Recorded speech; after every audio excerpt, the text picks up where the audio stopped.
All right.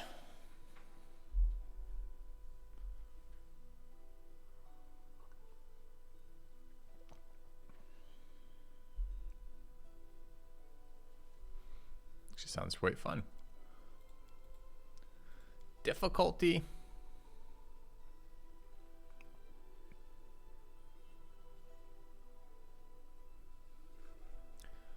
What do we want to play on?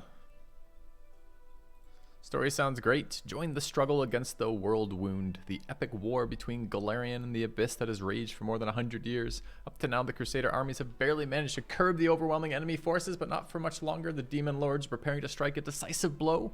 You'll have to harness mythic powers, take command of the 5th Crusade, and lead it against the demonic hordes. That sounds like plenty of player agency expected there.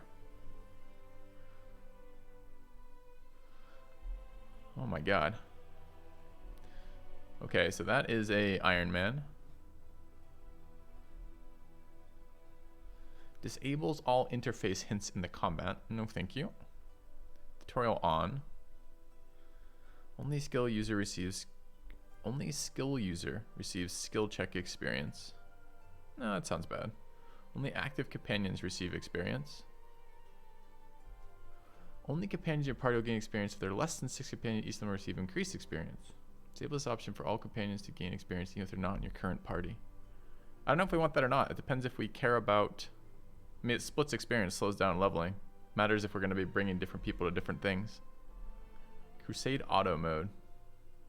No, I want to check around. I want to play their new strategic layer. Looks kind of fun. Character retrain. Hell yes.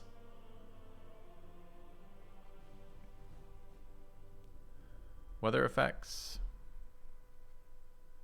The severity of penalties and how much damage members of your party will receive in storm weather. Additional enemy behaviors. On. Alright, so let's go to unfair and see what it changes. Okay. Critical hits, normal. Critical does a lot of damage in this game. I'm not sure if we want that or not. Death's Door. With this option enabled, your character and companions will not die after settling a deadly injury and receive a Death's Door. Okay, I think we're going to play with that on. That sounded much more fun to me. We can do things like run critical hits on enemies at normal if we're having Death's Door protection from ending the campaign when we lose a character, as opposed to having it be very inconvenient. Dead companions rise after battle. Remove negative effects on rest. Remove controlling effects after combat. Auto level up. Enemy stat adjustments, moderately stronger enemies. This is on unfair right now, right? But it goes even, oh, that is as high as it goes. Damage to party. I don't think I want that moved. Isn't this gonna break their game?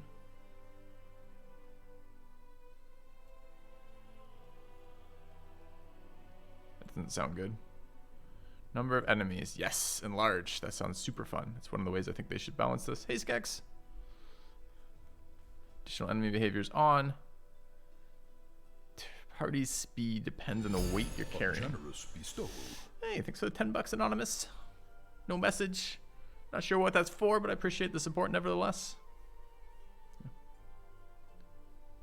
Yeah, right now it's 1.0, right? So crits will do extra damage.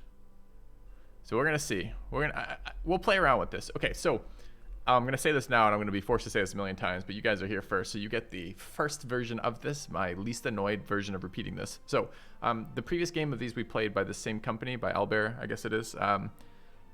Their game didn't do difficulty scaling well. The problem was essentially it got into this scenario at the higher difficulties where it was basically you were totally immune and therefore face rolling the enemy, or the enemy one shots you for everything and like you can't do anything to stop it kind of deal. And it was all based on like buff spam. So you like spam like 1,000,000 buffs every location you go to before combat, and it became this really kind of boring super binary combat. Either the enemy was basically impossible for you to kill and you could only hit it on crits kind of deal, or and it like one shot all your guys, or it was a total face roll battle where they couldn't do any harm to you. So I'm looking for a mix, something that isn't either of those extremes, that has some combat that's going to be fun. So my suspicion is, we don't know yet. My suspicion is that we don't want damage to party being insanely high, because we're trying to prevent the one-shot mechanic. The one-shot mechanic just isn't fun.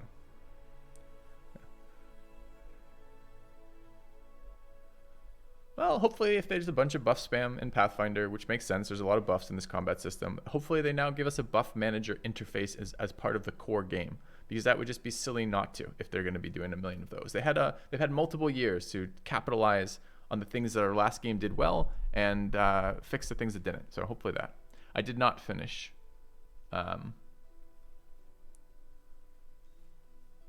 Kingmaker. I played it to like act 2 or 3 out of like 5. Gonna love facing a million devils. Cool.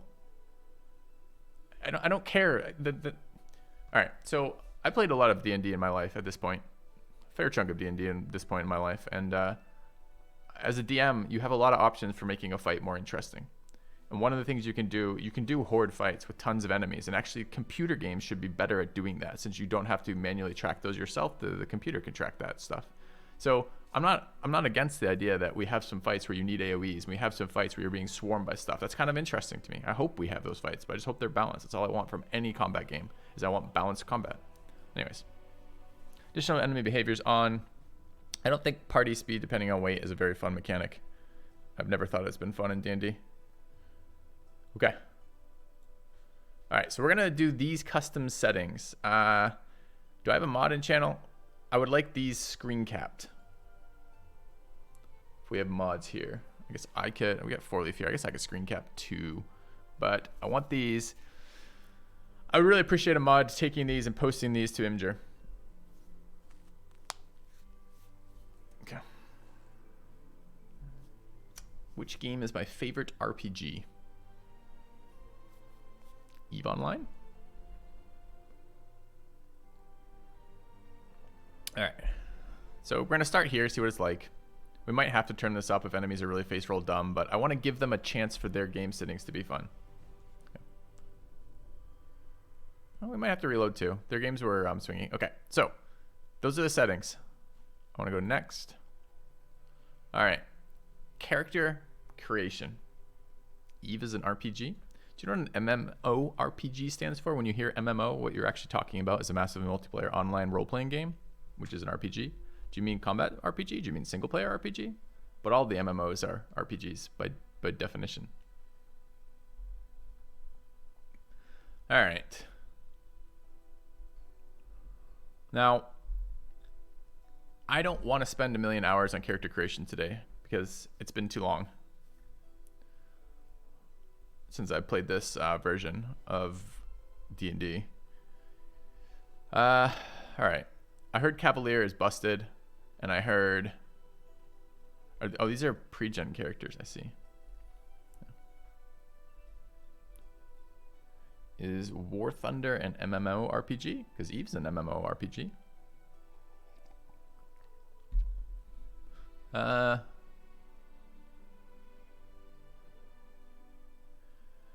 We can play their pre-gens just to get going. I think we can figure out ways to hack the game later to edit save files, essentially, to modify characters and do rerolls. That seems totally reasonable to me. I wouldn't mind just getting into the game, seeing what it's like. I've avoided this game up till now because I was a little bit worried about the state of the game on launch. So, yeah. This is what I wanted. Let's take a look. Yeah, perfect. Thanks. You could even clip that. I don't need to be in that. If you want to screen grab that, so just be starting at the top left of critical hits and then end on the bottom right of show tutorial, like the on setting. So it's a smaller imgur, which is more focused on that. We just want the difficulty settings in an easily viewable link that people can get difficulty from, because people ask that a lot. What difficulty are you playing on? What difficulty are you playing on? So it would be nice to have that command so we could spam it. That's exactly what I want. Thanks, man. All right. They didn't nail difficulty scaling yet in an official statement. Well, that was my biggest complaint with their game previously. Their last game was difficulty scaling, because I thought you could, by the time we played it again, they had fixed enough of the annoying bugs. There were still some bugs and tooltips and things that didn't quite work, but by and large, you could ignore all those for a well-done game except for the difficulty scaling.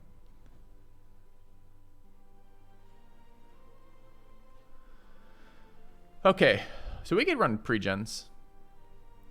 So Cleric, Fighter, Rogue, Slayer, Sorcerer. But they're going to be so not min-maxed. Are any of these pre-gens actually fun to start with, chat? You roleplay scummy corporations? You have a character that gets stronger over time that you play as and are represented as in that space? I mean, that sounds RPG to me, man.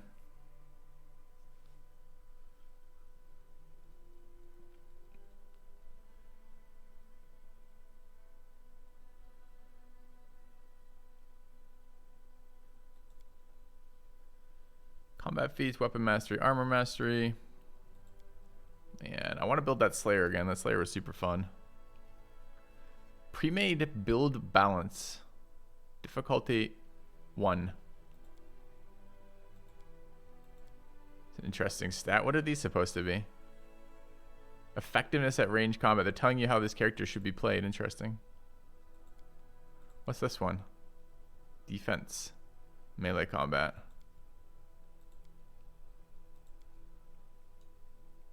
Can't go wrong as a fighter. I think I'm gonna attempt to get into this game fast with the idea of we can min-max builds later. But I want to see if the core game is any fun.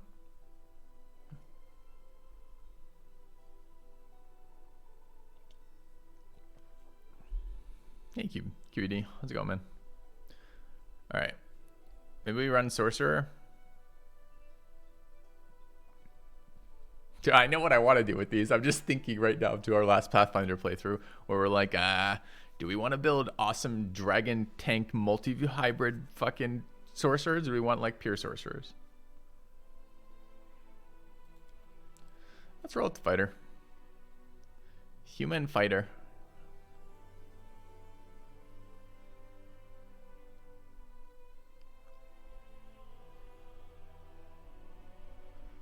All right, human fighter it is. There's so many good builds. We'll worry about the builds later. The problem is I get really in depth with builds, and I just want to play a little bit of the game before we get super worried about it. Wait, can we change gender somewhere?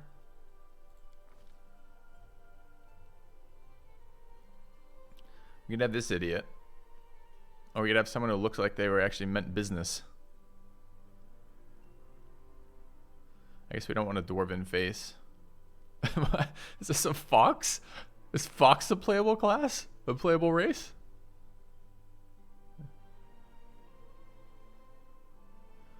Do I want spoilers on companion classes? Sure.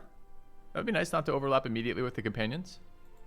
Which ones? I mean, it doesn't seem a lot of sense to me as a game dev to make your pre-gen characters overlap with the starter companions, but maybe they do. Sure.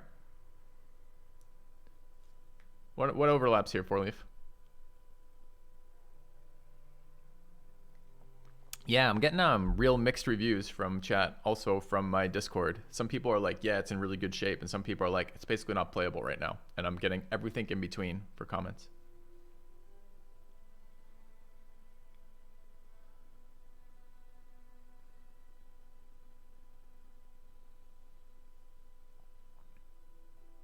The ones are Spirit Hunter, Paladin, Zen Archer, Fighter.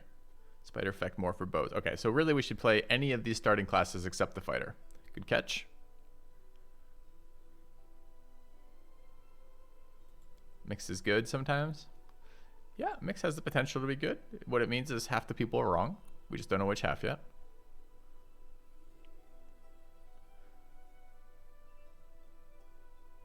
Spirit Hunter, Paladin, Zen Archer, Fighter. All right, let's run Sorcerer then. I love casters, although not necessarily in this game. But anyways, all right. Does this look like a sorcerer? Pretty sorcery. No. Magic for sure. But we're human? Is that right? Human sorcerer. Okay. She looks like a sorcerer. She looks a bit like a shaman, but I don't think shamans are a thing in this world. Just want to go through the portraits real quick. Definitely not a sorcerer. All right. The portraits are pretty, but it's a weird system because it has such limited replayability in terms of, and customization in terms of that. Like, if you want your character to look like what their character is doing, You have like one portrait available. Sure. All right. Wait, why am I choosing these things? I thought this was already chosen. Someone said something about a make button. I don't want to make a character. I just want to play this one.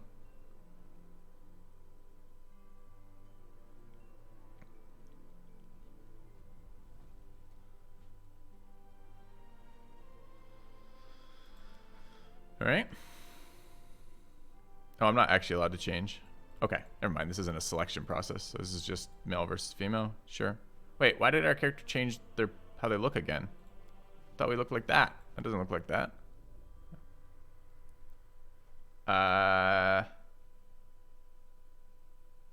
No, let's make it shorter. I mean, I guess 4-leaf. That's probably fine. I tend to prefer two-letter codes if we can. But we could do 4. That's not bad. It makes sense within this game name. Portrait to see their appearance. Ha! We're not getting scammed by that. All right. Moving on. Choose deity.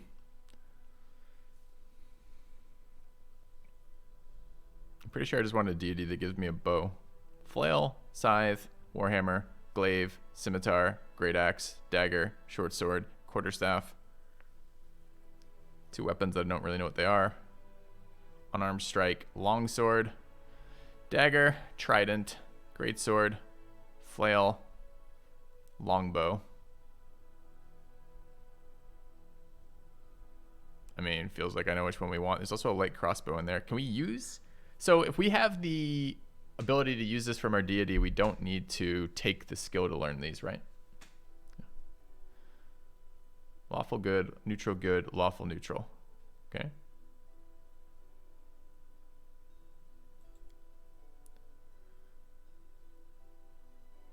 You don't think favored weapon of the deity matters to any class but the cleric or cleric-like classes. Interesting. What other abilities are there in these? It doesn't matter. We're thinking about this way too much right now. I know for a fact we're gonna do these later. So I'm just not gonna worry about it right now. Oh, here's a bit more customization. I need a randomize button here though.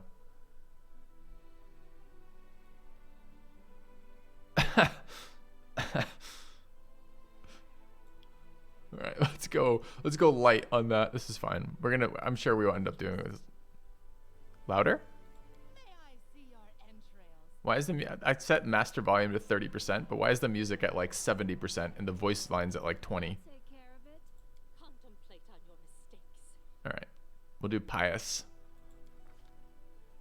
Would we like to? Oh, there's a randomize here. Lestari, Esh, Cade, Udara. Let's be Udara. Birth date, the 1st of Abadius. Yep, absolutely. It's my favorite birth date in RPG games. All right.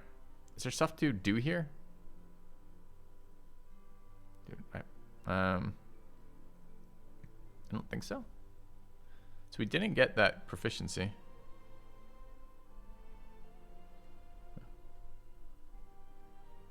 I'm not like assigning things here, right? So we get a little bit of dex, a little bit of con, low int, low wisdom, but not totally dumped. Dump strength stat, strength, and charisma. Yeah. And Diablos. Go. All right. Birthday is a critical moment. Oh, thanks for the resub. Returned.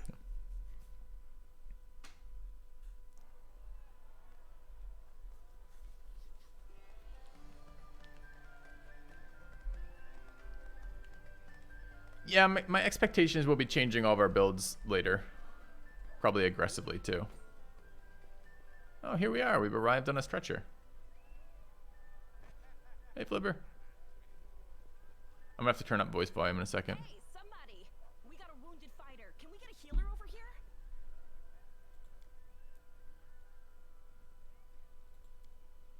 All right, so I was hoping to do this all through master volume, assuming that they would equalize their own sounds, but they haven't. So I guess we're going to move this up to 50 for voice volume. Then we have to hit music volume down to like 40, 60 maybe.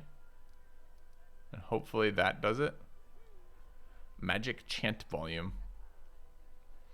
I'm gonna leave that for now, but I'm highly suspicious of magic chant volume. Okay. Okay. My, would you look at this? But why would you drag a wounded fighter into the middle of the festival square? Couldn't she be carted off somewhere else like, oh, I don't know, an infirmary? Or an accommodating ditch? It's a fair point. Are we gonna explode? Everyone step back. Now, what's the matter? What happened to her? The wound looks nasty. Who did this to her? How is voice volume right now? Who did this to her? She's a fucking wounded combatant. You think the combatant is just standing here in the festival square?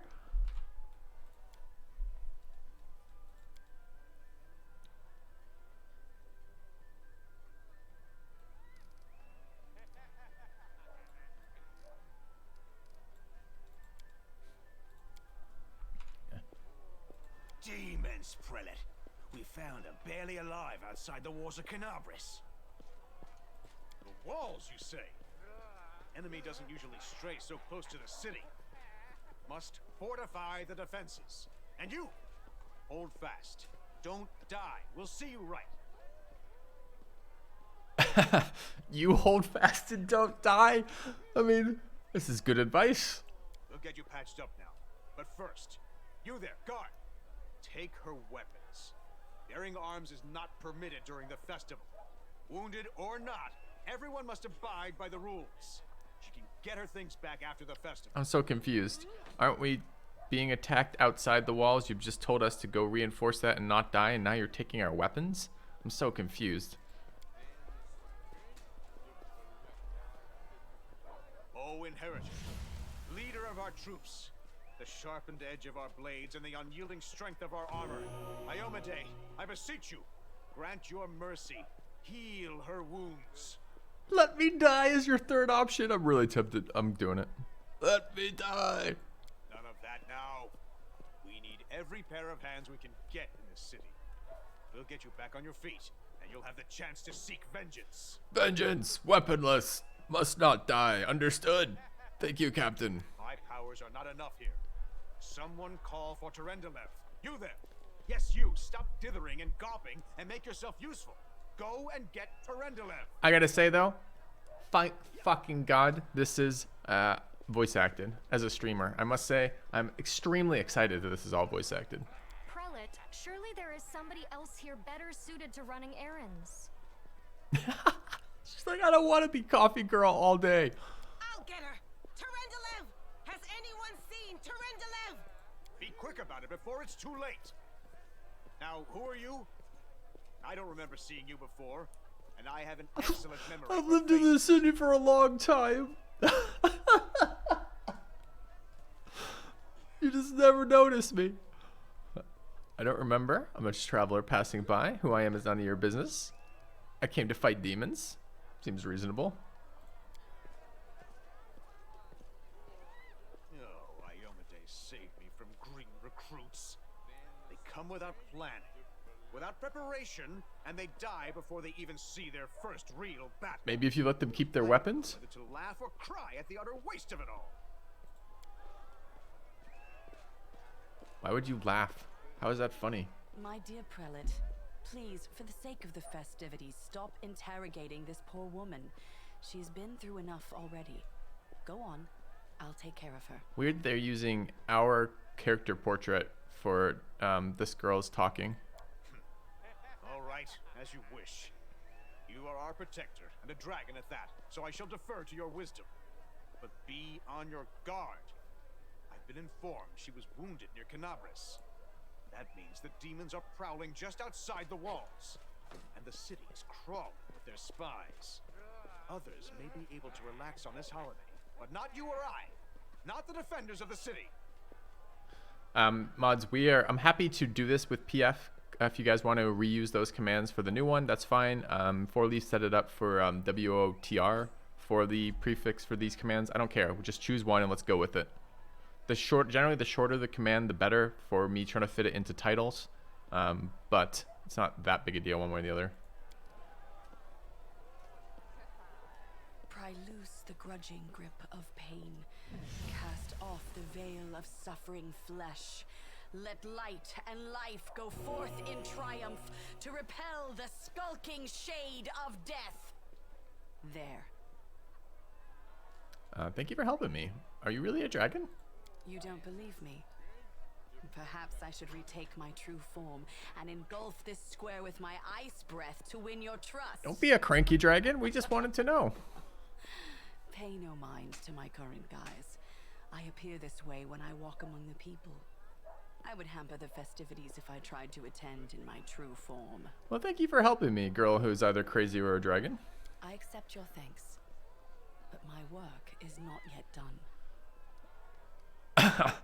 Here, an option to ask about her work might be relevant, but I have instead, who are you, what happened to me, and can I go? I do not know yet, and that troubles me. I am not entirely sure what the demons did to you. This wound is no ordinary injury, and it was inflicted by no ordinary weapon. I have rid you of your pain and restored your strength, but only time will allow you to heal fully. Wouldn't I be annoyed if everyone asked me about it? Possibly, but I still would expect that to be a question that people would have. Does she have a tooltip command, you know, dragon question mark? Because I would use that if there was one available. Who are you? Didn't she already... Okay, can I go, I guess? Certainly, but be careful. I have managed to get you back on your feet, but I have not healed you fully. Alas, sooner or later, your pain will return. Could you have taken a few extra seconds and healed me fully? That would have been ideal. But do not be discouraged. You will recover, I promise you that. Tomorrow, come to the cathedral and say that you are expected by Terendelev, protector of Canabris. It's a mouthful. We will find a way to help you. But for now, put this out of your mind and enjoy the festival. They are all too rare in this time of war, and merriment is one of the best medicines. Alright. Canabris is a city poised on the border between two worlds. On the one side, the ordinary world inhabited by ordinary people. On the other side, we'll never find out. When a quest updates, you'll see a notification at the top of the screens. Alright, pacing. I can't read through these before they disappear. Not sure if helpful or not. I'm sure it'll be fine.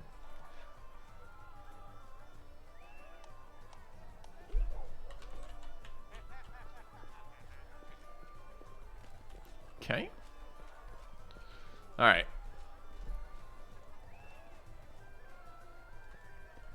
We'll just let loose.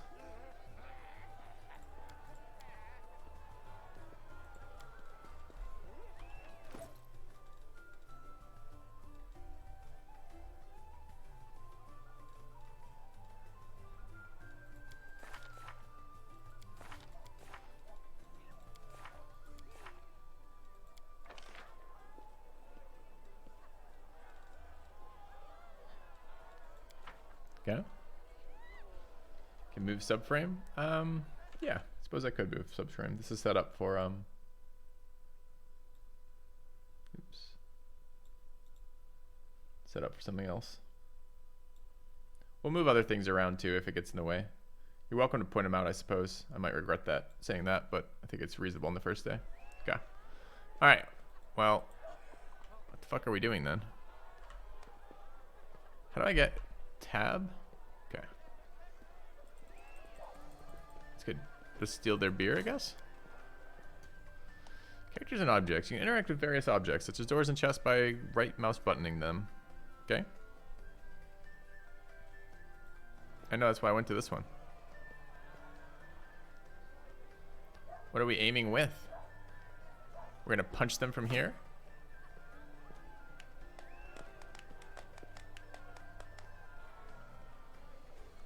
Okay. We march ahead. We're just part of the festivities, I guess. Sure.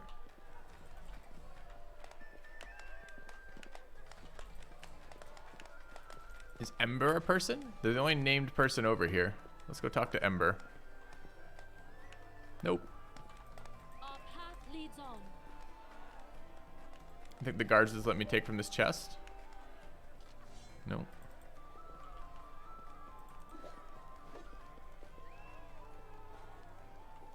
Another two named people over here.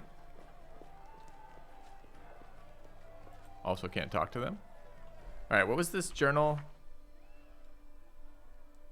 Sample. Okay, we have to have fun.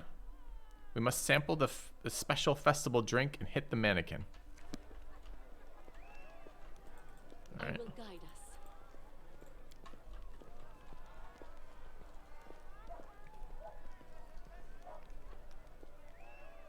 I hate fun. Yeah, I understand, man.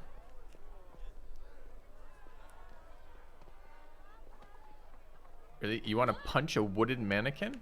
Fucking hell. That's hardcore. Most people would hit it with a weapon. We didn't get to have all the fun. We missed one fun activity.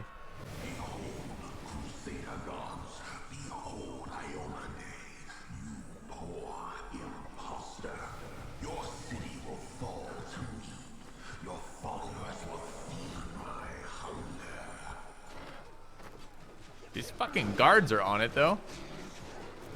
Ballsy bastards.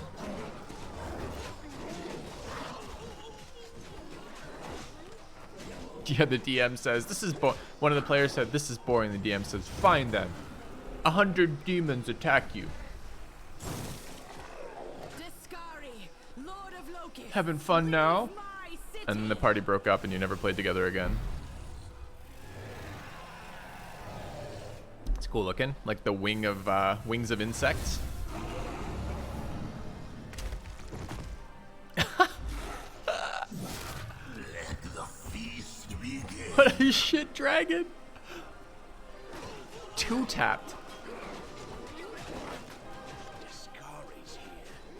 Discari himself. Blimey! One minute we had a dragon, the next, bam, she was gone. What are you gonna do? Fight or flee?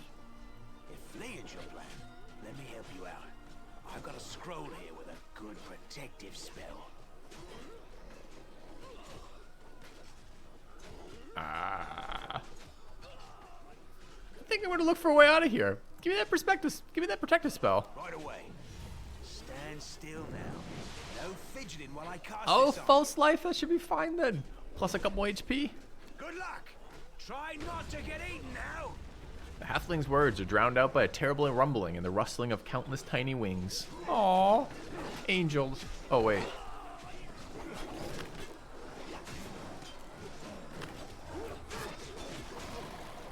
Take that, bughead.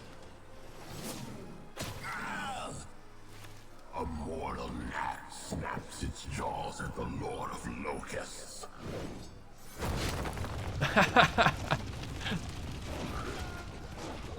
Behold, Iomade. Behold the death I saw. Oh god, we needed Featherfall, not false life here.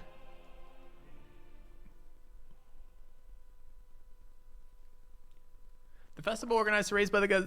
The festival organized to raise the spirits of the city has been ended. Death and destruction. Okay, I can't read the rest of that. Fell in battle. Hardly surprising, as she had to fight the demon lord Discari himself. He willed the land to part and swallow all who dared to stand in his way. But the war was still far from over. Continue.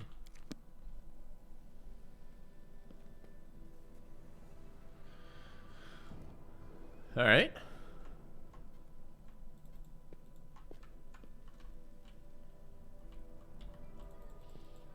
All right, what spells do we have real quick? Grow claws. Point blank shot.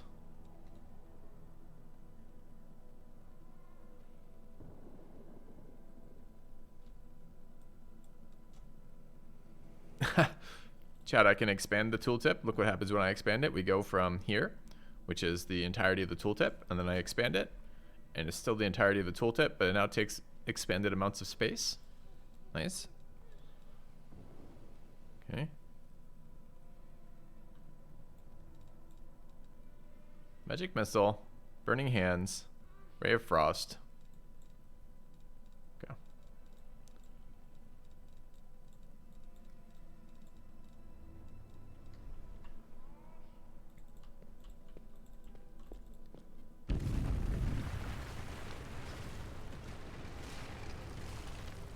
Without a doubt.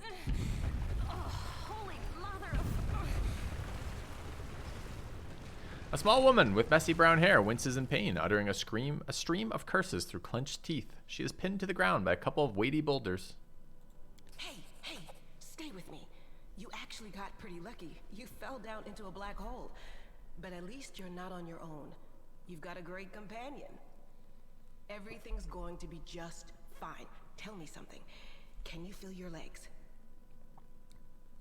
I feel them all right. When say no to a little less feeling them. My ankle's killing me. Excuse me, guys. But my back seems to still be in one piece. My head, too. That's all that matters. Now, we're going to... Hey! Fancy meeting you down here. You're the one that Terendelev healed today, right? You aren't injured, are you? Will you help me get her out from under the boulders? Would we like to athletics it, diplomacy it, or world it? Is world... So DC 16. Our world is +0, our athletics is -1, and our diplomacy is +9. I don't help anyone for free. Pay up or stay stuck under the rubble. I think our character is neutral good, though. Okay. All right.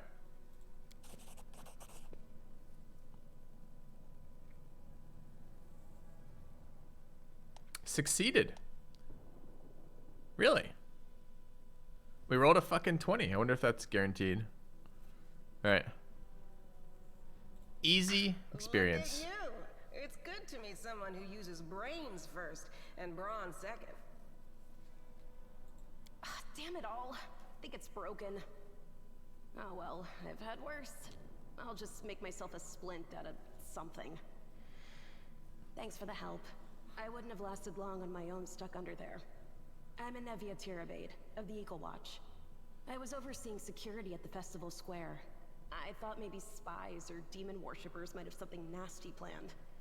What actually happened, though, now that I did not see coming. I don't think anyone could have been prepared for that. Well, I'm Sela, paladin by the grace of Iomade. I crossed the whole continent to come to Mendev and fight demons. And well, I've been fighting for a while now. I don't even want to think what might be happening up there in the city. Canabres has lost the protection of Terendelev, and of the Wardstone too, looks like. It's a relic without equal. It was placed here personally by Iomade's herald, with the goddess's blessing. I really wanted to go see it, to pray before it. But there's no point worrying about a stone when there are people dying in the streets. What? If it's a relic without power, doesn't worrying about it help you prevent the people in the streets from dying? Isn't that why it might have been placed here? I mean, surely we're not just talking about a rock, we're talking about a magical artifact?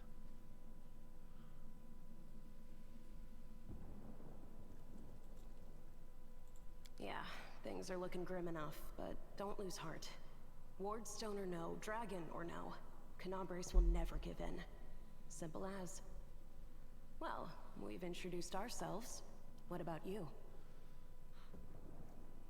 I'm led by destiny. I don't know why fate has brought me here, but I feel it was not by chance. Absolutely true. Destiny is destiny. So it's either one or the other. Either fate is having a right old laugh at your expense, or Lady Luck sent you to us for a reason. Could be some gray areas in between those two extremes, but sure, we'll go along with that. Fate isn't what brought us here, and fate won't get us out either. Now then, I'll hobble my way out of here somehow. The city ain't far, only 30 paces or so. That's if you're going straight up, of course. I'm afraid we're gonna have to go the long way round.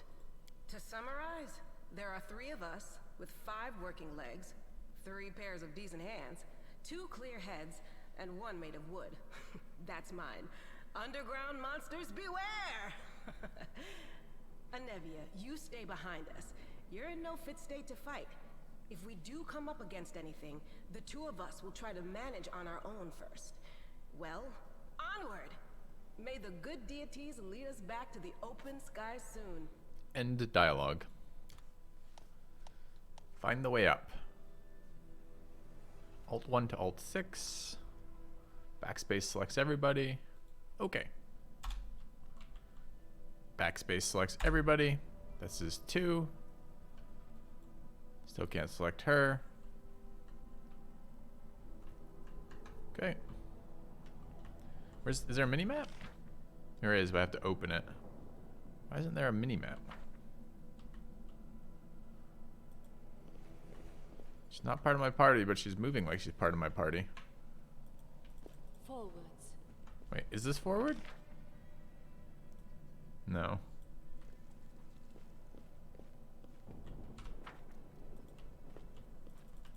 We march ahead. Oh, okay, so stuff gets highlighted. I thought tab was doing that. Am I pressing the wrong button? Tab does highlight it. Okay. Our path leads on. Just make sure I didn't miss anything here. Oh. She stays behind. I mean, she's following us. They definitely introduced her as part of our party. All right, let's collect all. Okay. Inventory for loot. All right, what do we want here? We've got Sela wielding a longsword.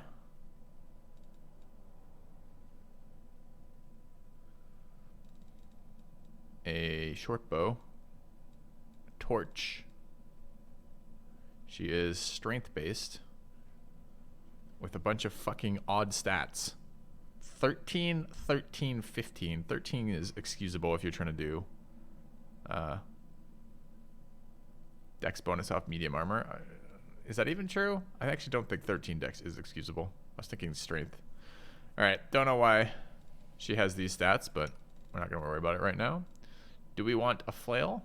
A cloak of resistance? A short spear? A ever-burning torch? We'll use our 3rd and 4th hands. And our dagger. Is that an upgrade? How do I tell? It does nicely give us tooltips. Excellent. How does this compare? This is just bludgeoning compared to slashing. I think that's a hand 2. Can I use the shield twice? I cannot. So if we want to switch primary weapon, then we need to switch to a second shield. Alright.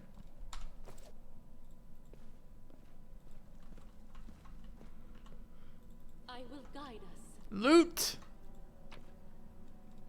Ooh, a scale.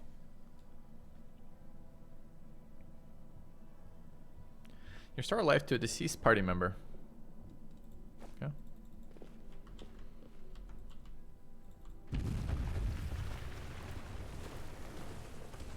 Who's there? The fine apparel of this young half-elf woman is torn and stained with blood, dust, and dirt. However, she holds herself with such dignity that you would be forgiven for thinking you are at a high society party and not in the dank catacombs under the city. Her fingers grip her rapier hilt with confidence, ready to draw it at a moment's notice. At her feet lies a dead body, so mutilated that at first glance it's hard to tell if it's animal or human. Relax, friend. We're not demons or cultists. Don't poke my eye out with that thing, all right? We fell down here during the attack. I'm Sela, that's Anevia, and this is our new friend. We're looking for a way back to the surface. Really? I'm so ever glad to hear it. Allow me to introduce myself. I am Camellia. I was also in the square when... I can scarcely believe it. How did all those demons get into the city? I thought, naively it now seems, that the Wardstone protected us from attack. And Terendelev, I can't wrap my head around it. What is this line? What happened to this poor... Oh, he's talking about the corpse. I don't know. He must have been in the square when disaster struck. I tried to revive him, but he was already dead, sadly. He didn't get these wounds from the fall. Be on your guard. Whatever killed him likely hasn't gone far. Hang on. I think I know him. His name's Aravashniel, the egghead from the library. He was a good lad, even if he was kind of stuck up. May his soul rest in peace. Tell me more about yourself. Where, you know, there's a giant demon lord a few feet above us with a giant open hole. Every demon has wings thus far. Almost 3 years. Thanks, Triple P. Welcome back, man. Almost 3 years. Not many could withstand a strike from the demon lord. I can't argue with that. We're fortunate to be alive, albeit underground. Discari himself has come to Canabras. There's no mistaking that ugly mug. Durendalev tried to fight him, but what could she do against a near deity? Even the Wardstone was no help. Our city used to be protected by powerful forces, but now... We've seen how powerless they truly are. Henceforth, we shall have no one but ourselves to rely on, I suppose. Do you want to join us? Certainly. Survivors should stick together. It's only sensible. We need to keep moving. Who knows what else could... That's right. It would be the height of foolishness to survive a demon attack only to perish under a pile of rubble. Let's see if this poor bloke has anything useful on him. Not to sound like a heartless brigand or nothing, but we kinda need all the supplies we can get right now. True.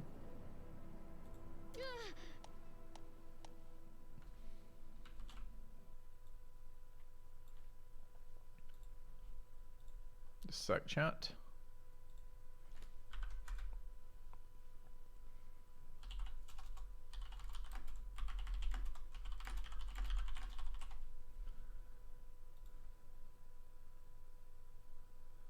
All right. Using abilities. Camellia has Cure Light Wounds. Okay. You can trust me. I don't believe you.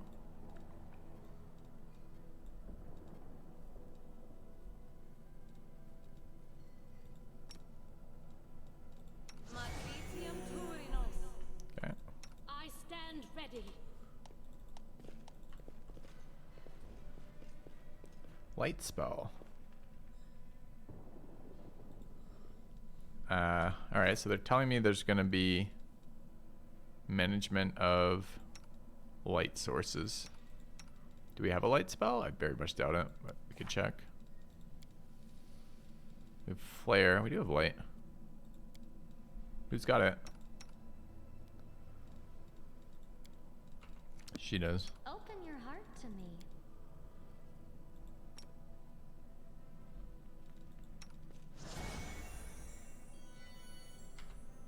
Alright. Ready to loot this bastard?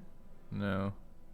I thought they already looted her. Like, wasn't there literally a line where they said we're looting him? Then he has loot still on him? Okay. A young giant centipede. I heed the voice of the spirits. Do we have, like, ranged attacks somewhere? A bright future awaits us. This girl's got a bow, right? How do I change... I've forgotten how to change weapons in this fucking game. If I want to go to the second set, how do I do it? Or the third set? The inheritor, we are the light. Okay. They Combat are begins the the game as darkness. pause. Pause is convenient to give orders to your characters. So pause or unpause, press space. I thought they had inherent... Oh, to switch between turn-based and real-time, use T. Okay. Alright, turn-based mode. Turn-based mode seems... World in crimson. Alright, I wasn't super excited to engage this way. I was trying to get a attack off, but looks like by switching to turn-based mode, we have cost ourselves the first round. So now we get 4 attacks on us before we do anything.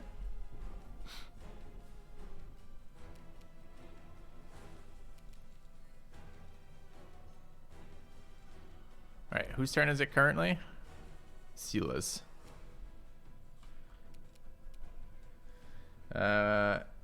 Click on the arrow above the sword. Here, you probably mean. Well, I'm glad we took all that damage before we could get our fucking shield out. That's so annoying.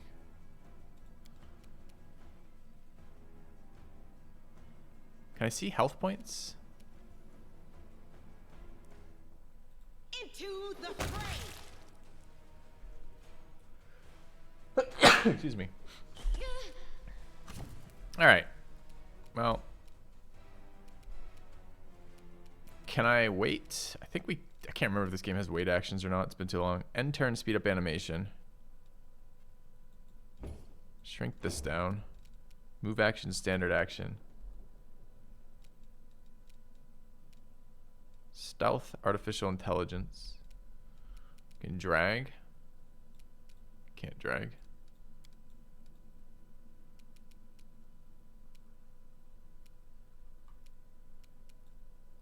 At top.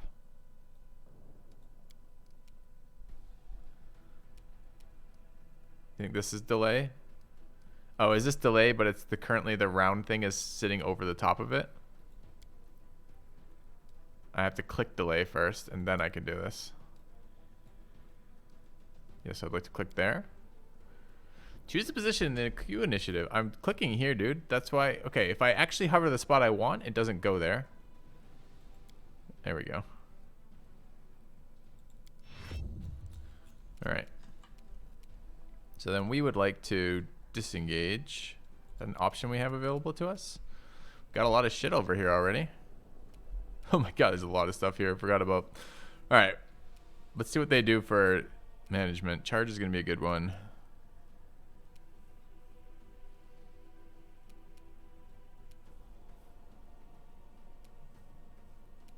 I just want disengage, acrobatics, mobility, fighting defensively. Yeah, we want this. Shift, let's see if shift expand does anything. No, shift expand is a scam. I thought maybe it would tell us more stats about the acrobatics ability. Nope. Okay.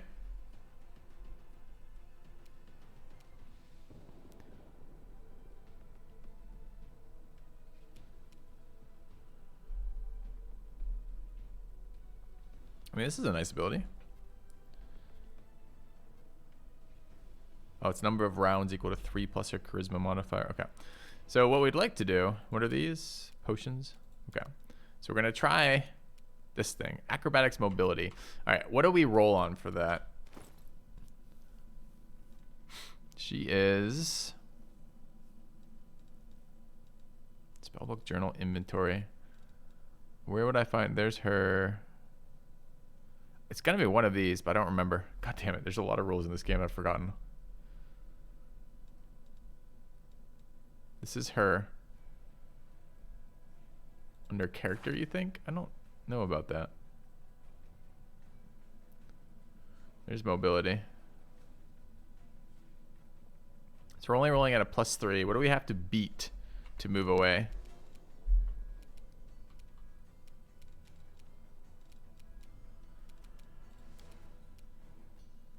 Can move through a threatened square without provoking attack of opportunity by using acrobatics. Okay, I want to move to here. So this is how it feels. I guess we failed. Would have been nice to know what it was. All right, I want this combat log up. Mobility check failed. Check result. DC is 25. We only have a +3 modifier. So we can't have beat it. 25? No, I didn't want you to move forward. Fuck. I was trying to get this stupid thing off my... Oh, all right. 25. Why 25? How do I see enemy stats? Attack! No, don't hit it with your... No! This will leave a bruise. Oh my god. I was trying to move her so I could flame wave this area. That's what the plan was, or burning hands it. Instead, I accidentally moved forward and accidentally attacked it.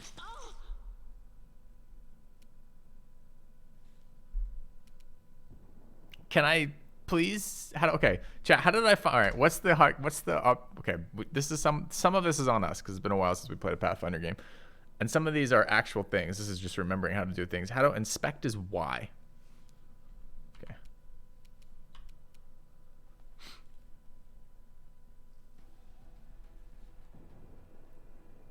How do I get the rest of that? I want to see I want to read that.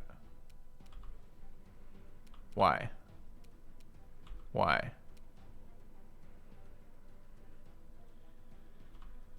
No, I want to scroll down that tooltip. Right click to expand. There we go.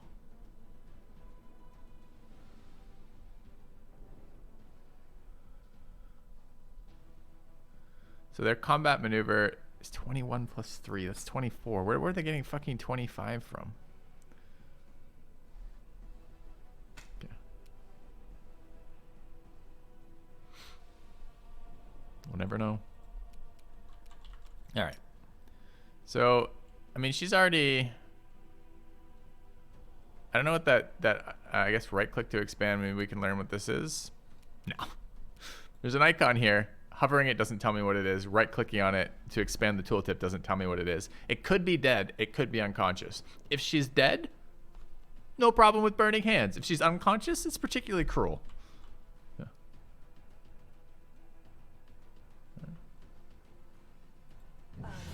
So this is how it feels? Don't worry about me. Okay. Seems good.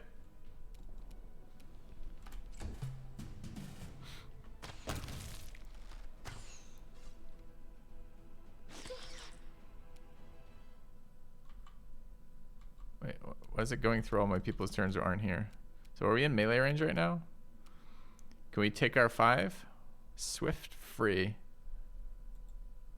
Can we still 5 foot away from enemies or no? Did they remove that?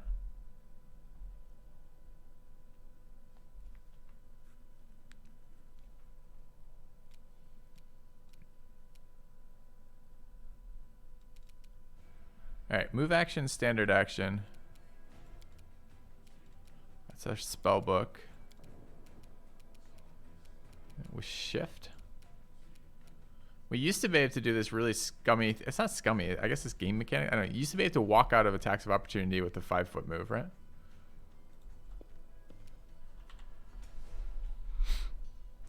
So I guess one of the first questions I'm going to have is... Thanks. Did they do any updating of their balance from feedback from their last game? Okay.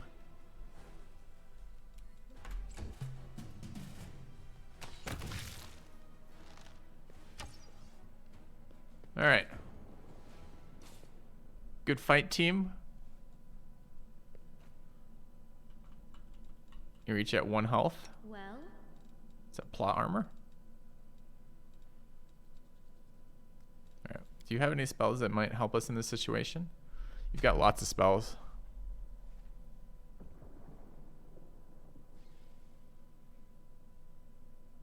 I mean, to be fair, none of them help you from just getting absolutely destroyed by centipedes. But it's at least good to think about.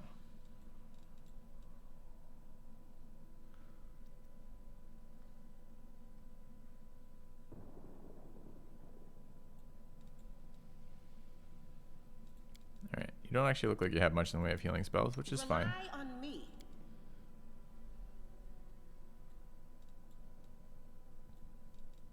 Sure has charge on here. Don't need Smite Evil on there twice.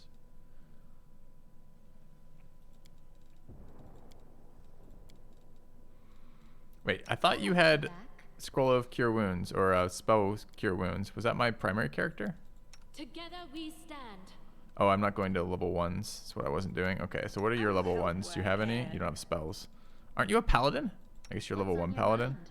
I wonder. Alright, Cure Light Wounds. Lucky us. It's a big heal too. Look at this. Ready?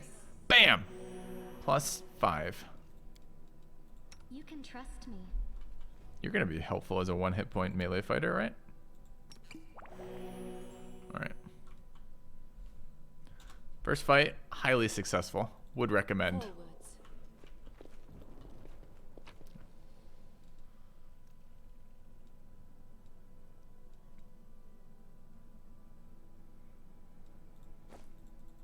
We march ahead.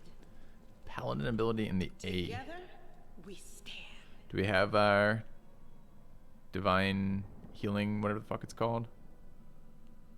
Negative. Oops. We want backspace to select the group. Tab for highlights.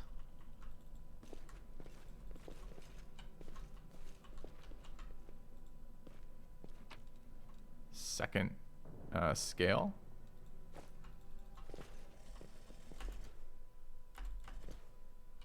Alright, we've got a giant fly.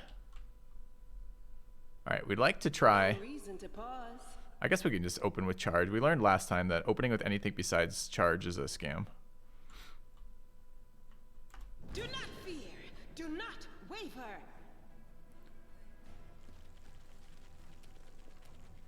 Where's my charge attack? Charge just doesn't walk you over there.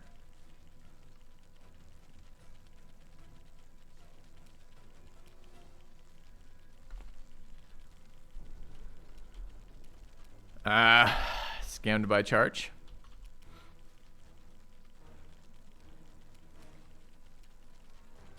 Alright, we're gonna delay till after this thing.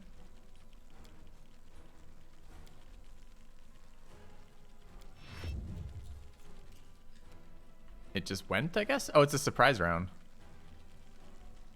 We surprised it with our charge. I guess. Wait, but... I didn't understand it was a surprise round. That's probably what that fucking icon means, but I didn't notice it. Alright, so we could move or attack on a surprise round. We're not in range to attack, I don't think. Can I 5 foot and then still attack? I think I can. Alright, are we in range off that? No. No. Too easy. I can magic missile it. Alright, we're fucking magic missiling the shit out of this thing. It wasn't a surprise round? Alright, just one shot our tank. Don't worry about me. Maybe you could have charged instead of doing whatever you did instead. So this is how it feels.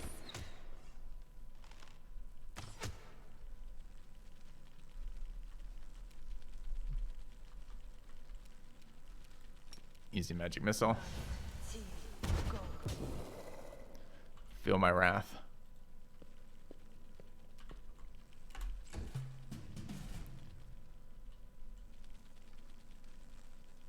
The fly looks cool. Forgive me.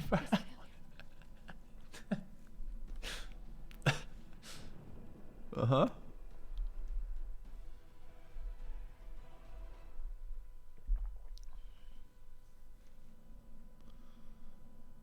Last save. Wait. I assumed last save would be relatively close to where I had played from. Oh, last save is the beginning of the dungeon.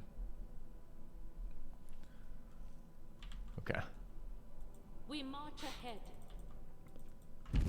Alright, I guess we'll just do some of this before. Hey, that's all that matters. Alright, I'm just going to choose all the same options to get back to where we were. And I will be quick saving a bit more, I guess. Not super impressed thus far with the combat fails. We failed the knowledge check. So we thought it was a forced nat 20, but in fact we rolled a 14 here. I don't think you're gonna get anywhere with that. Damn it all. Okay. Well, I'm Sela. I don't even... Yeah, things are looking grim enough, but don't lose heart. Destin... Again, we're just using the same options we chose before because we just died. So if you're just tuning in, my apologies for you not getting the dialogue. We're in a cave. We're meeting people. It's the beginning of the game. This is a tutorial. A new subscriber. McFeagle, gifting 10 subs. Thank you very much. Our path leads on. I don't know if we found... Did we find this last time? Yeah, we did. Okay. All right. First things first. We got to get fucking AC items to our front line. Since...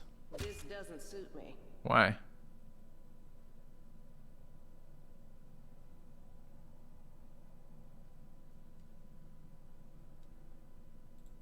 Why would I be unable to give this to them? They're fucking paladin. Presumably they can wear bracers.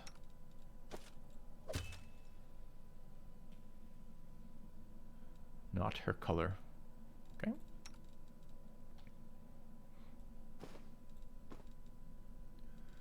MC only. Does it say that on a tooltip that I can't see? What if we expand the tooltip? Oh, there's no expand tooltip option. What if I right click? Info. Your name. So maybe because it's inscribed with our name, we can't give it to someone else? I'm not sure.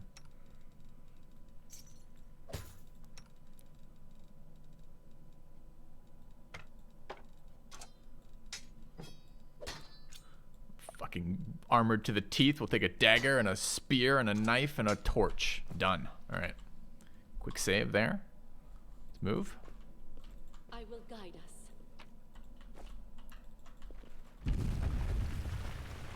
Okay. Who's there? All right. Relax. Really? I'm so ever glad to hear it. I can't discard. We've seen how I don't. Hang on. I think I. That's right. It would be the. Are you coming with us then? Certainly. Let's see if this. Okay. Quick loot. You think it's a shield? Without a doubt. I'm pretty sure the. No, I'm pretty sure it's not. Yeah. Paladin has a shield, but it's not this. Usable item, sure, but it says what it does right here. It says casting time, full round, charge 1, caster level 9. Why would that be a shield? Alright. Speaking of, we have to set up bars later, but I want light right now. Level 0, light. Oh, I can't cast from here? Never mind. I'll watch your back.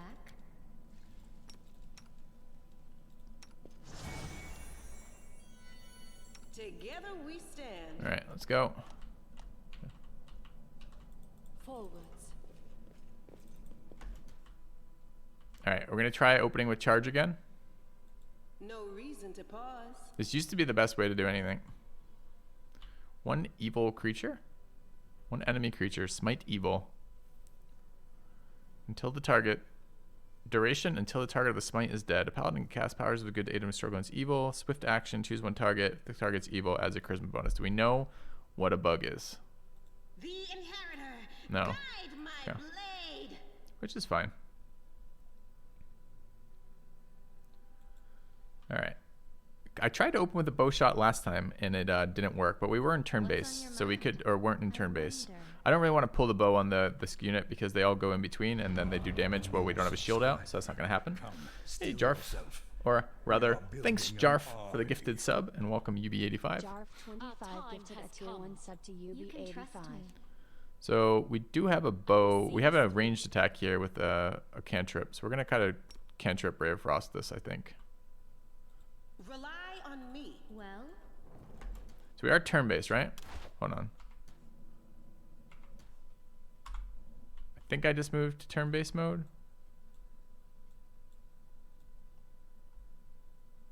Identifies bone amulet? What bone amulet?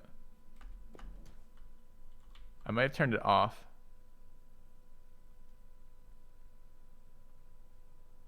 Let us not hesitate. All right, where do we see which turn mode we're in?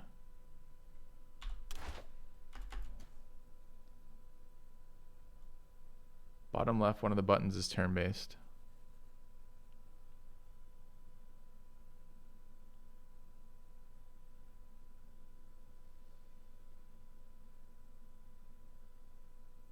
None of these. Turn-based mode. Press T to enable or disable the turn-based mode. Does that mean I'm currently in turn-based mode? We have no idea. Because when I click it, the tooltip doesn't change. So we're either in turn-based mode or we're not in turn-based mode. We'll find out when we go to combat, I guess. Maybe, if we're lucky. Okay.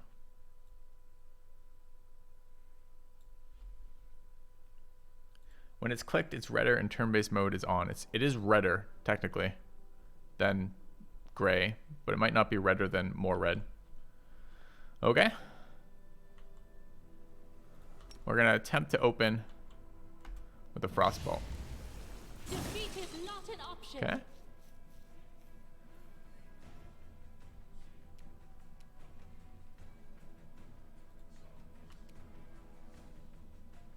Well, okay, we missed with Ray of Frost. This looks like a turn-based mode, so we looks like we nailed that, I guess. Only one of them at the moment. All right, we need to up some abilities on this unit. So we don't know what this class is, or rather, I don't know what this fucking class is.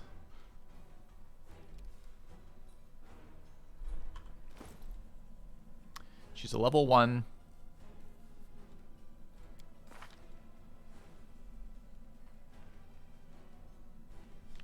level 1. All right, what do we have? All right, this was the one that had Battle Spirit, which is like a turn-based consumable, kinda. Spirit Weapon, Enchantment. That's different than last time, right? And we want Charge. I don't know if we're going to be a defensive fighting class or not. We're going to assume we're not to begin with. Inspire Rage, accept effect. This ability allows the character to accept the effects of Inspire Rage. I don't know what that means. Alright, let's get that off the bar. Alright, major abilities. We have level 1 spells here. They are Cure Wounds and Enlarge. And we have level 0s with Light, Guidance, Dismiss Spell. Oh, I see. This is for removing AoEs. We don't have to wait on them. Divine Zap.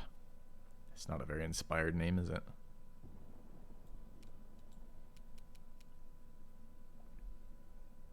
Okay. Alright. I don't really want to go over there right now. Although these enemies tend to be fast. We could design... Oh, we're not really in range for divine zapping people, apparently. Alright, but this is a surprise round. So all I can do is move 5. I could get some buffs up. Shaman surrounds herself with a spirit of battle. Allies within 30 feet. +1 morale bonus on attack rolls and weapon damage rolls. Alright, let's do this for a round. Okay. Alright. Are we in charge range? Not even close, man. Alright. So we are going to... Is there like any brace abilities in this game? Like, can I take a defensive action, like a dodge? I thought dodge was a thing.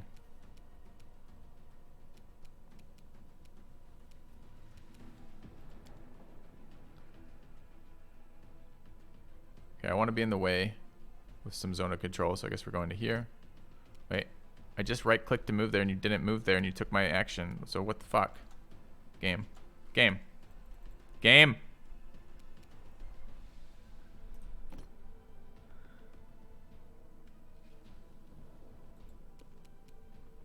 Dude, what is this fucking interface?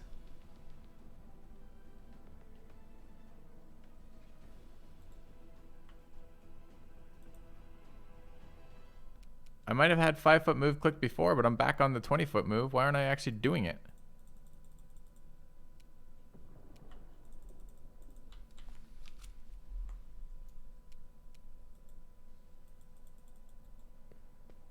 Oh, the 25th click will do it, but not the 24th or 23rd click?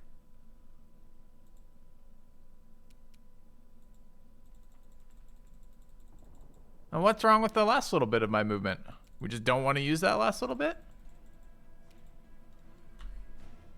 Unavailable for reason fatigue.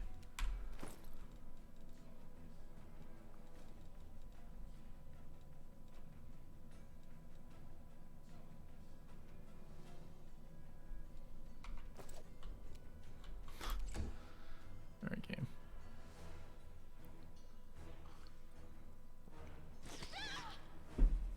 Well, as surprise rounds go, this has been a surprisingly ineffectual surprise round.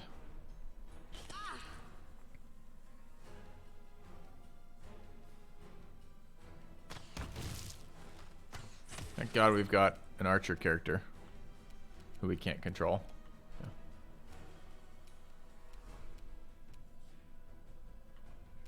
I mean, to be totally honest, this is still a better opening than last time. Okay, I can't charge. Could we shift over 5 then charge? What do we lose if we 5-foot scooch? Do we lose anything? Can't remember the rule set for that. So we just walk in and attack her. I think we just lose our standard move. We lose our move action when we 5-foot scooch, right? Wait, why did right clicking change my movement type? Okay, right click changes my movement type. Left click goes there. And then left click to attack. I'll cut you wide open. Nice miss.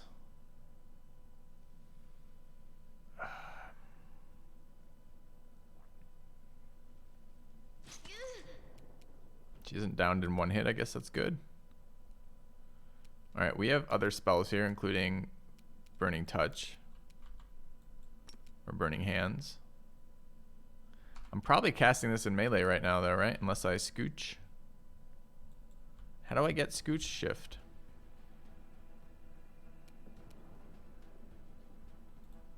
So scooch. We lost range by doing that. Hilarious. All right, this one's up. Which one's up next? That one? We're going to missile that one. Nice 4 damage roll, but it's not enough to do anything useful. All right, we have to kill this. Do we have any abilities? No. Okay. Into the fray. The light. All right, what is it? Y to inspect? I can right click to inspect. Are these evil? They're probably just neutral, right? They're just giant bugs. Yeah. Okay. This will leave a bruise. All right. We haven't evaded a hit yet. I'm hoping one day that shows up on our tanks. All right, this unit. We're now on like our 3rd round of Battle Spirit. Swift action, +1 enchantment bonus for 1 minute to any weapon she's holding. Okay. The spirits demand your blood. Hey, look at that. We hit something. Nice work. You'll be a fucking champion yet. All right, let's run the fuck away. I'll just sit here. Don't worry about me. Are we going to run into like tank scams again? I think we're going to run into tank scams again. All right. So we step out of range for reasons unknown. All right. We have 3 actions to kill this. I don't think we need to spend more resources. Let's frostbolt it. Let's miss with frostbolt.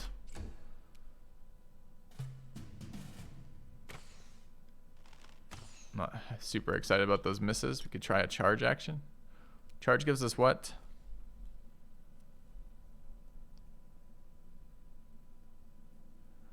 Single melee attack with +2 attack roll. Okay. We hit it, but we didn't kill it. Now we're fucked. This is how it feels. Feels to be bad, yes.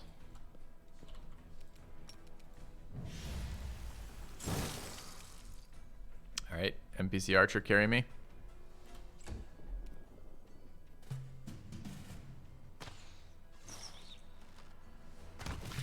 All right. Casting in melee doesn't provoke? Yes, it does.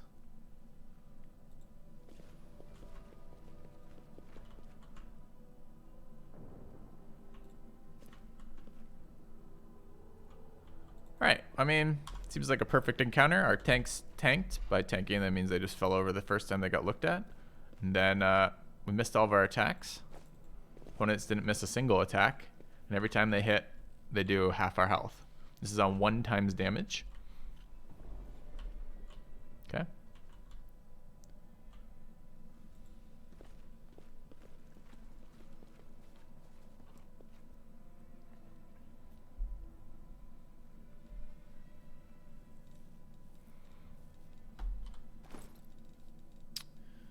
Not terribly excited by any of this. Padded leather. Is she wearing anything? She's wearing chainmail. She's wearing banded mail. Well, I mean, sounds like Pathfinder early game is a fine thing to say for the previous one. I was kind of hoping this version of the game, their sequel, would address some of these issues. Doesn't feel very addressed from that first fight, but we'll see.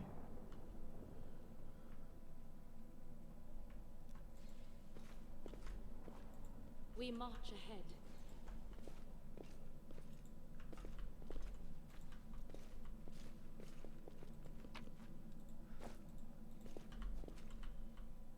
Alright, got another enemy that we've spotted. Hasn't spotted us. We would like to get a surprise round on it. Although, actually, after that last fight, I'm not at all convinced I want a surprise round. Since it didn't seem to do a lot for us. I guess we will attempt to bring this unit to some reasonable level of health. They are fatigued. That's probably what was screwing us previously. I mean, we could try tanking with our primary caster. 9+9. So we have double health off that buff spell.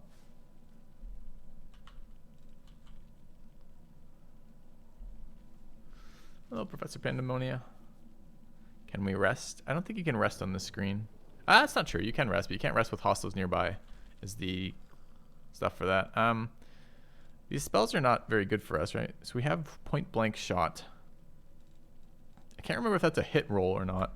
Probably tells me somewhere, like under.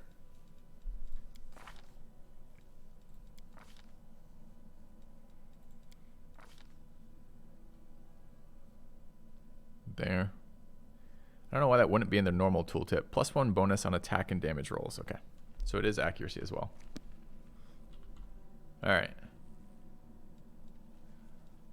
So we want to open in a way that's useful for us. I will not falter. Death is life's final surprise. Do we want to heal before we go there? I really don't want to heal.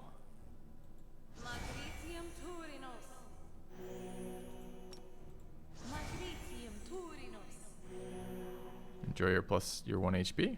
You're at 9. I'm pretty sure they do 9, so I'm pretty sure 9 is the same as 1. But maybe we're wrong. Alright. Our path leads on. I'm going to open with a powerful magical ability.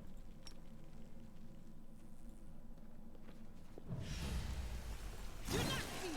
Do not waver.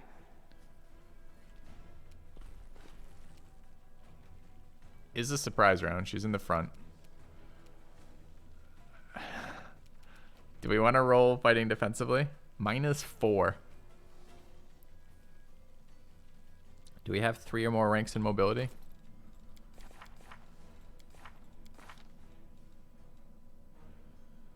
I mean, we have -7 or more. Looks like we probably won't be dodge tanking on this girl. It's fine. We have a bow.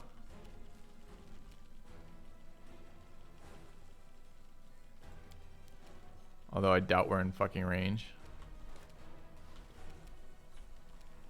Oh, that was her turn to switch her action. Isn't it a free action to switch sets?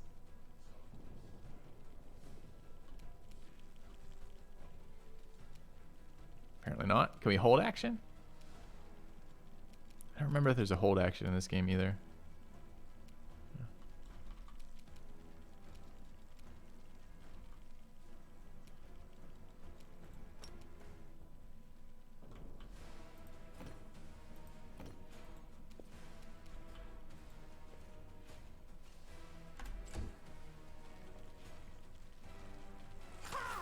Alright, our primary damage dealer has raced to the front and tanked 2 hits. We took 12. Remember, our character has... Wait, we had 9 + 9 HP. How does 12 kill us? 9 + 9 is 18.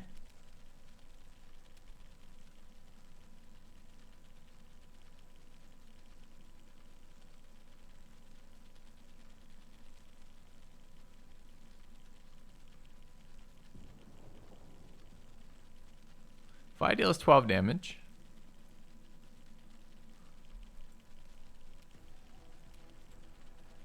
Fly attacks. Fly rolls a 13. 5 + 8.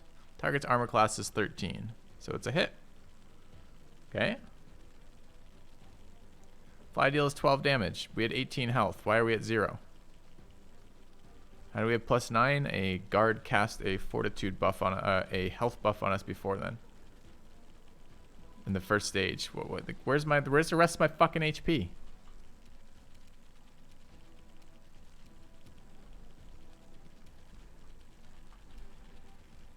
Alright, I guess we want to switch weapons here. If it's not a free action, which I don't actually think it is right here. I think we're just going to get absolutely screwed here. I think we lose our turn again. Yeah, we do.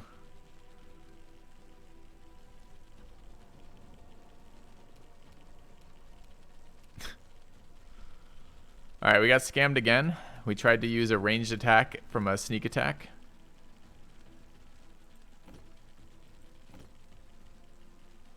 So I can get here with take 5, right?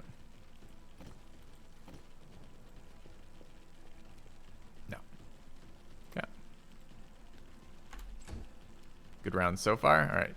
Who's this? Our 1 health. Alright, got a hit. It's nice.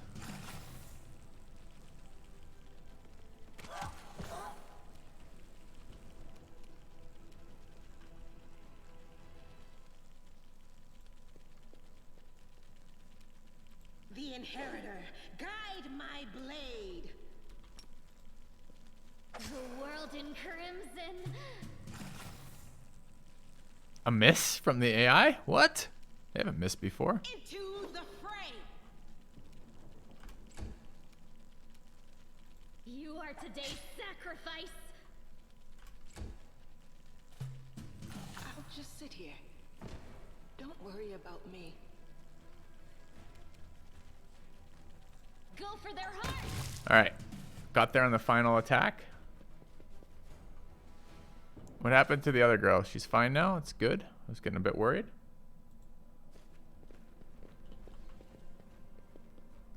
I will guide. Highlighted corpse that I can't actually interact with. I guess we'll take a quick save. Party seems in good shape. I still don't know why I got downed on that hit when we were at 18 and we took 12. I would really like to know that because it seems like an entirely pointless ability if it doesn't actually give us extra HP. Oh, did not get a surprise round here. It's another fight. All right. Well, this fight...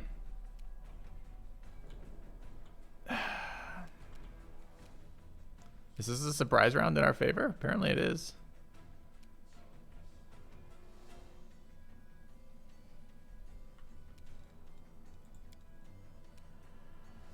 Could Shield of Faith for AC. Charge is a full action, so we can't use it this turn.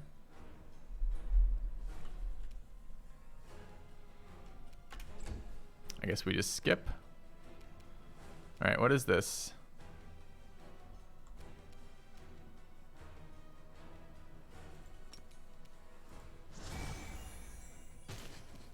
Easy zap.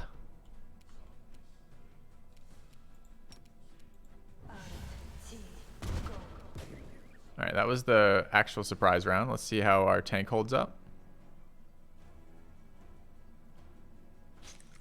A miss? Fucking value. All right. This thing's at low health. No glory without risk.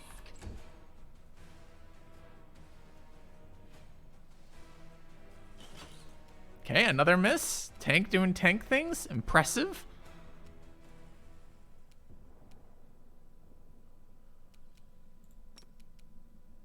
I'll cut you wide open.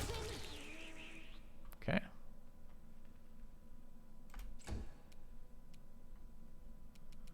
We could try some sort of flame spell. We could get the guaranteed hit off of missiles.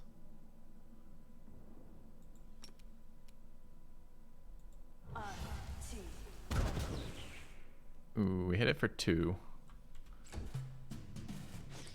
Another dodge, or another evade from the tank. Fucking right. The Inheritor, guide my blade. I'll just sit Tank here. down.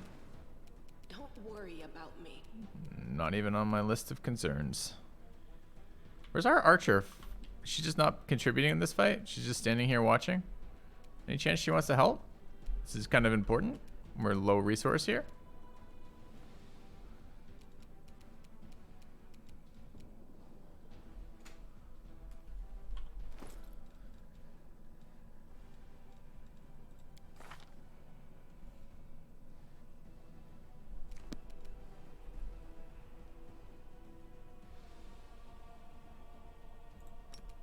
All right. The spirits demand your blood. We're going to take a lowered attack roll here for the chance that we might dodge something. I'm going to magic missile again. Another 2. I believe in the dodging. So this is how it feels. Okay.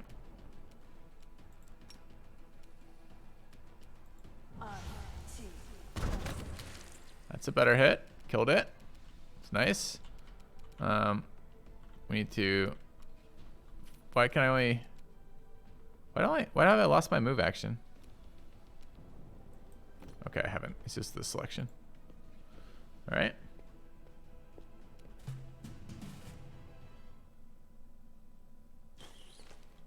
Ah, now she's playing. Thanks for helping. She just didn't know we were fighting. It's fine. All right, quick save, flawless fight.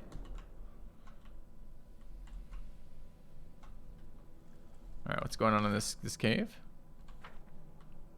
She can steal all the glory she wants. I'd like to survive the cave, the tutorial cave.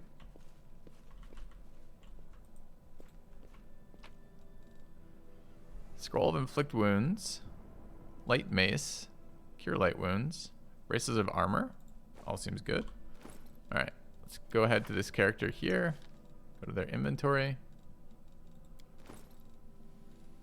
Give them fucking armor bracers. Non-stacking bonuses. Heavy armor bandit is...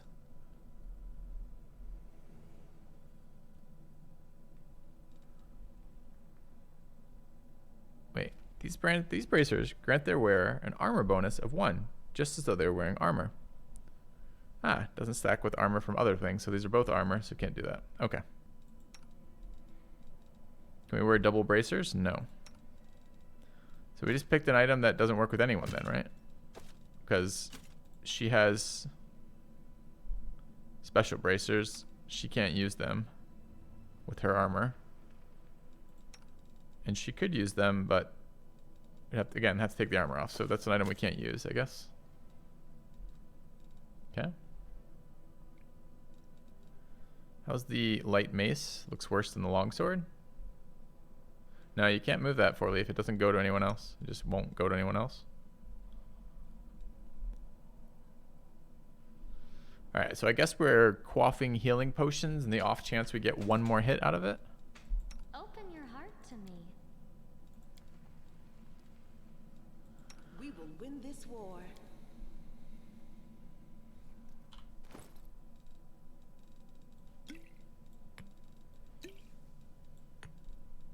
Okay.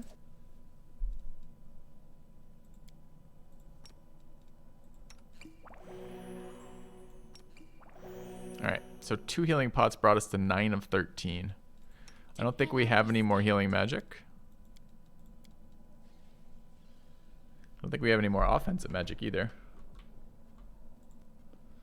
Alright, that's all we can do to keep healthy here.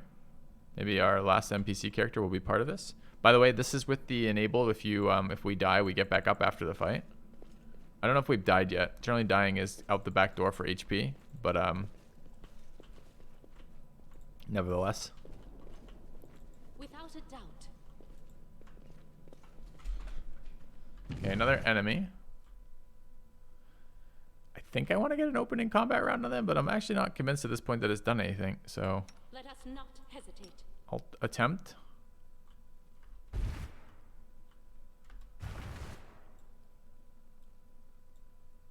The spirits guide me. Save the last one for Alright.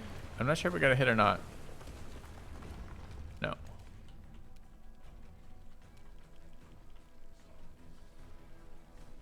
Oh, the combat log is not all the way scrolled down right now. I don't see a quick button to do that. There we go. Okay. We hit the Ray of Frost. We hit the giant fly for 4 damage. Okay.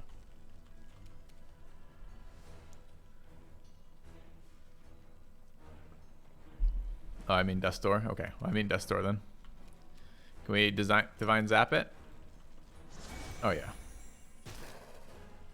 Get fucking zapped.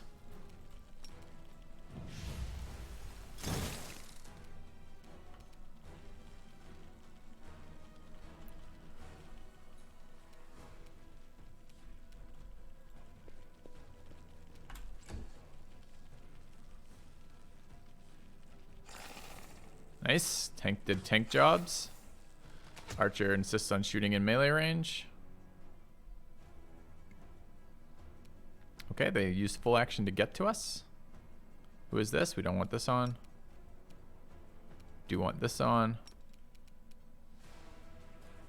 You are today's sacrifice. Hit it. Nice. More centipedes. Okay, they moved full action to get to us. All right, we're gonna 5-foot our way out of zone of control, I guess. And we don't have any more spells that we can actually use. We're in point blank range. We want to focus fire the one that's wounded. I think we can just frost this thing. easy 3 damage. Didn't kill it. It's a bit unfortunate. Into the fray. Missed it, so now it gets an extra attack. Maybe Anivia can kill it. She killed the other one. Dude, alright. Archers in this game seem quite strong. Good work, Anivia. All of our characters missed. She 2-shotted. She in 1 turn killed 2 in melee range while firing a bow. Can we get her in the party? She's the only one I want to recruit thus far. And she's the only one refusing to be part of the team. Yeah.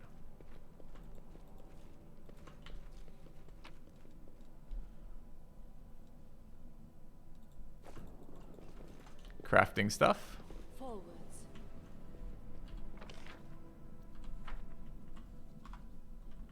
Okay. I don't have any more healing things. We're totally out of resources. Can we rest? We can skip time. Can we camp to rest? Nope. We march ahead. Alright, more enemies. It's kind of what we needed right now. The voice of the spirits. I stand ready. I want you to give it the frost ray.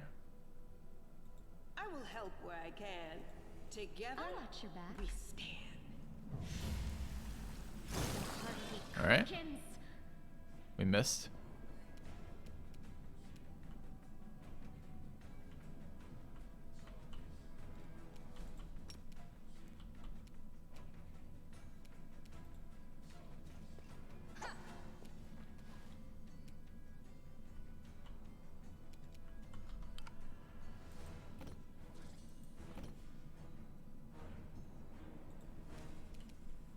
Yeah, move there, buddy.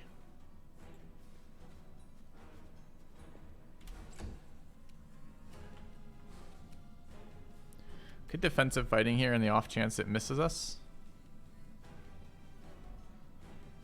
But honestly, I just think damage is what we have to get here. Missed. Can I turn it on after?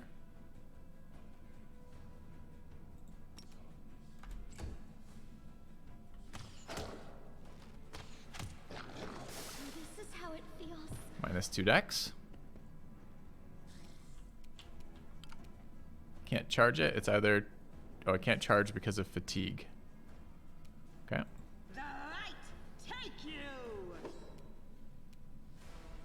We'd like to cheat our way out.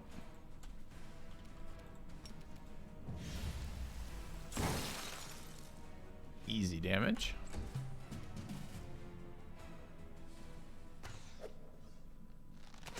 Gives no shits about firing into combat. Thank God she's here to carry us through all these fights. We'd like to skin it and get its scales. Okay. -2 dex is probably pretty helpful right about now. I think we can treat that.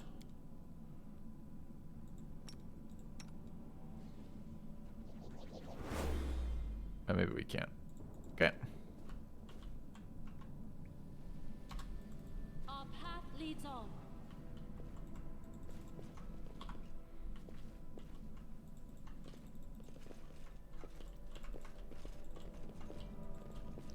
Got it. They should have cleared these caves in case of problems, huh? No, I can't just walk away. It's got to be here somewhere. He's a lizard man. Nice. Wenduok!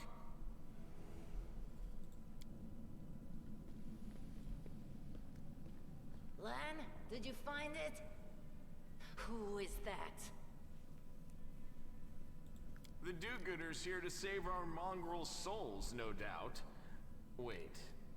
They might know what's going on up there. What are you doing here? That's none of your bit. We're looking for a holy sword. It was here, in the center, sticking out of a rock. The sooner we find it, the better. Some kids from our tribe took off for the shield maze. They figured it had collapsed, and now it's their time to go up to the surface, like all the legends foretold. Except they don't have a clue what's waiting for them up there. They're not fighters. And Saul, the chief of our tribe, is dead set against it. He says that now isn't the time for the underground crusaders to take up arms. If we get the holy sword, we might be able to change the chief's mind. It's a fool's errand. None of us will be able to hold the sword, let alone use it to save anyone. It's not an ordinary weapon. It's made from righteous heavenly flame and will burn anyone who touches it. You think you're special, Lan? I'll pick it up with my teeth and tie it to my hand if I have to. It doesn't matter. An angel's sword and a troop of stalwart mongrels will be able to work a minor miracle. Speaking of which, you're still here, Wendu, which means that deep down, you know it's possible.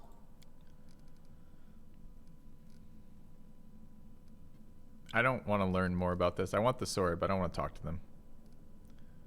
Thanks. An extra pair of eyes can... Now we're talking. Let's get to... What? You want to find the sword quickly? Hidden objects. Some interactive objects aren't easy to find. Moving past such an object will require a perception check. If the check is succeeded, this object is found. Interactive objects are highlighted when you mouse over them.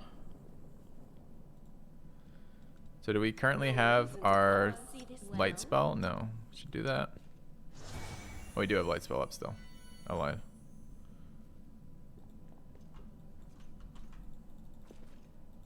Without a doubt. This one was beyond me. Oh, we should also be guidancing, shouldn't we? That is quite a Oh, we hit it. Nice. Copper ring. So, if we wanted to cast guidance, where might I find You it? can trust me. That's guidance, right?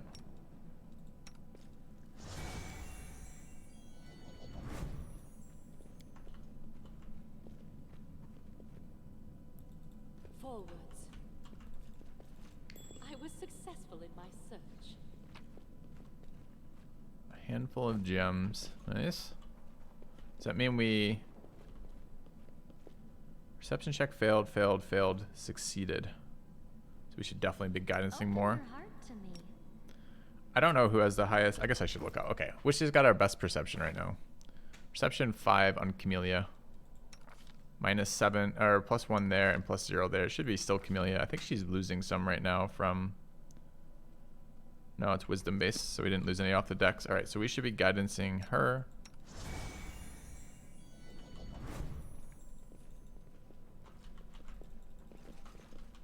I found... something. Okay. More loot, more guidance. What's on your mind? I wonder. We march ahead. No, what is that? Okay. All right, magic sword in the waste pile, in the rubbish bin.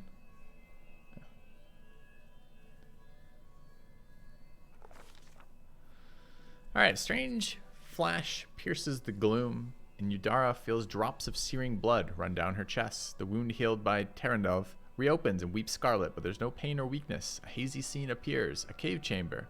This one or another one entirely. Udara's heartbeat quickens, and a stream of thoughts suddenly bursts into her mind, thoughts that clearly belong to another. Treachery. They betrayed me, trapped me, and stabbed me in the back. My trusted allies, my treasured friends, the people I swore to protect, the people for whom I descended from heaven and came to this turbulent mortal world. There they are, up ahead in the gloom of the cave. What are they waiting for? Are they afraid to draw any closer? They believe I am about to die from their traitorous blows? Next to me, a quiet moan. A girl with a golden braid lies on the rocks, clutching her slashed side. She refused to join with the traitors and paid dearly for it. I should have tried to run, but I will not. While I still have strength, I must. While reorganizing the foreign origin of these thoughts, Udara intuits that she can control them somehow. Let's try to heal the wounded girl.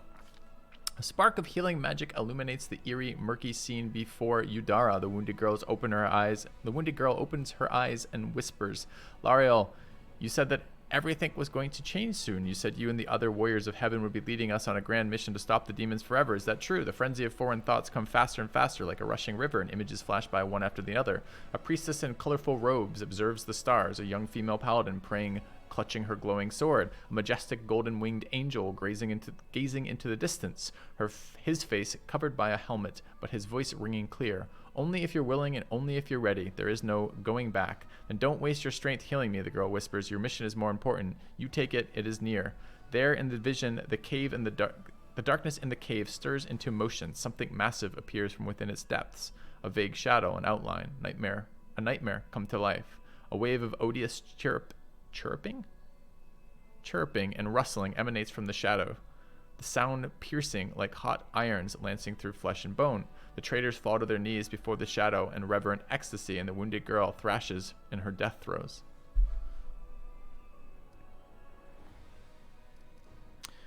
Yudara is determined to fight off the illusion. Knows how to resist malign influences such as this, no matter its origin. Alright? Let's try this. Knowledge Arcana. Failed a Knowledge Arcana check. Alright. Even in cutscenes we fail. Difficulty was 14. We have a +4. We rolled a 7. The force of this terrifying attack, though originating in a vision, is much greater than anything Yudara can withstand. Crippling fatigue drags her to the ground, hands trembling, cold piercing her skull and slowly creeping along her spine. The one who sent the vision is experiencing something similar. He is broken and exhausted. A monstrous shadow emerges from the murk of the cave. It is not real. It exists only in this strange vision or memory, but the thrill of fear it provokes is more than real. The shadow's features starkly resemble those of Daskari, the terrifying demon lord. In a movement as swift as thought itself, the monster's hand is wrapped around the throat of the one they called Lariel. The foolish angel struggling on the rocks like a fly with his wings torn off intones the shadow. Its voice changes as it moves, shifting from a quiet whispering to a sonorous shout, becoming young, then old, and quavering. Where is your goddess, angel? Where is her self-assured herald? How is it that you are dying here alone, so far from the light of your heaven? A strange calm envelops the thoughts of the one called Lariel. He recognizes who stands before him, and he knows he will never bow down before this enemy. The flaming sword flares to life in his hand. Bright, pure, flickering with multicolored sparks like a sunbeam through stained glass. Slash! Exclamation point. The blade slices through. I mean, what is this? This is like 80s, like Batman and Robin. Pow! Boom! Crack! The blade slices through the demonic creature's flesh, and the monster recoils with a howl, releasing his grip on Lariel's throat. The angel falls back heavily on the rocks. His vitality is ebbing, but his pride remains undiminished. He grips the sword and with his last burst of strength plunges it into the rock. Yudara senses that the vision is fading, the rush of thoughts diminishing like a river running dry. The last thing she hears is this: "You will kill me, monster, this I know, but one day someone will come here and raise up my sword. They will raise it up and punish evildoers and traitors, save and protect the innocent." Save and protect the innocent. 60s, not 80s? Nah, man. I watched that as a kid growing up, and I didn't grow up in the 60s. The vision disappears, vanishing in a burst of colors. Yudara does not hear the final words, but she seems to complete the thought, taking it to heart. The words fly from her lips, and with them something else. The heat blazing on Yudara's chest fades away. The edges of the scarlet wound close, leaving not even a scar behind. Looking down, Yudara sees the flaming sword in her hand, or rather its outline, the memory of what the sword looked like. With a final surge of warmth and soothing light, the sword vanishes and the light is drawn into her hand. Yudara senses that it will return. All she need to do is call it. Yeah, maybe it was reruns then. Okay. Alright. We found your sword. It was... Hey, are you alright? You were kinda glowing just now. That was it. The light of heaven. But how? We used the spell guidance. It allows us to roll twice on our perception checks. What did you do with it? Where did it go? You saw it too, the traders, the dying girl. I think I saw the memories of Lariel, the angel who died here. Lariel? That really was Lariel? The angel from the legends. The ancestors even got his name right on the gravestone. The chief will be thrilled. You. Thousands of gongs and no one's been able to touch it. And now you, an ordinary creature of flesh and blood, no different to us, get the sword and start talking about visions. Now, Wendowog, don't be a sore loser. She is clearly different from us. The sword appeared before her, along with the angel's name and all that other stuff, because she doesn't carry our mongrel taint. Heaven doesn't give a damn how special we are. We're born with evil inside us. Heaven doesn't need to know any more than that. I know you're willing to tear anyone apart to uphold our people's honor, but you and Sol, you just refuse to face the truth. We are the way we are because our ancestors' bodies were corrupted by the Abyss. It does the same thing to plants and animals. There's nothing heroic or special about it. It doesn't make us better. and it doesn't make us worthier. Requires angel mythic path. Reveal the light of heaven. It seems I can control it. We have angel mythic path? That is just... wow, I mean, that's amazing. Heaven has truly blessed you. This power is the most majestic thing I've ever seen in all my life. Is this what the sun is like, Lan? They're 30 foot down. Yes, it's similar, but this light is more golden.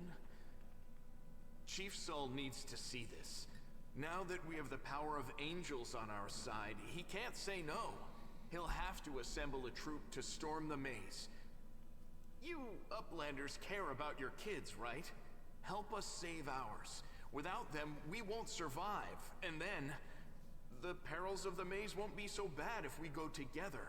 We'll make our way through it and find the way to Canabras. Let's go. We'll take the short route. Can't hide from me. No! Don't make me leave my loot. What do we have here? Dude, we have fucking great loot. I mean, what do we have here? Our path leads on. Alright.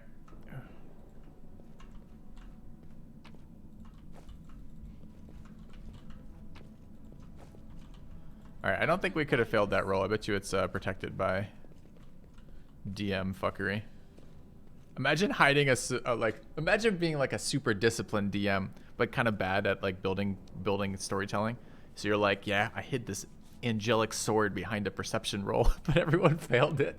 And then you're just like, I'm not saying a word. Alright. So we want to get across this apparently, which is a mobility check. I don't know who has our highest mobility right now, but we should definitely figure it out. -7 seems pretty good. +2, +1, +7, +5. Alright. I think Lan will be getting a buff. I heed the voice of the spirits. Always be ready for the worst. The mongrel did it. Rolling dice. Most of the game's mechanics are based on the rules of the tabletop RPG Pathfinder, which uses dice for determining outcomes. To get over this rubble, your character Lan got the result of 27. The result is the sum of the dice roll, which was 19, and various modifiers such as the mobility skill bonus. The check's difficulty was 12. Wait, how was it? I thought we checked and we had +7. If we rolled a 19 and we got 7, shouldn't it be a 26? Oh, it's competence. I thought it was re-roll off guidance. That explains it. Okay. So it's just a +1. Yeah, but I thought it was advantage, but it isn't. It's +1. Still good. Okay. Nailed it. All right, we jump across. Doesn't really tell me how... I'm not really sure I get how that helps the rest of the party. It feels like we just rolled with the one guy. He leaps across. The rest of the party tries to leap across and falls to their death. But hey, we'll take it. Only one roll. Seems good. Without a doubt, we will prevail. Ah, more enemies. All right. Okay. He opens the path. Yeah, we'll go with that. Seems good. There's some big spiders and some big abdomens. That's all right. So what are we doing here? We don't have any health, so charging in's a little sketchy. Easy zap. -1 health for them. Get fucked, spider.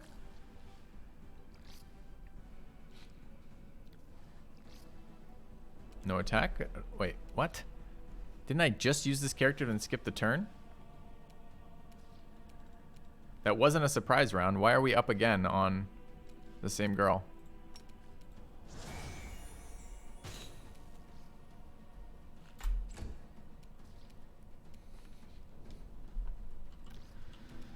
Okay.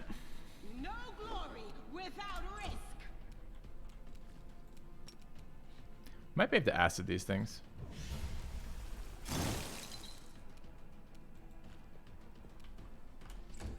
Alright, what's she got? She has... We don't know what she is yet. She is a... She's an archer, so presumably she's the best character in the party. The deadly and cunning huntress from the mongrel tribe left her home, blah, blah, blah. Alright, what does she have for abilities? She's got a bow.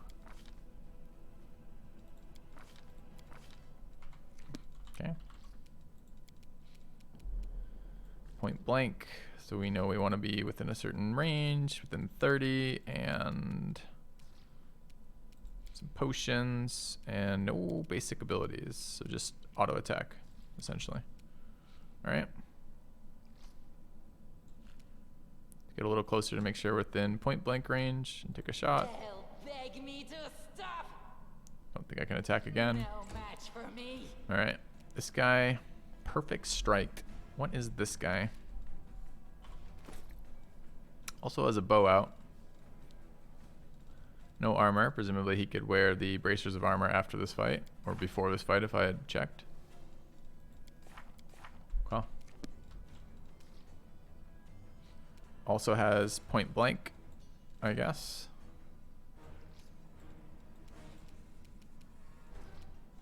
So we probably want to walk a little bit closer. Okay. You've crossed the wrong mongrel. Another miss. Okay, she's the only one in our party who hits anything. She double hits. I'll just sit here. I like how the DM has given us a companion character. Like, this is like DMing 101, right? Like, don't bring a companion character to the party who's stronger than all the player characters, who brings them through all of the early game content. It's like DMing 101 because it just totally destroys player agency. All right. So we've got our companion character carrying us through the early game. It's exciting. We're going to get fucked by the spider.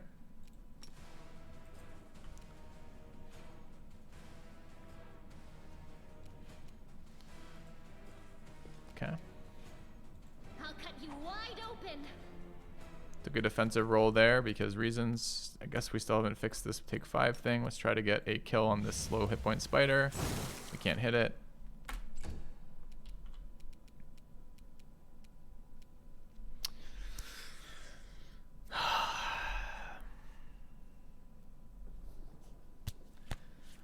Okay. Let's go back to.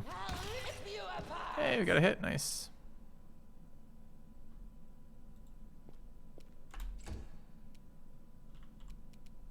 You won't survive. Another hit. Me. Great.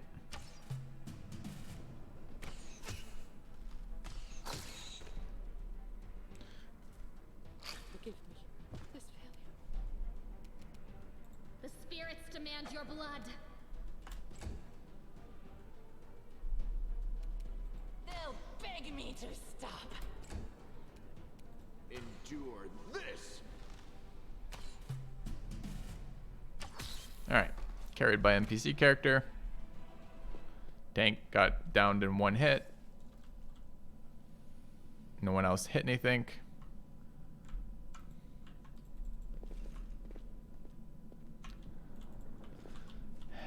Is it too much to expect that they improved upon the base of the game we played before? Like,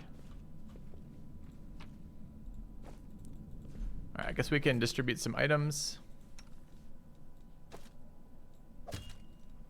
Presumably people. She doesn't have armor either. He might maybe supposed to be melee. I don't really know. Do we have 2 more archers that we picked up here? I really don't know. Yeah. I'm not gonna worry about the rest of that gear, I guess.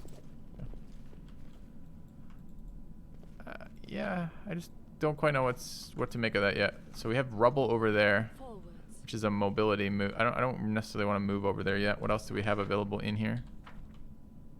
This looks like we're moving on. What is this? Protection from evil. We march ahead. All right, I don't know what this mobility check is for, but we're gonna do it. Who did we decide? This guy was the most mobile, so let's give him a buff.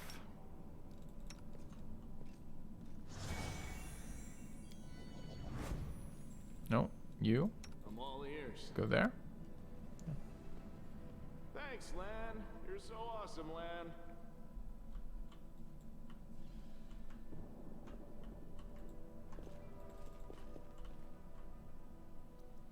More combat. We're not in very good shape right now. I don't think these guys have spells. Oh, I just aggroed when I was trying to reposition. Whoops.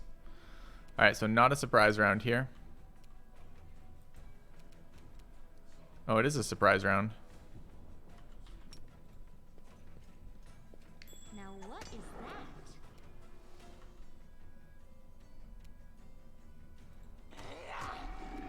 hit twice too. Nice.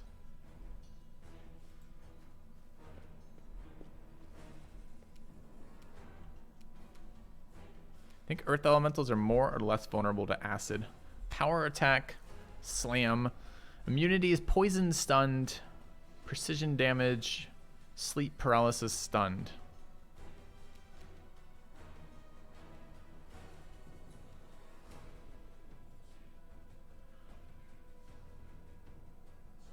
Range touch attack, 1d3, 1d3. Do we see anything about resistances?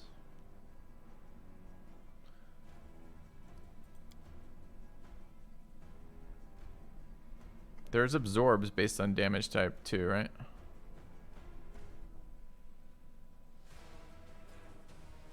An earth elemental gets +1 bonus on attack and damage rolls if both it and its foe are touching the ground. Weird. Okay.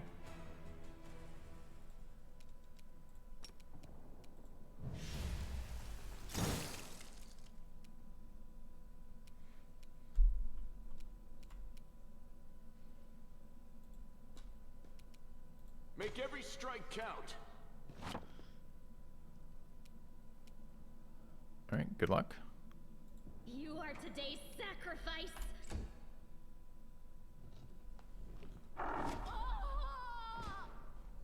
Well, unfortunate. Zero elementals have a lot of health remaining.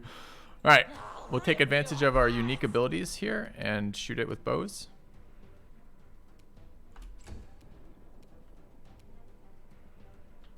Can't charge because of fatigue.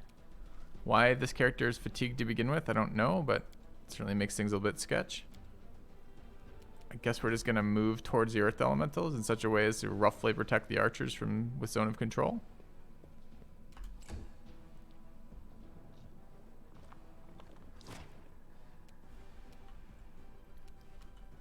We have no other spells. We haven't had a right. What is this? Light of the Angels. All targets within a... Summon a soothing light, warming the hearts of your allies and obscuring the vision of your enemies. Each ally in 20 foot gets one temporary hit point for 1 hour, and enemies become dazzled. It's a new ability, I guess, off the sword. Do we have anything like Banish Elemental? It's probably generally a level 1 spell, right?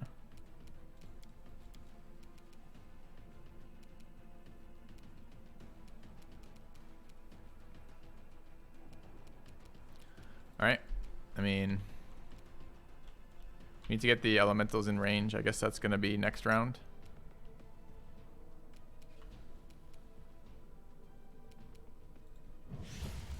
Where's our carry archer? She's not in this combat. I don't know where she is. But we need her here. Yeah.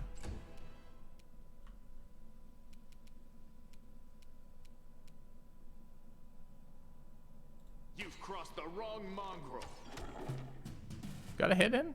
Didn't kill it, but still impressive. Okay, second tank down. Oh, there's Carry Archer doing all the damage for our entire team. She one-shots an elemental in that round. Next guy is down. I mean, can I have a little tiny bit of player agency in the opening, please? They'll beg me to stop.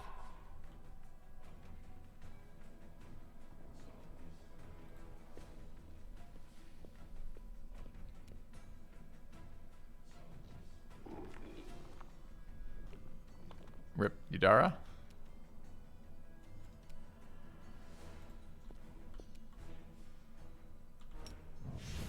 Oh, maybe it should have been Divine Light this round. See what the hell Dazzled did.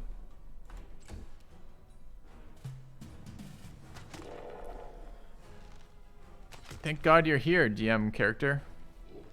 Otherwise, we'd have such a hard time of this adventure you designed for us. I guess I'll continue to roll and miss and hope that you're strong enough to carry us to victory.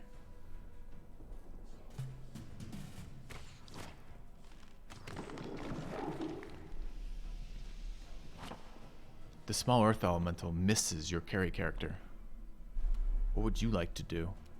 I would like to fucking flee. I mean, we're past turn. It's irrelevant what we're doing anyways. Oh, carried by DM character. Excellent. All right.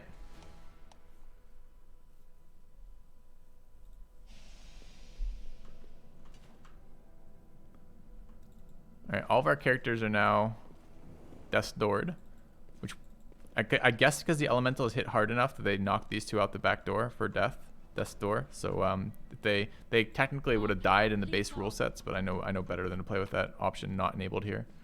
A Wand of Cure Light Wounds. It's probably helpful here. Yeah.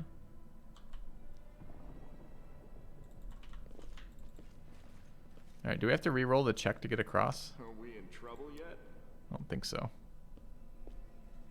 Okay. Would I recommend an electric toothbrush? I would, yeah. I'm curious.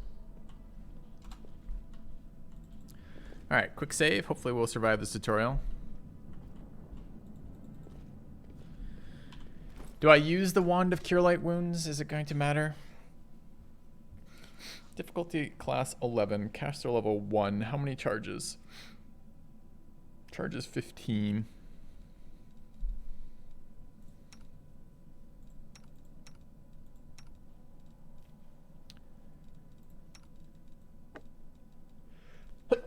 Excuse me. All right, let's guidance, I guess. Oh, it says use magic item, which is a different spell in this game, or a different ability. UMD. +1, -1, +2, +9. All right. Can she use that one, though? Does she have the spell? She might.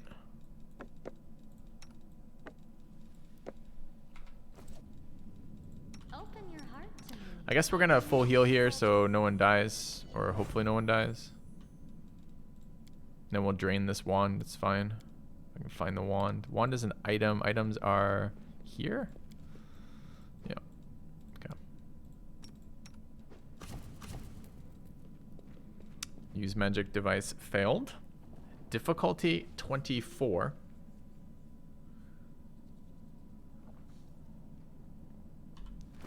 Difficulty 24? Level 1.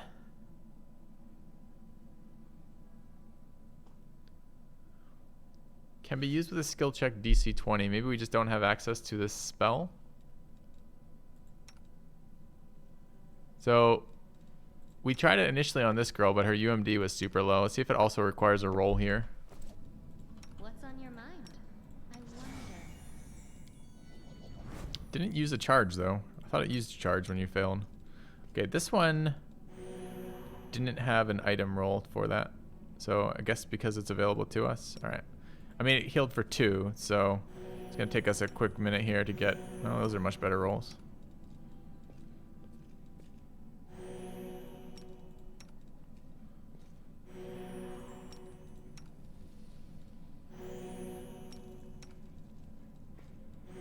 All right. Ooh. Thank you. Chat, quick reminder. I did re-up that sponsorship with Huel. So Huel is a meal replacement, essentially powder that you add to with water to make a meal. I quite like it. It saves me a lot of time. I like the flavor. I've been happy with both the caloric intake, the balance of nutrients in it, and the flavor and texture. If you're interested yourself, you can find a link below my stream. I will be from time to time mentioning them as they are sponsoring the stream again for this month. So. All right, moving in. Do I use a blender for it? Negative. Don't need a blender for it. All right. I'm not telling you to do it one way or the other. I'm just telling you what's going on. All right, so we left a little bit of loot behind, apparently. That doesn't seem smart. We should go get that. This was the little area where we fought the element. No, we already jumped back out. Wait, where's this then? All right, we know there's loot on the mini-map. We should go get it. We don't want to leave loot behind. Forwards. Okay. It's a corpse. You can't attack it. Wait, why am I... Need to be looking south. Oh, we probably can't go back. I can't jump back over. It's not an option. Never mind. Okay. Going east then. Ah, combat. tried to stop, but of course this interface. Alright, so they missed their first attack and they attacked our tank, so that's at least good, I guess. And she hit! Oh my god, what a god.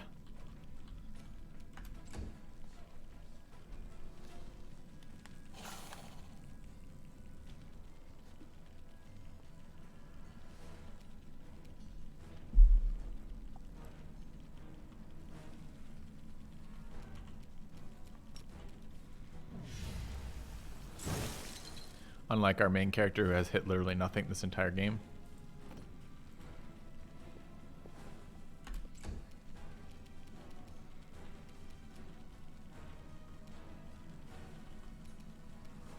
Go for their hearts.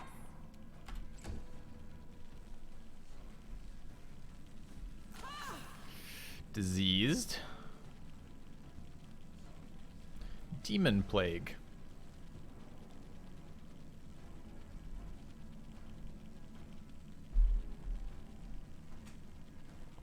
Lucky us.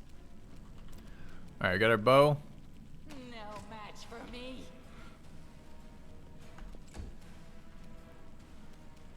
You won't survive me.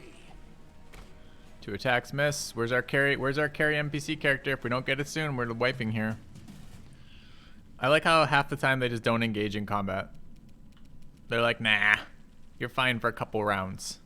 The DM like rolls his eyes and is like, fine. Anivia steps forward and kills the enemy. Into the fray. I'll just sit here. I was trying to let you have this one on your own. Alright, so she's not dead, but she's pretty close.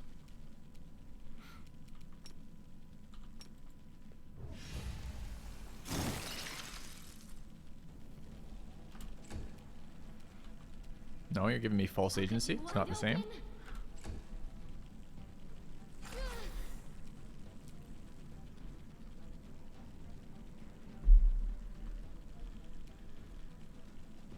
I'll rip you apart. Hit it but didn't kill it. Endure this. Missed it twice.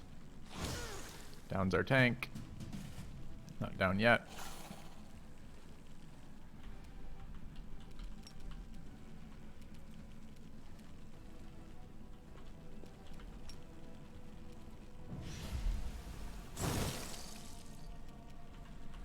Good luck. The spirits demand your blood. So this is how it feels. Oh, she showed up to help us. Thanks. Double miss from her. Uh-oh. They'll beg me to stop. Make every strike count.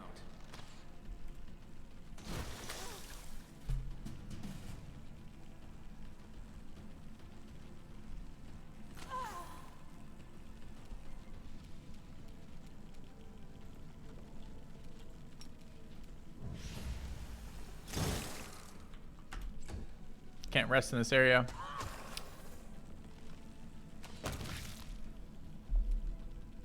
She one-shots a fly. The whole rest of the team finally managed to bring down a centipede with only 2 losses. You've crossed the wrong mongrel.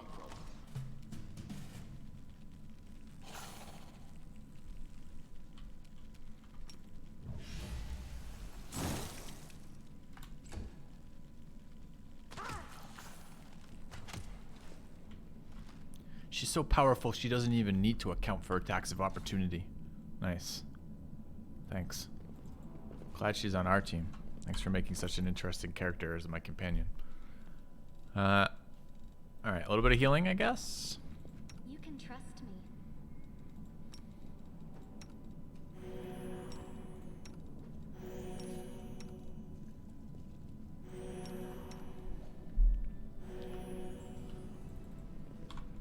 Okay.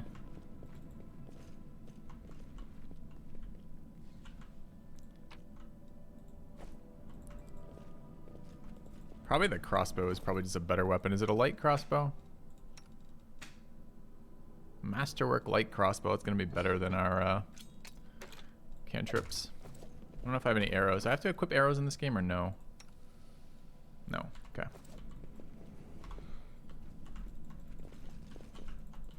That's Celeste I'm thinking of. Alright, more enemies. Alright, what we have to do here is we have to... The problem with this is it's clearly a bug with the NPC that it's not engaging until it hits a certain radius. Clearly she's supposed to be here carrying us through this dungeon. But at the moment, I'm gonna move. Well, I'm gonna try to move everyone back. Gave up first option here. White stealth spill on. No, looks like no.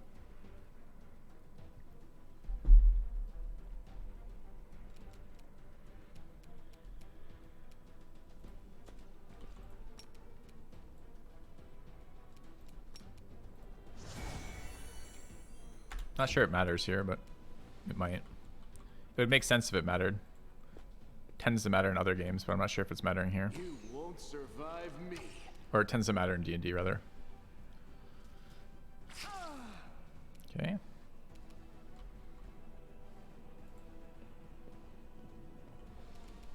No match for me.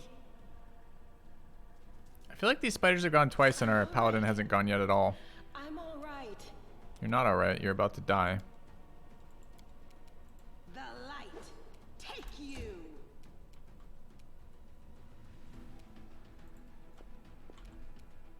We shall overcome. Still not in aggro range. This is bad news. You are today's sacrifice. Endure this.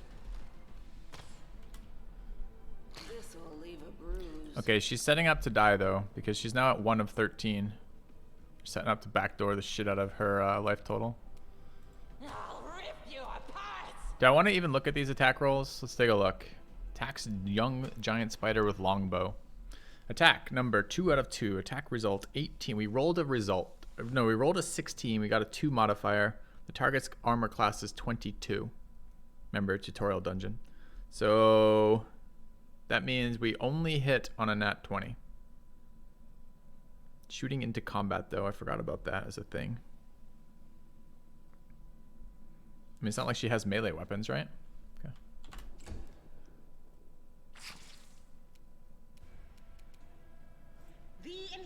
Let's go look at that roll. Okay, attack result 19. Rolled a 14 and added 5. Target's armor class 22.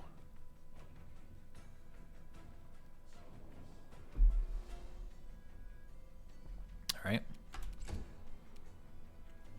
So they're gonna always both be in combat. We don't have the feet to shoot into it. But we don't, I mean, I guess...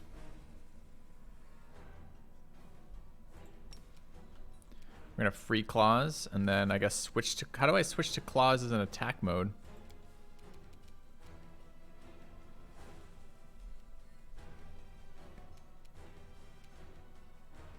I bet you I have to switch to empty hands. No, I can't punch this turn.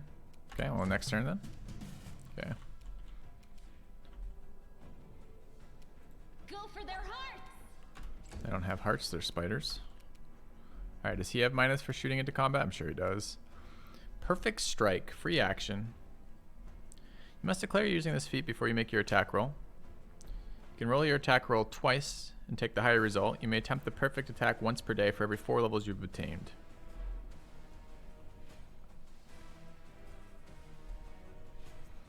Alright. Make every strike count. Double miss. I'll just sit here. Okay.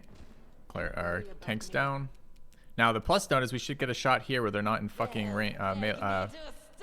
in melee. Okay, I'm just gonna hide behind Anivia until she saves us. We're at the mercy of these spiders. Oh look, she showed up. Thanks for playing. She almost one-shots a spider. Alright, we can go punch now. We should delay until after. Oh, this is the round end though. Never mind. Let's go here and attack with our fists. Do not hold back. How was that? Okay, attacks young spider. No. Alright, attacks young spider. Target roll. Attack result 10. We rolled a 9. Modifiers of +1. Target's armor class is 22. Equally as bad. Okay. I'll cut you wide open. You've crossed the wrong mongrel.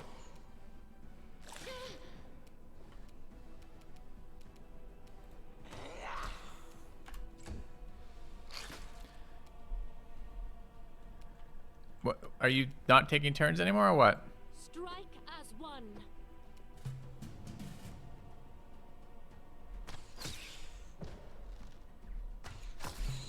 Carried by DM character.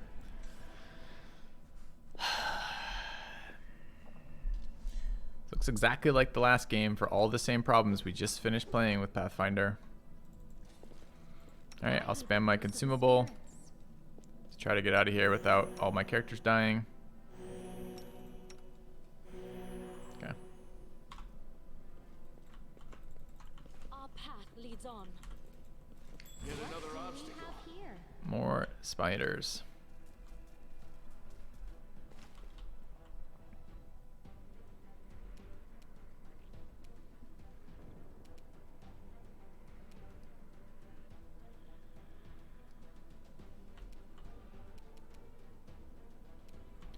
Who is this? This is the paladin. A hit. Amazing. No match for me.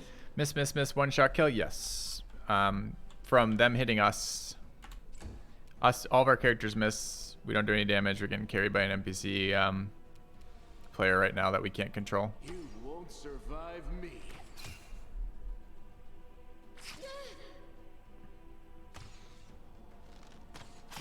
Thank God for her with her level 5 sneak attack, whatever the fuck it is. Alright, chat. I need a quick break. I'll be back in just a minute. See you guys shortly.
Alright, I'm back. So far we're running into the same issue. We turned up the difficulty because we like challenges in our games, but the difficulty right now isn't a challenge, it's a slog. We can only hit on basically natural 20s. We don't have any options to do things differently, so our options are run into this and get carried by the NPC or turn it down to a lower difficulty. So, I mean, that is the complaint I had with this game previously. It was exactly that complaint. Not this game, but the prequel. There's the #1 in the series. This is #2 in the series. It's kind of frustrating to see that immediately dive into the same problem.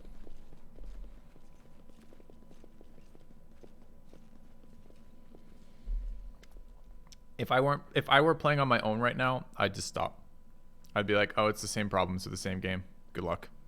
We'll check it out a bit more because we're streaming, but not a good start. All right. Why is this not voice acted? She was voice acted earlier. Listen here, you. I don't know who you are or where you've come from, but you and I are the only two people who see things clearly. That's why I'm asking you, don't show the light of heaven to Saul.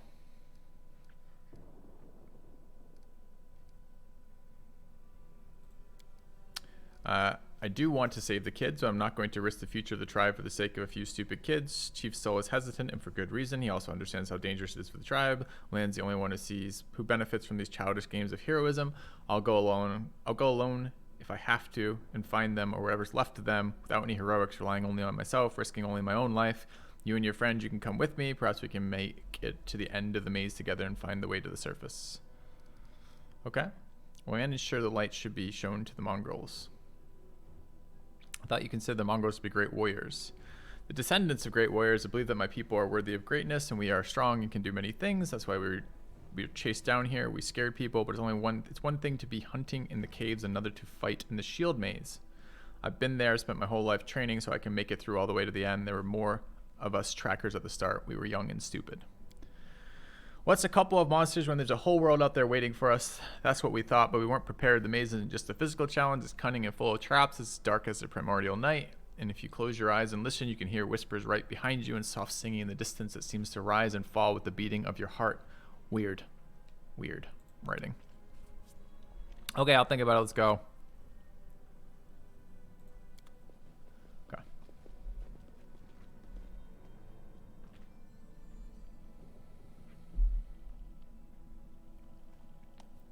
All right. Leaving a location.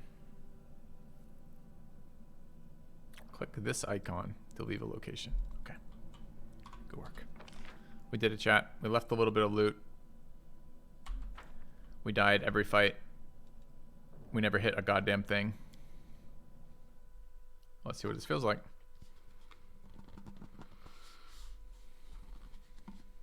I don't mind missing. It's not that. It's just like I don't have the answer to this. We struggled with this last time we played Pathfinder, which is what the hell do you do from this system if you're not, I mean, what it feels like it needs to be is basically you have to hand design the encounters, and maybe they are, maybe they aren't, but like just throwing down 3 spiders and being like the spider stats scale with difficulty, but they don't scale in a way that makes anything fun. It's not fun, those difficulty scalings. But the problem is if you don't scale the difficulty, the spiders just keel over and die instantly if you play even remotely optimized. So I don't know what the solution is for that, but it remains the same problem that we were having in Kingmaker. All right, I thought we were getting out of here, but we're just in the next stage of dungeon. I guess we'll get carried by super fucking NPC. I hate DM characters. I've never had a good experience with them. I've only ever heard horror stories about them. And we seem to be having the same right now. Same exact thing. Got a DM super character carrying us. All right, Mongrel Cave. Mongrel, they don't challenge us. Mongrel, that guy's fishing. I can talk to them. I don't want to talk to them. Yeah. Can we rest? That's a good question.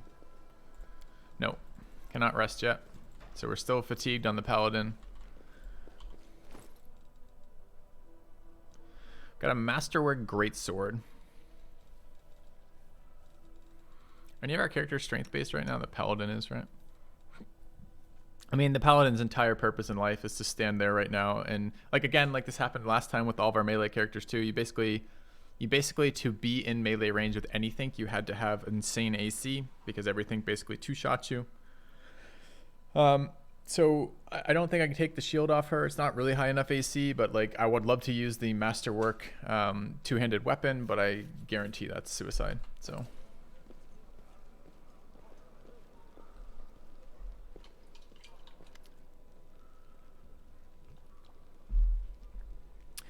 I don't know why this isn't being narrated. Your first impression of the mongrel village is of a squalid dump with odors to match. Unblinking, glowing eyes watch you from the gloom in deformed shapes. Slope between the huts, you see some mongrels gutting white eyeless fish while others are repairing fishing nets. All the signs of normal village life, but tense expectation hangs in the air. A heavy-set, aged mongrel slowly shuffles his way towards you. The hair on his head grows in limp, wispy strands, and his face has a distinctively rat-like appearance with pronounced teeth, and you hear a rattling sound in his chest with every breath he takes. One of his eyes is white, fully scarred by cataracts, while the other gleams with moisture. Uplanders. End times are upon us indeed. Lan says, again, Lan is a voice-acted character from earlier. I don't know why the voice acting has stopped. We're on the primary storyline. Lan says, Chief Saul, we found the angel's sword, and we found the one who can wield it. She had a vision, and now the angel's sword, together with the light of heaven, are somehow inside her. Gather the tribe, anyone who can hold a weapon. The young ones are still alive. We can go save them. Chief Saul raises his hand with ragged, broken fingernails. Ah, Lan, always dreaming, always talking. You're too hasty for your own good. Again, this is now written with an accent, but not voice acted. It just makes it miserable for the player. You're too hasty for your own good. It's going to get you in trouble. An uplander with the light of heaven, that's too good for us. That's too good for us. Okay. Our kind doesn't have good things happen. There's always a catch. Lan trusts people because he likes to believe. Isn't that right, Lan? I'm the chief. I don't work on faith. Show the light.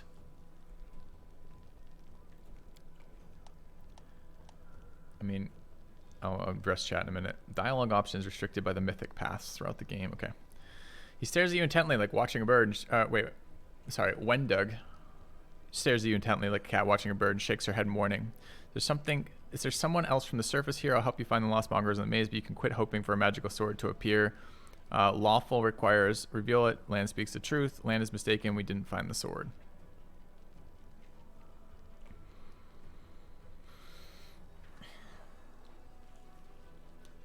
Do we care? I kind of just want to see it. D&D is horrible. Level 1.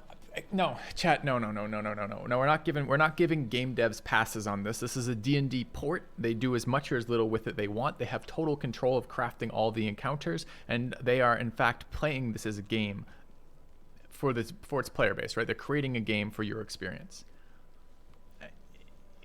It's not. If we white knight every step along the way without taking any time to actually compare what's happening to what the goals of playing the game are, it seems kind of we're just giving them a pass. They had a whole game.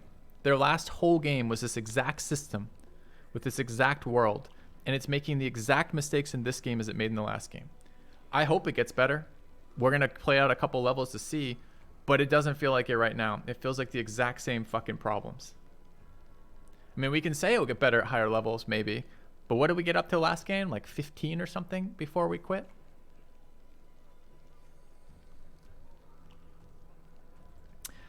All right, I would like to, I'm going to use option 2 here. I'd like to take her at her option. Okay. You don't understand. It's holy light. It will scare off the monsters dwell in the maze. He drops his voice. Listen, I don't personally believe in this angelic light, but Saul does. Show him. It won't cost you anything. Is there anyone else from the surface here? There he is, hale and hearty. Prime is a peacock, just like me. Prim is a peacock, just like me. Not good. Too many uplanders. Not good. Not right. What are you doing down here? You're not one of us. We're not your kind. When the time comes, we'll come to you, not you to us. Did that tell me anything? Lan is mistaken. We can't find the sword. I guess we're going to be forced to do this. Yeah.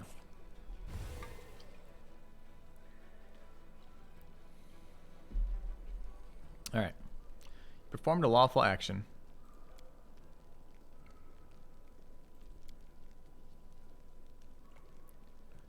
All right, Lan's happy we supported him.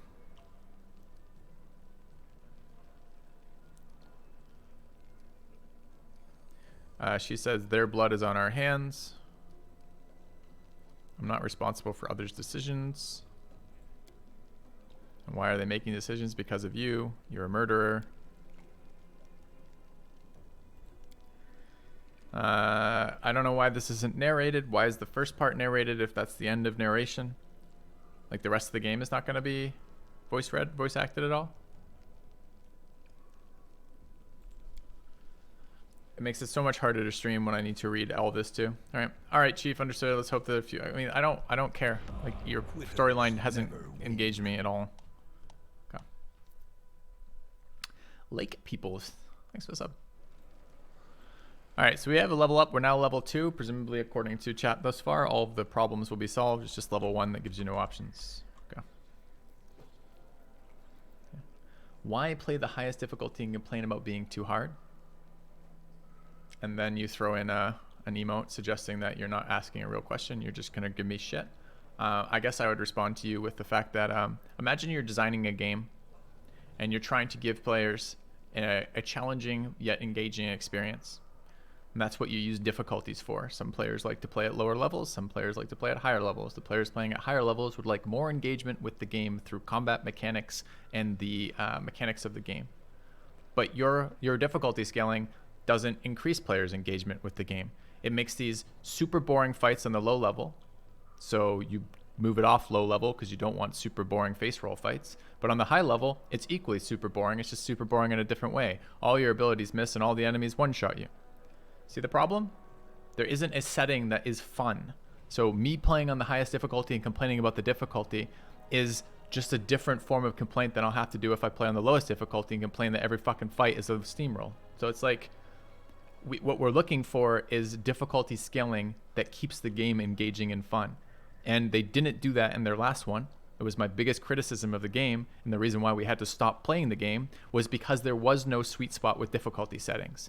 All of their options for changing difficulty include HP, damage dealt, criticals, the way the combat enables, like turn-based versus non-turn-based. All of those things didn't work. None of those things made the game at all fun for the combat, and this is a combat-based RPG. If the combat isn't fun, the game doesn't deliver anything. So here we are again at the start of the game, struggling with the fact that we would like to play on a difficulty that isn't face roll easy, but when we play on the higher difficulty levels, so far we've had a non-player character of a higher level carry every single fight. Every single mob is either one or two shot us, and none of our abilities, of which we're using all of the abilities we have, none of them can hit the targets.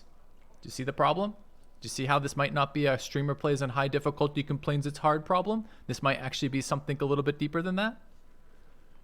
Like, how many times am I going to have to say that for this game? I don't know, man. I don't know. All right, let's do our level ups, I guess.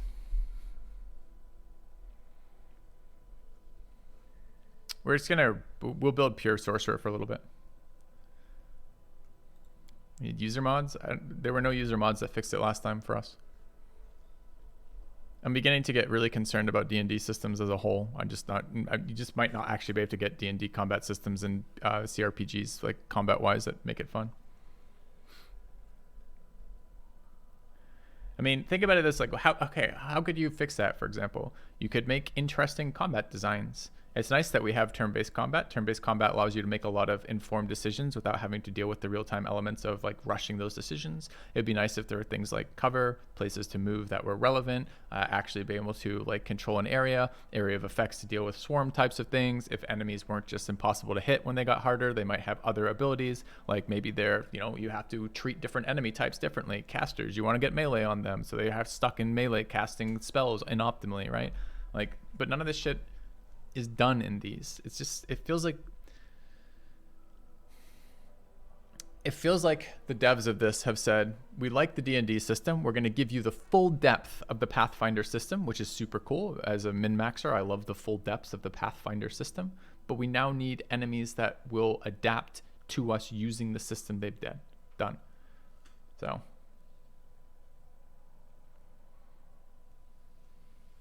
yeah, but it didn't even work. It's like Four Leaf, you're right. We did that, but there were more problems there as well, right? And the other problems were, even at the very high levels of combat, you ended up like these buff bot builds where you're just massing huge amounts of buffs on everybody. And then even then, it wasn't fun the combat wasn't fun. It was like still super swingy. It's like, if they hit you twice, they will kill you. Doesn't matter how much tank you are. Doesn't matter what your AC is. If they hit you twice, you're going to die. So you're full evasion tanking, because otherwise everything kills you. And then occasionally you still just run into like a string of bad rolls, or like the opposite. We had a Slayer that was just like ungodly powerful. We just killed everything within like a round or two. Like, I don't even know what to do with this. Yeah, I know the D&D system has like a cover thing, but my point is not my point is, think about what you can do with these limitations. You have this rule set, so you need to design encounters that are interesting.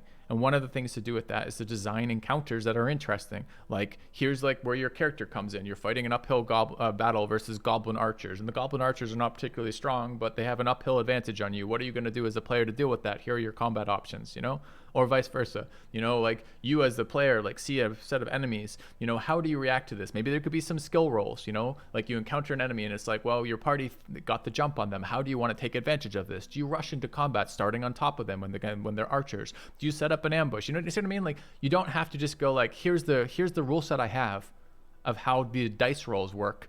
The only thing we can do is either up health or up dice rolls. There's other things you can do with that.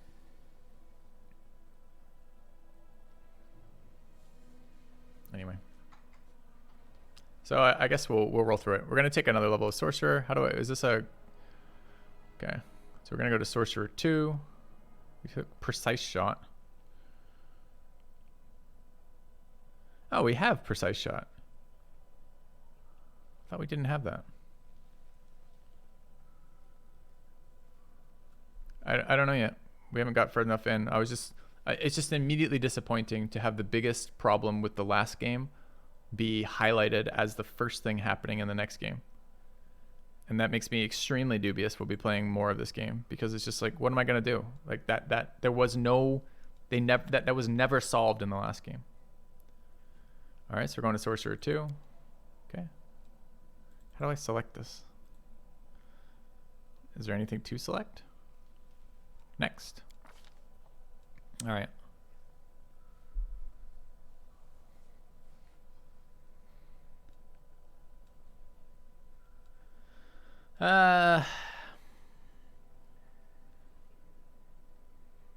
We have 3 points here.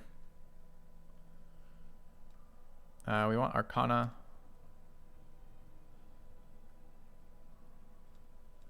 Persuasion. Perception. Perception just seems so good as a whole. I wouldn't mind these other ones, but this is a min-max character that I didn't design, so I'll just roll with whatever. Could run UMD, but I didn't find UMD to be a very interesting thing last game.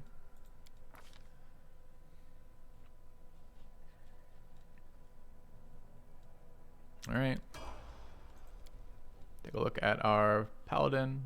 Let's go pure paladin again. Sure. All right. Do these do anything?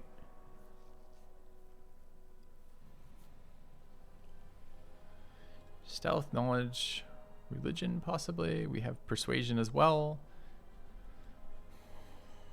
I mean, this is another immediate complaint about this game that was in the last game as well, which is if you take their player recommended characters, their starting ones that they default you to doing, the thing you don't want to have is all of your characters immediately overlap with all the NPC characters.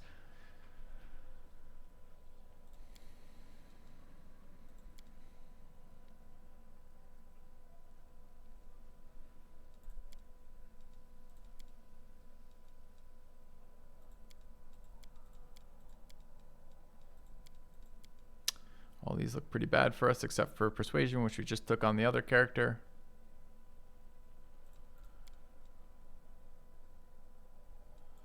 All right. We picked up lay on hands, which is a good one for sure. Okay. How would I rather higher difficulties introduce more dude, I just answered that. I just spent 15 minutes answering that question. I literally just spelled out a couple different scenarios of how to do this and the problems with the existing system.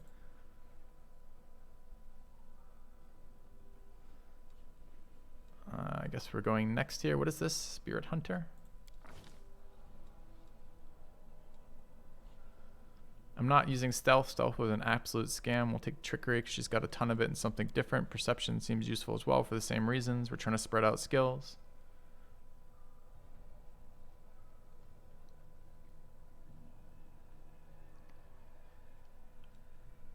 Oh man,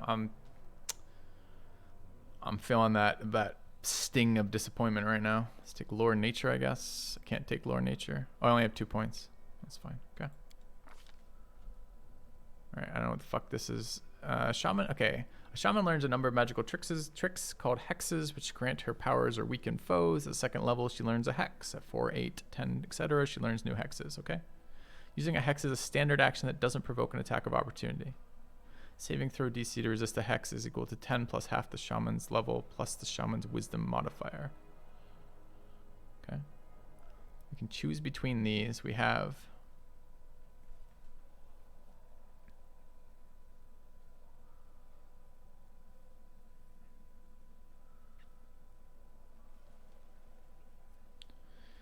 I mean, that seems useful for what we have right now, which is a series of debuffs stacked on our characters.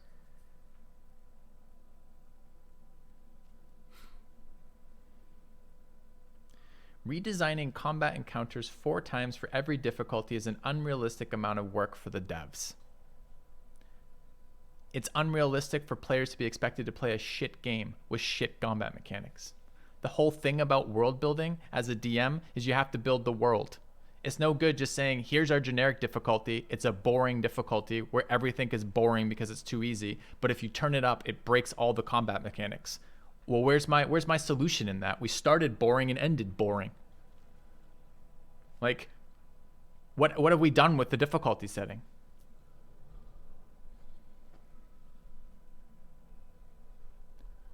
Like, it's unrealistic for the devs to build a game that's fun. Is it? Is it unrealistic?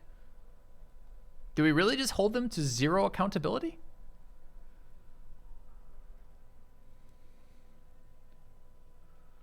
All right, this is the number of hexes to read at level 1. So we have 55 hexes to choose between.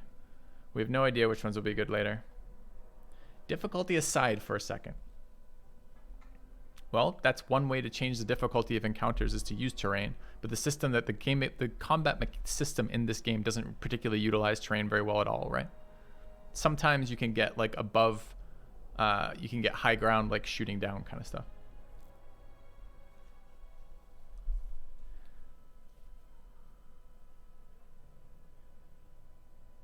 A shaman can chant as a move action. Any creature that's within 30 feet that's under the effect of the shaman's evil eye, fortune, fury, or misfortune hex has that effect extended.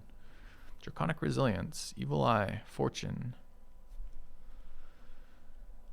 I'm taking the first one because I don't care. All right, how do I actually choose this? I choose it over here. There's a million of these. It's probably fun to build it if we're min-maxing, but to min-max, we're planning our characters for basically the full campaign. We're not planning. I can tell you off the first fight, the first round of fights, that I won't be playing this for a full campaign. It's just not gonna. It's gonna have exactly the same problems the last one had. So, all right. Maybe the game isn't for me. Who is it for then? This is the second time.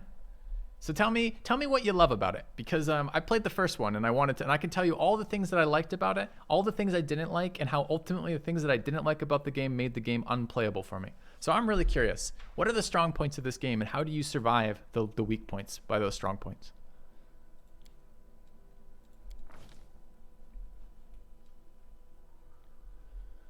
Grab mobility, athletics, I guess. It's a weird combo for me, and perception, sure. Oh wait, 2 more. This guy's high int? Weird. There's probably some use for stealth, but there wasn't in the entire last game. Can't take it. Oh, I don't have any more points. Okay. All right, Zen Archer stats. Zen Archer bonus feat. We have point blank already. We definitely need to take... Is it precise shot, the one that lets me fire into? Yeah, we need that. So, all right. Okay.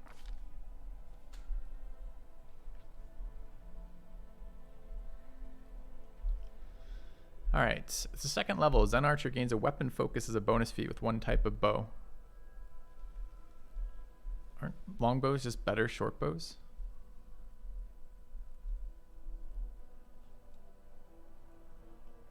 I hope he has access to longbows. Okay.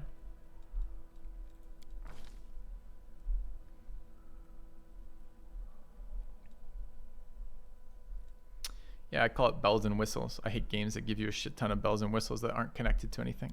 The whole point of having options is the player agency you get from them, the different things you can do, the ways you can approach it.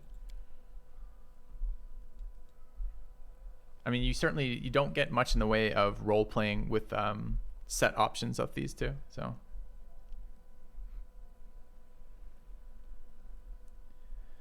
seems that Divinity got the difficulty thing correct.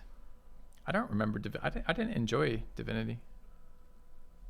I'm looking forward to seeing Baldur's Gate 3, right? When that release, it hasn't released yet, right? I'm not just missing a release date on that.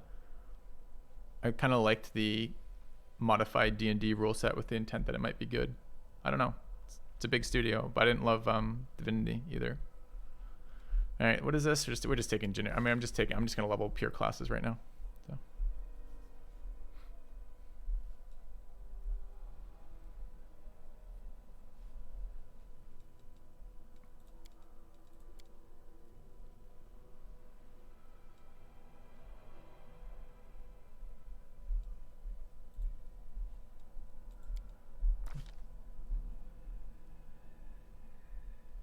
Oh, shit. My bad. I didn't realize Flipper. Thanks for updating me. All right, is this another archer? So, like, the end... Okay. Starting companions. You have a overpowered archer behind you. Two of the four companions we've met so far are also archer characters. All right.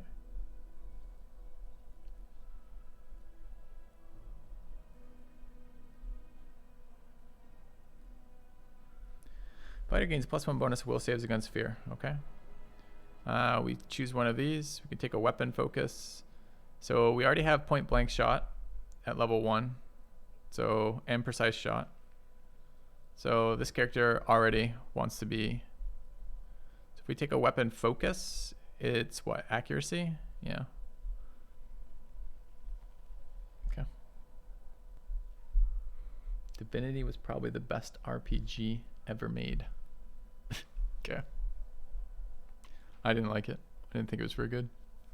All right. Abilities: Deadly Aim, prerequisite for Deadly Main, Mythic. We definitely don't want to take minus attack rolls. Improved Initiative.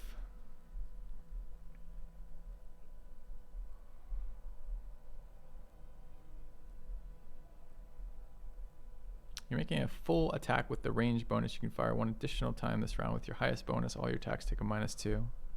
Don't want -2s.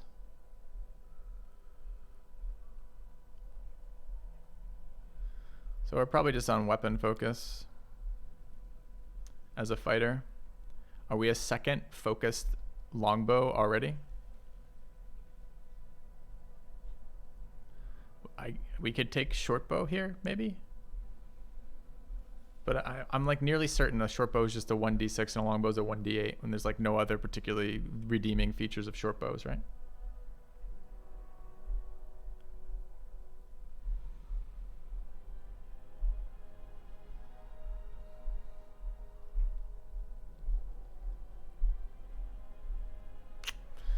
All right.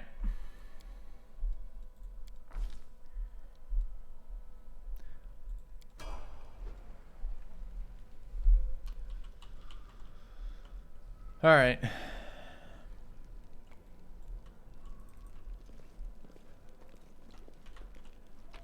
Let's steal all their loot around here. We've done an action we weren't particularly interested in because it's the only available option out of taking the sword and being holy with it, I guess. What's on your mind? I guess let's use our last healing charge here. Okay. And let's keep moving.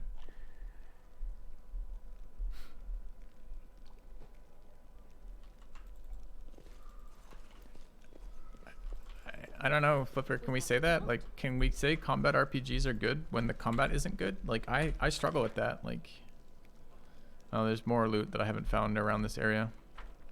Behind us. Okay, let's continue looting this village. Forwards.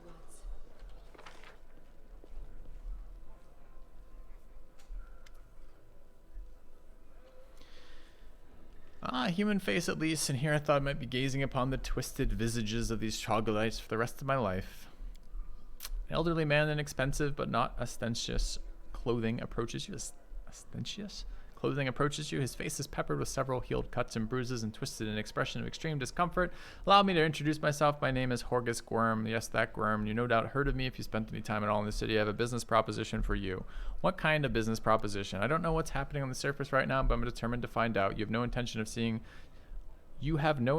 seeing out the rest of your days in this village, I suspect. We must find a route back to the surface. If there's anything left of it. You're a spellcaster, I presume, a sorcerer, a wizard, I can't tell which exactly, but it doesn't matter. Spells are always useful, especially in a situation like this.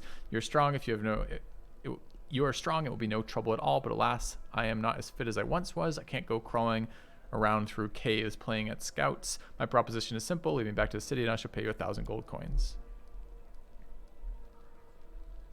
2,000. Failed a diplomacy check. Difficulty class 20. Rolled a 6. Why not 10,000 or 100? No, let's not be miserly. Let's say 1,000,000. My initial offer was a king's ransom. You likely never see so much gold in your life. It's non-negotiable. I said 1,000 is my final offer. Money first. I'll gladly play in advance, but all my wealth is on the surface. Fear not, the word of Gwyrm is worth more than platinum. Ask everyone. He's never really done his deal. Alright. Don't want to know about their backstory. Okay.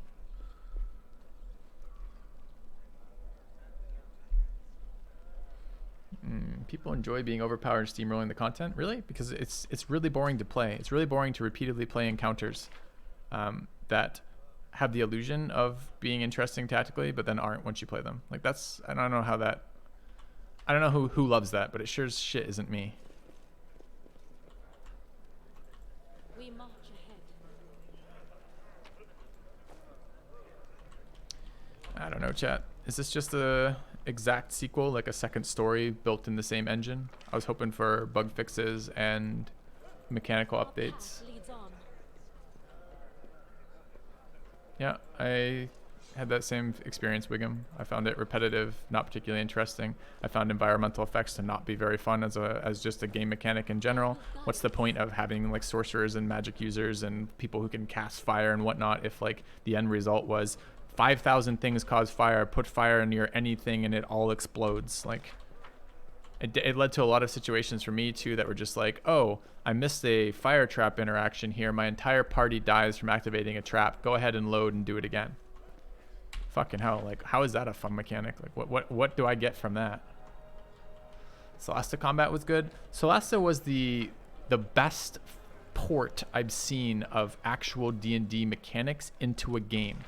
I don't actually think the combat in that game ended up being that good either, for very similar reasons. Which, as though their system supported D&D combat well, which is a good start for a D&D port, you then have to adjust to the fact that D&D combat really doesn't survive multiple grindy, like, grinding D&D encounters isn't particularly fun combat when you can't do any of the things that make D&D interesting, which is essentially all of the players thinking about things and changing how things occur because of that. Oh, did I just rest randomly? Didn't mean to do that. I haven't played Baldur's Gate 3 since the initial alpha dropped. I don't dude. Yeah, exactly. Solasta, you broke the difficulty curve almost immediately in that game. And then I had the same problem. Either everything is one hit you or it can't be hit. And it didn't fix anything, and I got really frustrated with Solasta. I was excited for that game's potentiality, but they didn't do anything with it by the time it released. Sounds like I don't enjoy the genre. Yeah, man, keep white knighting. Keep giving every excuse for a game not to have to do anything to actually make the gameplay good.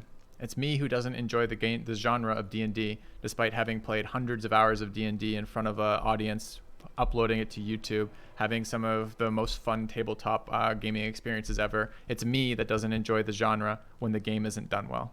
Yeah, makes total sense, man. The tribes are gathering.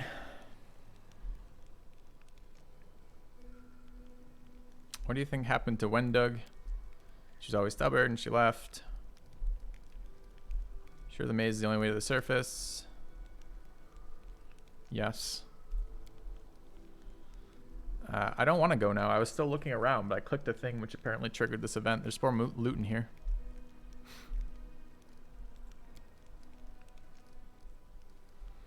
Okay.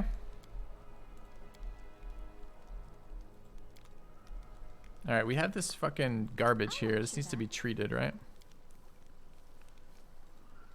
Can't remember now.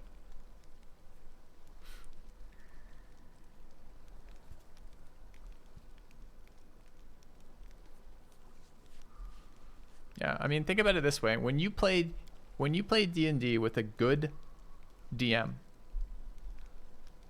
how many of the encounters are just garbage? Right? Like, how many times you just like, man, that was stupid. Like, I don't know. I don't know what the exact solution is, but it's clear it hasn't been updated in this game, and I'm going to run into the same disappointments I always have with this genre of computer game not doing anything to adapt to the problems of D&D. Hopefully Baldur's Gate will do it.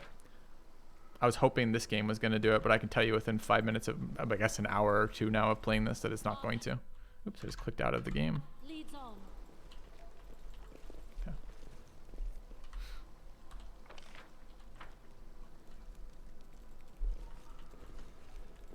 Oh, I don't think you can play base. I also don't think that's why it's specified with the good D&D, right? Which is I also don't think that you can just run through a random game encounter and find it fun. It has to be because the combat system in D&D isn't so exciting. Pathfinder makes it a little bit more exciting because it adds a lot of options, but if the options are one-dimensional in the end, it doesn't add anything. So I don't know. Okay. I will guide us. I don't want the setting to keep it in there because I have to interact with chat. Okay, I think I'm done scouting this map. I think we're leaving. Can I just go there? Go here. Yeah. All right, what's our log up to? I mean, it's just like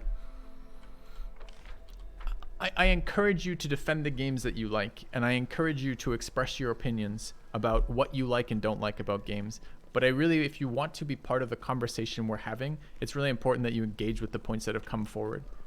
It's like to be like, well, you don't like it hard, therefore, you know, this game is fine. It's just not a good argument. It doesn't approach the criticisms that I'm making. It doesn't make it better by saying that. It's not a difficulty problem. It's the way they've chosen to do scaling. Their scaling is boring at the low end and boring at the high end. And that's a problem because where's the sweet spot to play then? Like, how do you play the game and not find it boring for the combat? And if combat's a big portion of the game, which it is, you better fucking enjoy the combat or the game isn't any good.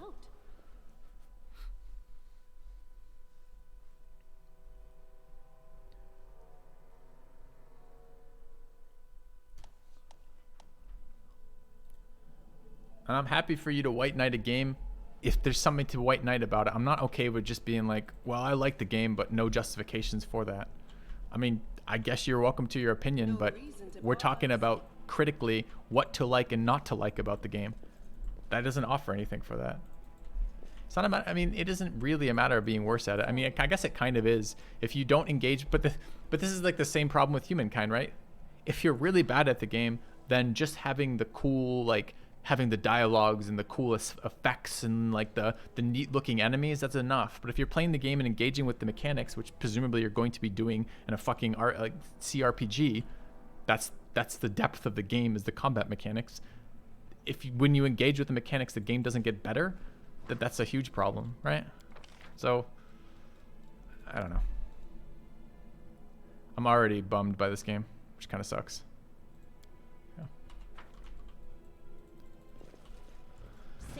All right, we'll fight more interesting lizard mechanics, I'm sure. This pain is excruciating. All right, let's take a look at these rolls. Let's see what this difficulty did. You want? We can change this fight. I'll show you the opposite in a second here. Ready? Okay. So this is, what level am I 2? Remember when I just finished telling you to engage with this? Let me guess. Your criticism goes, well, you haven't given the game any time to see if it gets any better after level 1. You're level 2. And I've already responded to this, right? Or I already started the response to this. Was we played 15 levels or 18 levels of the other Pathfinder game, and it didn't get any better with time. Just saying it gets better with time isn't true. What we need is a different implementation of the difficulty scaling. Why does it get better with time, Bob the Cat? Why would that matter? Why would it be okay that that the tutorial, the first thing that most players will be playing, literally their first encounter to the game, the part that's going to sell a player or have that player refund and return the game? Why is it okay that it's not fun at level 1? Because it's level 1? That's okay? That's the free pass? So let's even say that's true, that it gets better. It didn't get better in the last game. It's something to be said to. Like, this is... it's infuriating dealing with people who don't want to think about it. You want to think it's the best game ever? Offer some representation for why it's good.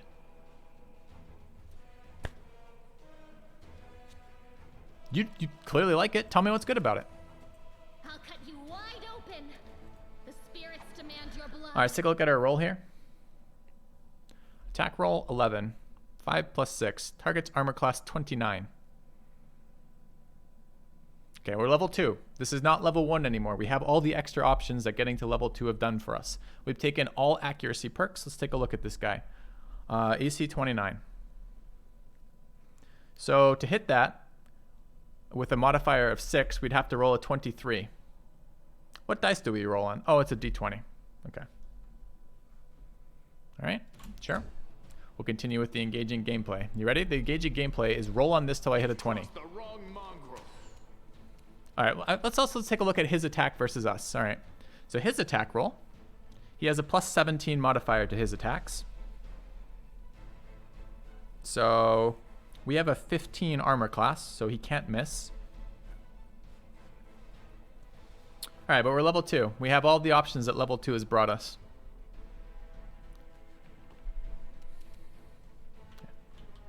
Did the difficulty scale their AC? Yes, the difficulty scaled their AC. All right, you guys ready for the other option? Let's just... God,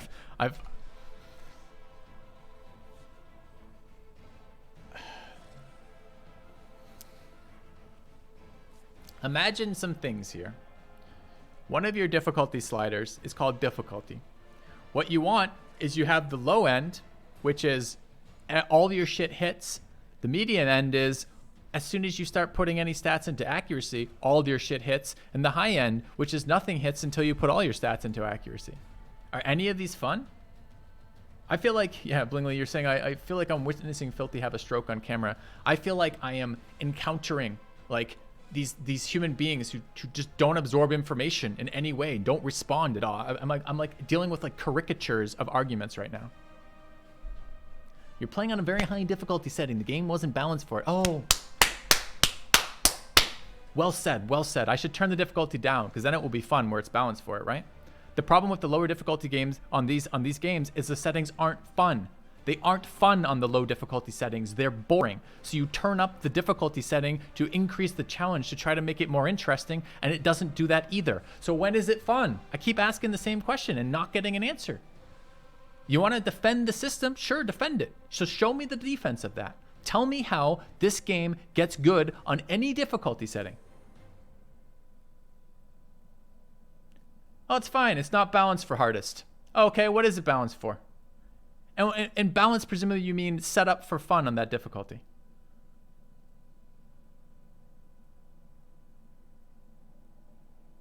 Core. Core is fun. All right, we'll switch to core because this guy's got it. Core is fun. We'd be doing it wrong. All right, core it is. Accepted. We'll play it exactly as advertised. Did it change?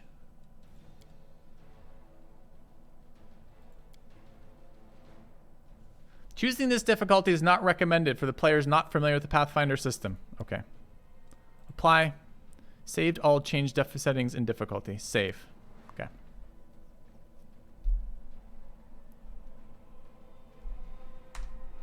Okay. All right. Let's see. Okay. I mean, we certainly hit it more often. I don't even know why I'm playing along with this bullshit. Okay. It won't be fun on a lower difficulty because we played a lower difficulty on this exact same game previously in their previous iteration of this, and it got boring as fuck. It was boring as fuck because as soon as we started building characters that actually synergize with what they're trying to accomplish, i.e. archers with, you know, archer damage abilities and accuracy abilities, as soon as we got more than a couple levels in where we started getting attribute points that were relevant to our classes, like accuracy boosts off feats and stat allocations and buffs, we became face roll combat. So we turned it up on difficulty. What are we dealing with, Ashley? We're dealing with some individuals in chat defending a game without using any logic, not responding to the arguments at hand, and just repeating the same dumb shit again and again and again. Essentially, it's hell. You've been entered like intellectual, like a void of intellectual thought. Welcome. Yeah. I mean, great. We're hitting them. So much more fun. Yeah. I mean, like, look at what we started with. We started with an NPC carry for the tutorial. 0 options, and all of the same problems of the last game. I'm gonna literally explode before we get to the end of today, aren't we?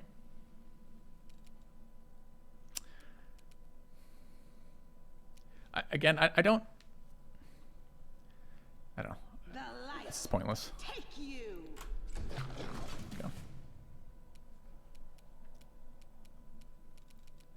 All right, what are we working with? I'm going to take decisions that don't matter. Go for their hearts. Endure this. All right, is one of our characters downed or just knocked down?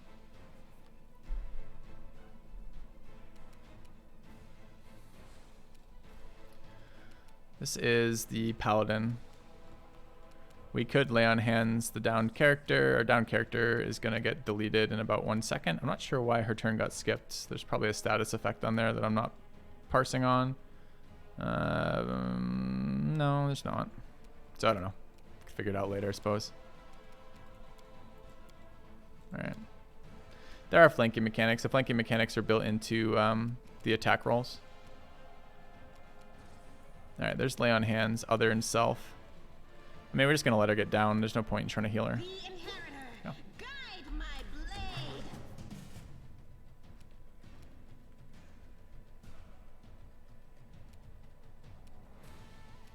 Well, okay. Let's take another comment in chat here. Personally, I enjoy the setting and rule set, but that's because I've played the Pathfinder RPG for years with my friends and pretty much all of the lore. Exploring and story are probably what keeps me invested in the game. Combat mechanics are loyal to the tabletop, and that's enough for me. I can see if some people want it more developed.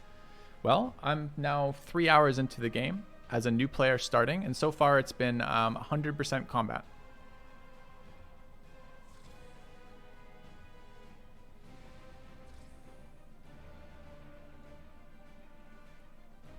I mean, which part would you focus on if you've made the first 3 hours combat? Would you like the combat to be exciting and engaging, or not so much? I'll cut you wide open.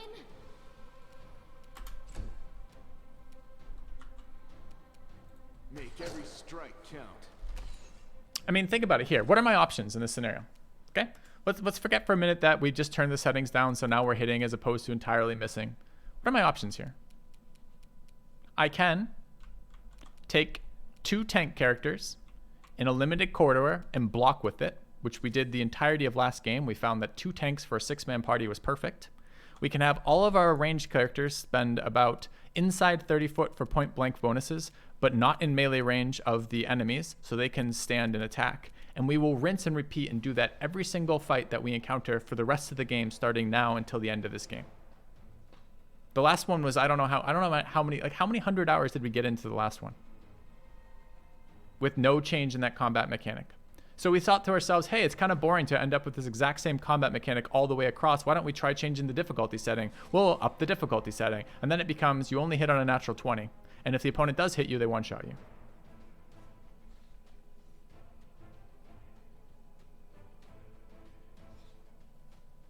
All right, keep talking to me about how the game's good. I want to know. I'm ready for people to defend that. Please. All right, she's stacking spirit weapon enchantments, apparently. I don't know why. We're at 3 health. What is the effect that's currently going on with this character? Why is this character totally out of it right now? character, summary, ability, martial class, biographies. Under summary, Demon Plague. Yeah. Agree with you completely, but trying to be constructive, what would you think be a proper solution which is technologically feasible?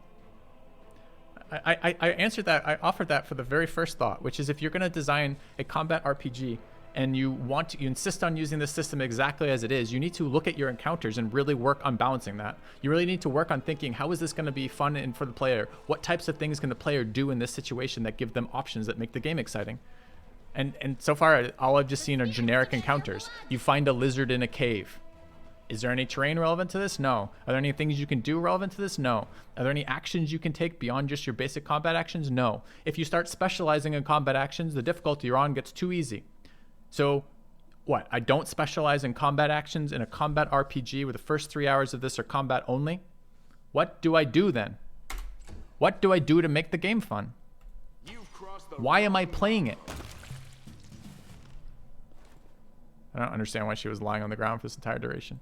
So we spent, last time, we played a shit ton of Pathfinder Kingmaker, right? We learned Pathfinder as a D&D system, which is quite a complicated, well, quite a rule-intensive D&D system.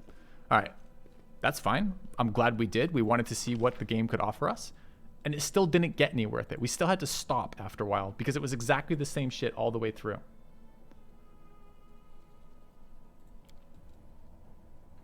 I mean, let's compare and contrast this a little bit, right? Well, what other combat systems are there, turn-based combat systems that might do this a little bit better? Let's look at the XCOM combat system, which wasn't even a particularly well-balanced game to begin with, but there were a shit ton of things you could do to influence the battlefield, right? Cover mattered, so your positioning mattered. How you moved up into things mattered. Your limited actions mattered. What you offered to the opponents mattered. Like, why are none of these things ever picked up in these types of games? All right. By the way, do we have one tank? Our tank is the Paladin. The Paladin is judging just by, I mean, unrelated, small gripe here, but a little gripe right here. I'm trying to figure out which of my characters are these characters, but the circle just zooms in on the center of their forehead. So all of my characters' distinguishing attributes, except for their forehead, are not part of this decision here. So I guess, judging by forehead size, she's the largest forehead, so she should be in front. This guy's forehead, I guess, is horned. He's an archer. We want him in the back. Dude, tough to tell on that girl. I think this is the formation we want. Okay. All right.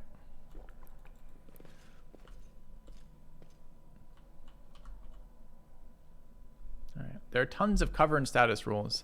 You're going to tell me a bunch about stacking AC, right? Yeah, I know. I know that as the difficulty scales up, the only thing you can do is stack AC because absorption doesn't work in this game. So taking an absorb tank doesn't work. Healing doesn't work in this game, so that doesn't work. You can't really avoid damage in this game. You can't really like be in a position that's going to get you so you're not going to get hit. They're always going to attack something. So yeah, I got it. The only thing you can do is stack evasion in this game. I know. We did that in the entire last game for the entirety of the game until it got too boring to possibly bear doing more of. So you're telling me I should just start by doing that again? Okay. Let me guess. You're going to tell me to stack evasion so I don't get hit, stack accuracy so I can hit them, and then what? Nope. Absorption doesn't work in Kingmaker. We tried it intensely. We tried it with like 5 different builds. We respec like basically once a week for about, I don't know, 4 or 5 weeks, working through all of the absorb-based builds on there, including the Barbarian and the Earth Kineticist, and they did not work. They did not work on the higher difficulties, and on the lower difficulties, they were basically invulnerability because the enemies didn't hit hard enough to get through your absorb, and on the higher difficulty, your absorb didn't absorb enough to give you any sort of tanking mechanic. So where's the fun part again?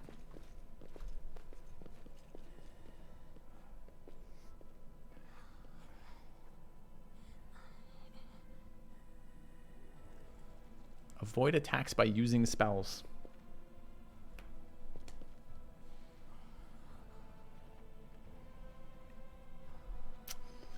All right, stuff is happening here. There's no voice acting. This is the tribe ready to go. About to get them slaughtered by spiders, presumably. So I'll be good. All right, let's heal up. No, mirror image and displacement are the same thing. This is stacking evasion. We did that. My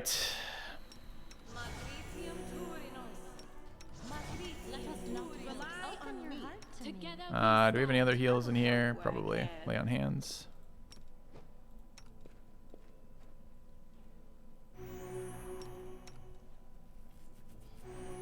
Go.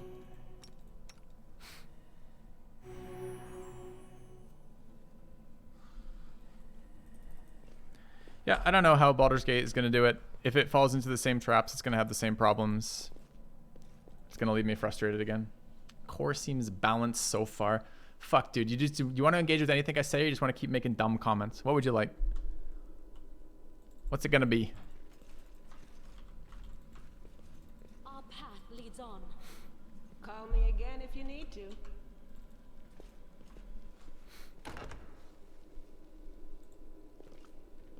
It's your personal opinion. Does that make it less dumb? Do you think just because you have an opinion, therefore it has some value just because of that?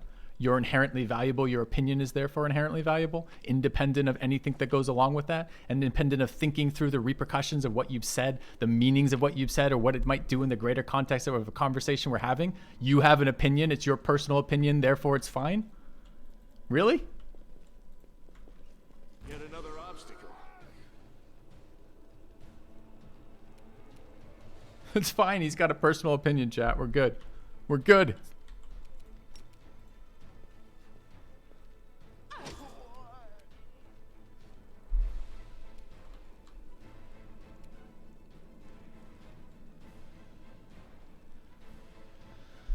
Oh goodness. All right.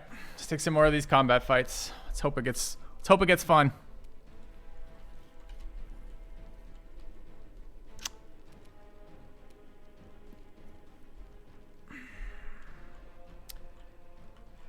I think I have thinner skin about this than I've had in the past, chat. Like I get so tired of dealing with the people who want to justify just poorly designed games, or games that are incomplete, or games that don't have a basic nod towards what they're trying to accomplish with it. It starts to get, if you have someone that says, I like this no matter what, that's my personal opinion, I won't move from it. All right, well, we stopped the conversation right there. There's nowhere to go from there, period. All right, you liked it. When I ask you why you liked it, you tell me to do things that we've done that didn't make the game better. After that, you've said, how is the mechanic right now until level 2? Sure, level 2 right now, core mechanic feels great. The problem is, once you move up in difficulty, you break that in about 1 second. We've done that. We've done it in the past.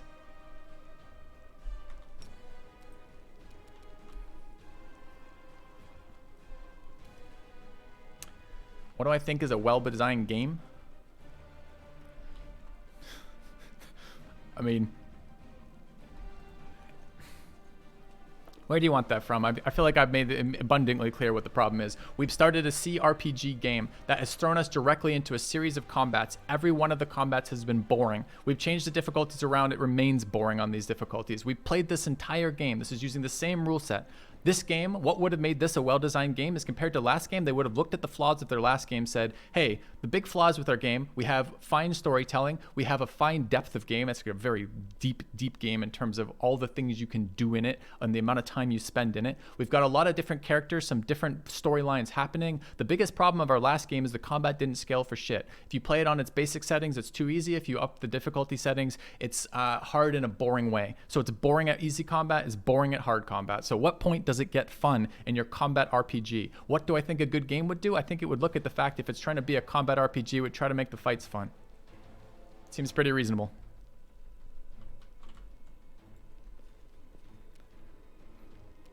All right, I guess we're shooting people from back here. Let's move in and shoot, I suppose. Can try like a AoE attack over here. So. Yeah, I love the criticism being like it's unreasonable to expect combat to be balanced on multiple difficulty settings. Is it? Is that unreasonable?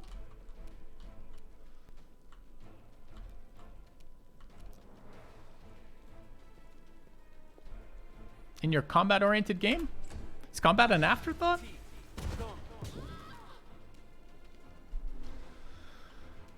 All right. I guess we're attacking the cultists, because what other things do we have? Yeah. All right, we can move to our normal range to get into melee with one of these crossbows. Seems reasonable.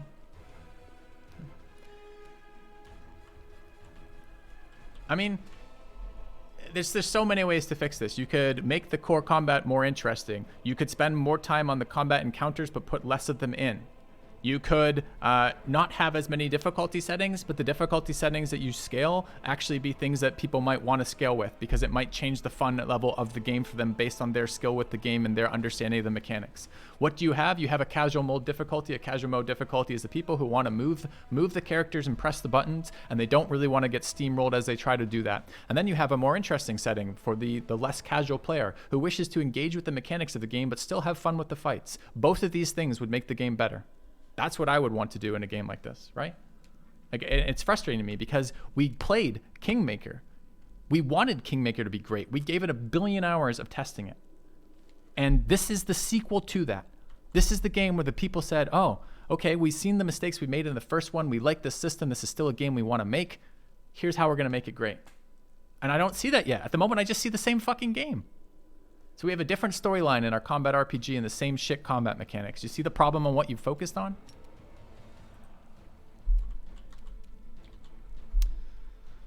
All right, who's this? This is generic melee guy. Sure.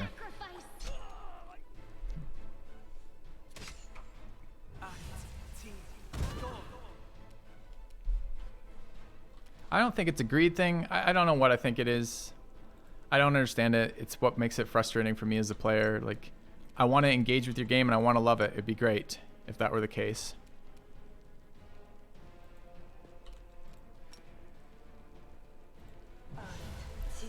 And I don't know, maybe the problem is I just do this too much. I play games for a living, so like I'm never the casual player, and so many games are designed with the casual player in mind. Maybe that's it. I don't know.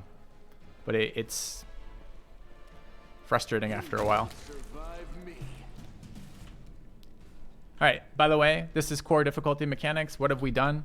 This is fun. This isn't fun. I haven't done anything. I haven't made any decisions yet. I've just moved up an attack to target. I haven't thought to myself, well, how could I position to minimize the impact they're going to have on me? What am I going to do to keep my squishies alive? How am I going to best maximize my melee damage? None of these things matter yet. I'm just clicking. I mean, at least I can hit. That's the fun part, I guess, of core mechanic thus far, where I don't have to roll a nat 20 to hit every time. But it hasn't made it more fun. It's just made it boring in another way.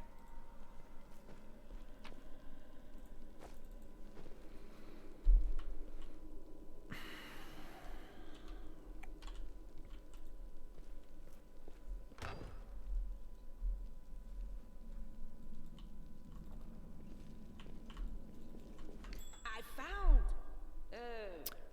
something. Without a doubt.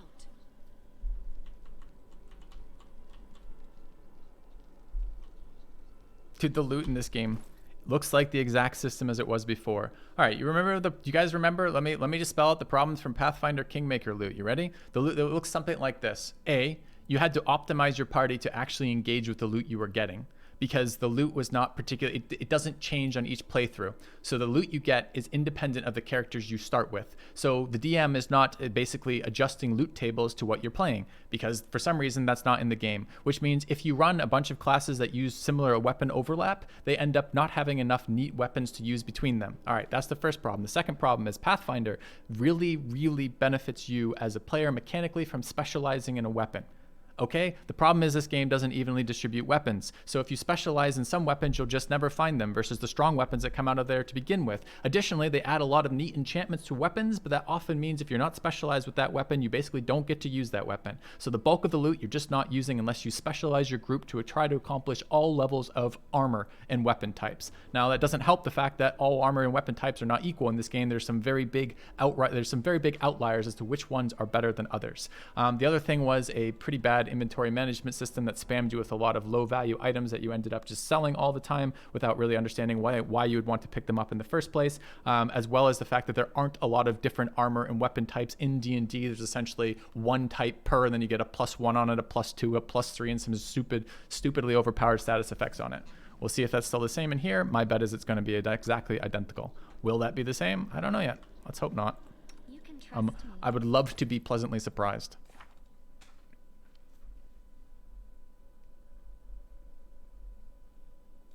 All right, who is our... Well, presumably they have this mechanic down, right? If I select these, it will take the biggest... It will take the best one to disarm this. Okay. I hope you appreciate Sweet. Forwards. All right.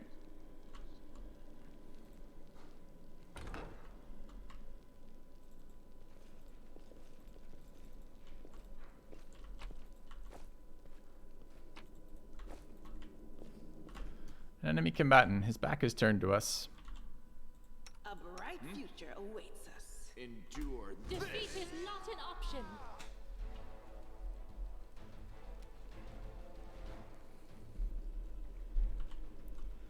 I don't know. I'm still waiting to hear. Where are my unreasonable criticisms thus far? Right? Make every strike count.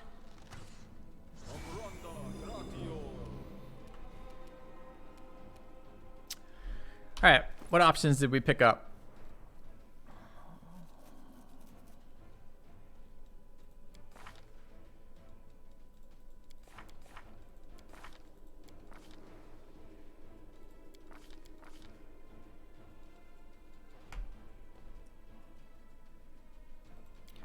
Okay.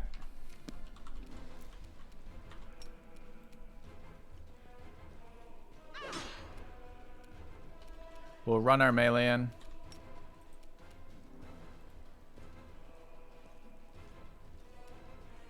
Go for their hearts. We'll attack from range with our range characters.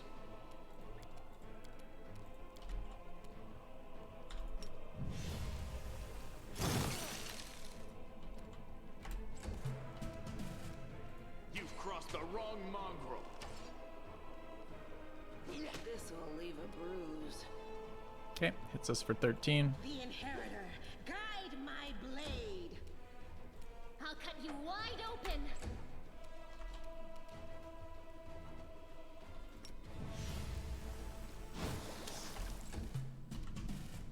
You won't survive me. She's dead.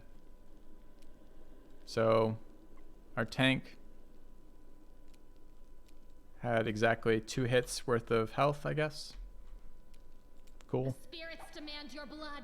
Okay. Do not hold back. Where's my undo?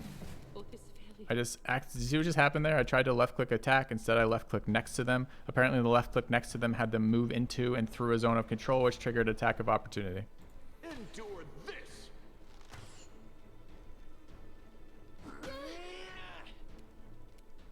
You are today's sacrifice. Should probably engage with this on mechanics. How do I know this is a real fight from just a trash fight? I don't know yet. Probably when he starts hitting me. Go for their hearts. Go.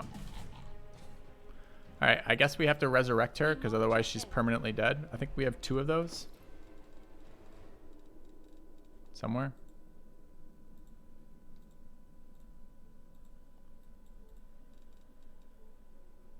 Scroll of prayer.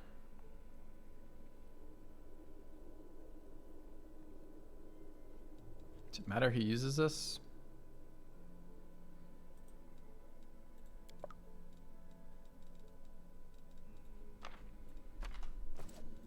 I always did what was right.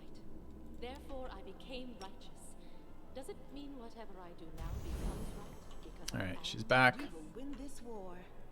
Cool. More loot. Our path leads on. More religion. Not this time. All right, let's take a look item-wise.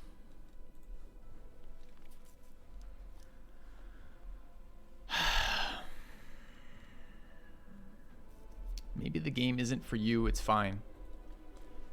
You know, it's funny that comment that you keep putting forward. You understand what you're saying. You're saying it's fine. It's you who's the problem. The game is fine. It's the player who doesn't like it. It's the problem. No, it isn't. The problem is the game mechanics aren't set up to be fun. Where is the sweet spot for having fun in this game? How do I do it?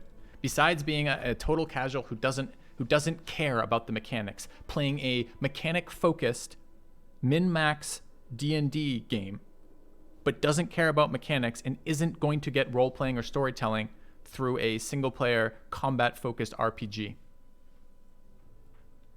has great reviews. Oh, that's okay then.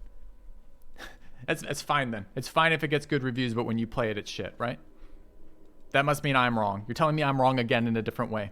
I'm waiting for you to engage with my arguments. Please engage with them. Tell me where the fun parts are. I wish to find it. I wish to be wrong here. Please tell me how. All right, what do we have for new armor? We're in heavy armor. Did we pick up any heavy armor? We did. Nope, that's medium armor. It's worse. It's worse. Is our shield better or worse? It's worse. How about that? It's worse. Okay.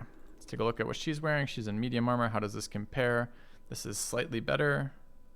Has a bigger armor check penalty and arcane failure.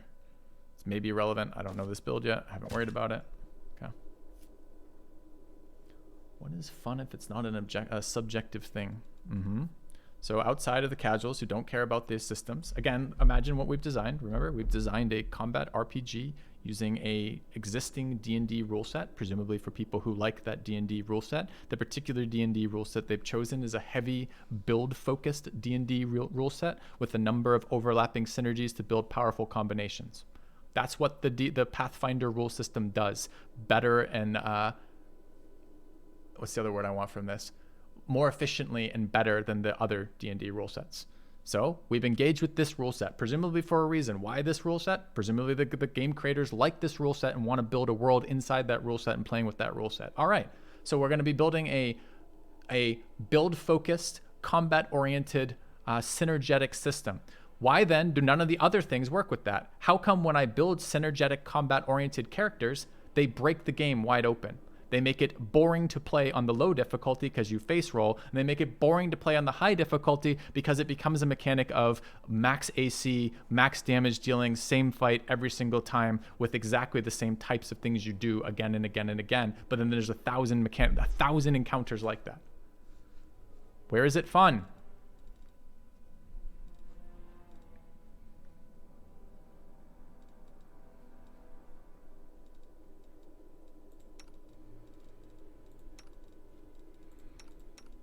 All right, so we were upping this armor. We already upped the armor. All right, let's take a look at weapons.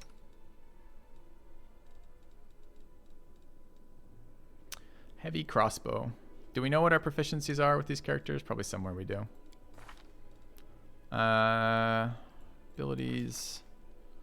Yeah, all right. So she's a half-elf, green faith. Where's the actual, so weapon proficiency, rapier, buckler proficiency. We've already spec'd this guy longbow, right? So weapon proficiency longbow. Weapon proficiency shortbow, weapon proficiency Zen archers, way of the bow longbow. Okay, so we want a longbow there for sure. Okay. No game is perfect. Relax and enjoy what you can. All right, let me introduce the concept of opportunity cost to you. It basically goes like this. Anytime you take one option, you have excluded from doing another option at that same time. When you make decisions about what you want to be doing, you generally want to optimize for the overall possible outcomes, not just the one thing that you're locked into at that moment. So basically, I could play this game or I could play another better game. Why do I end up playing this game?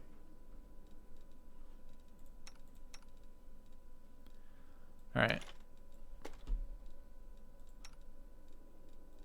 I think I'm just taking all these extra armor choices on weapon choices off because they aren't really armor and weapon choices. The second I drop my shield, we're fucked. There's no reason to stay at range. Everything moves the full duration of the full range distance to us, and there's no terrain that's been relevant for this yet.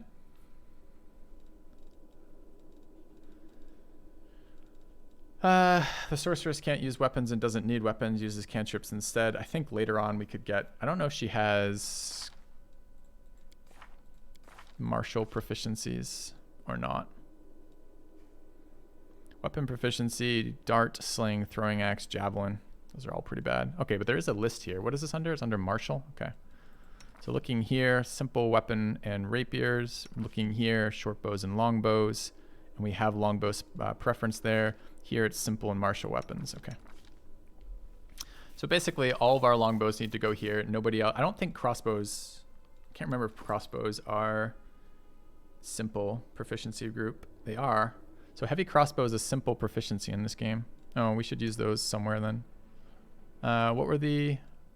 Where did I find that again? It was martial. So these are simple weapon proficiencies. So presumably she can use a masterwork crossbow. She can't cast spells while doing it, but honestly her spells are really bad right now, so that might just be fine.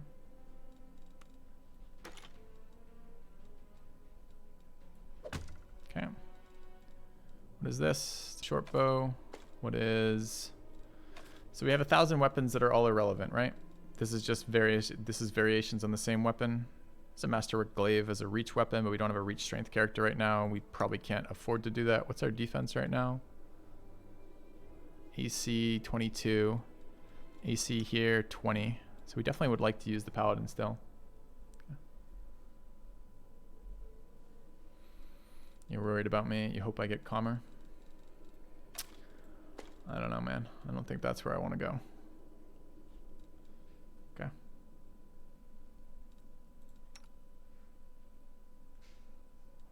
We're using a cold iron rapier. And a buckler.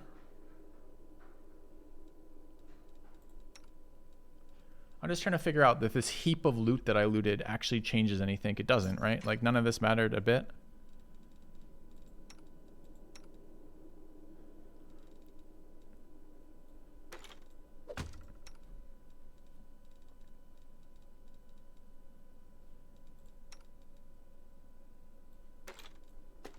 She had simple proficiencies, right? I think she did.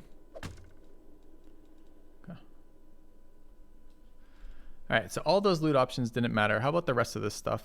So the armor loot options, we got one that mattered, the rest didn't. Accessories don't matter.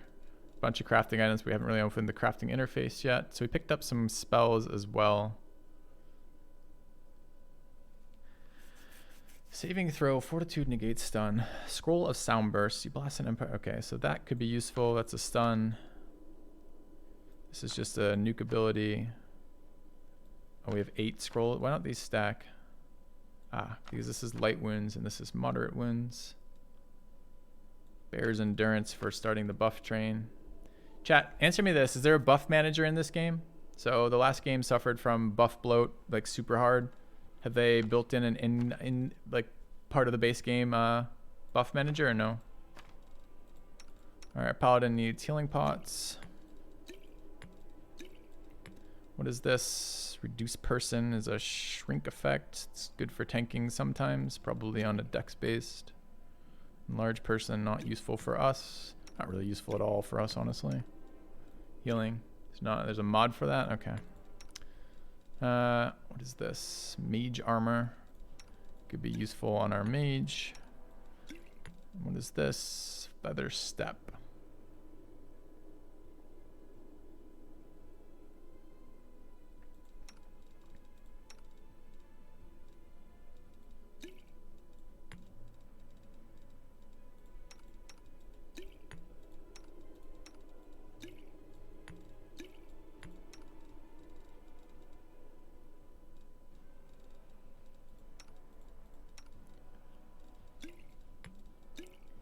All right, we have some scrolls. What do we want to do with them? Scroll of prayer. Can Paladin not use scroll of prayer? Can. Scroll of bless. She wants all of her stuff, apparently. That's fine.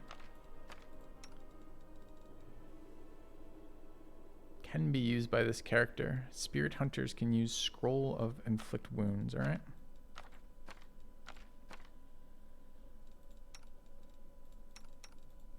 She can probably roll these off these. DC 21. It's probably basically not relevant. Okay. All right.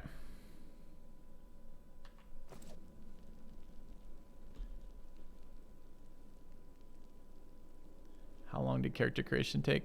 A couple minutes. I'm playing with pre-gens to get into the game. I wanted to see what combat mechanics they had fixed from their previous game. Answer at the moment is none.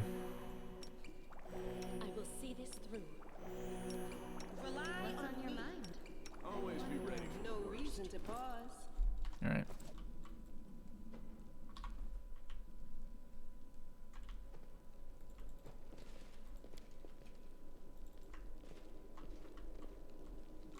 Really like our tank to be a little bit more, you know, tanky. It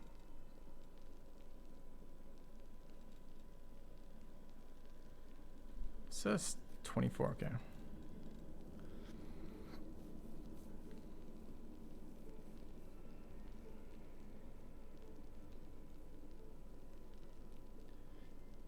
Can ameliorate dazzle, shaken, fatigued, or sickened. What are we right now? We're plagued. Do you think plague is any of those status effects? Probably not. All right. Is the heart's greatest challenge. Future awaits us. Go.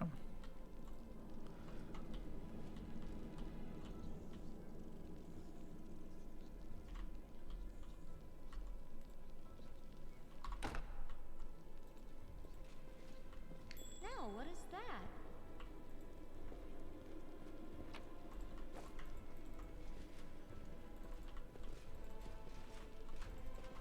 Did we find trouble? No, they did. All right. Corrupted mongrels.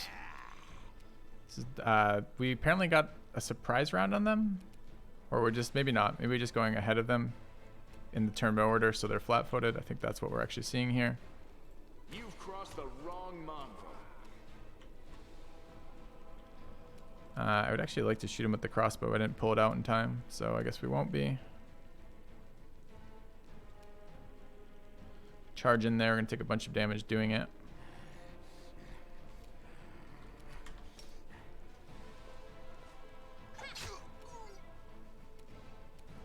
Oh, they definitely lost their round, so this is a surprise round and that, I guess. Alright, let's pull out our crossbow. Oh, we have a crossbow out. Let's shoot them. Strike as one.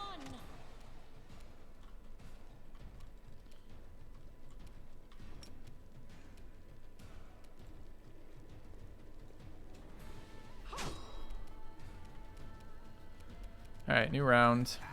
By the way, you'll be able to do this the entire game. If last game is anything to judge by this on, it's almost in, if you can, the camera radius is like slightly further just by a little bit than the aggro radius, so you can see enemies coming into it. And with save scum you do anyways, and it's super easy to trigger a free surprise round every single time. And there's no reason not to do it mechanically, because you get a big advantage doing it. And some of the fights are win or loss on that. I don't know why it's like that. It is. This guy has the double shots, right? So we want to creep. You won't survive me. I'll cut you wide open. Is it more enjoyable when we hit them? At the moment, it's really easy. Is it more enjoyable to have it be super easy or to have it so you can't hit them? I guess I would consider neither of those things enjoyable.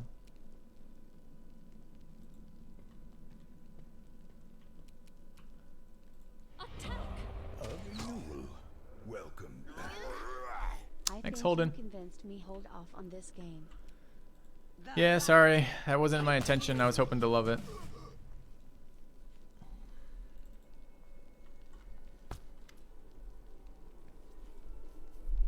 Why would they attack us? Something's wrong with them. Look at them. Alright. This place might be more dangerous than we thought. Yeah. I will guide us.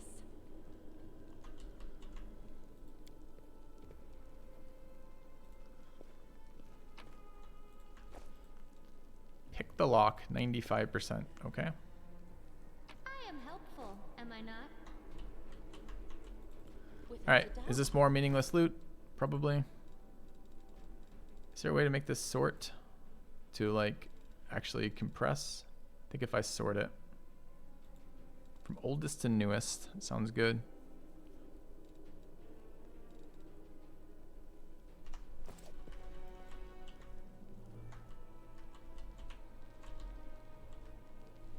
Alright, what's the map telling us for directions? We left loot behind, apparently. I guess we should go get that.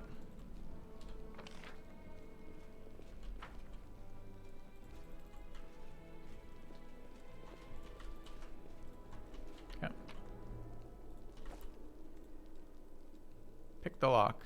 All right, we should buff. Who's got our highest lockpick skill?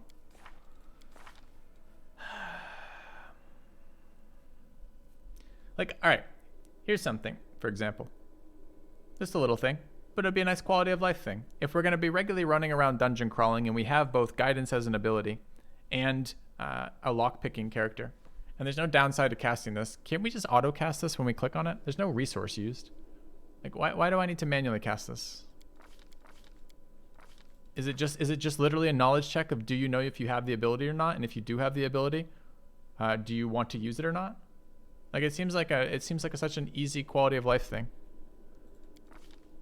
Same with loot all. If I finish a combat encounter, why do I need to manually loot each enemy? Why can't I just loot all? Why doesn't it just give me like at the end of the combat encounter the things I could take from that?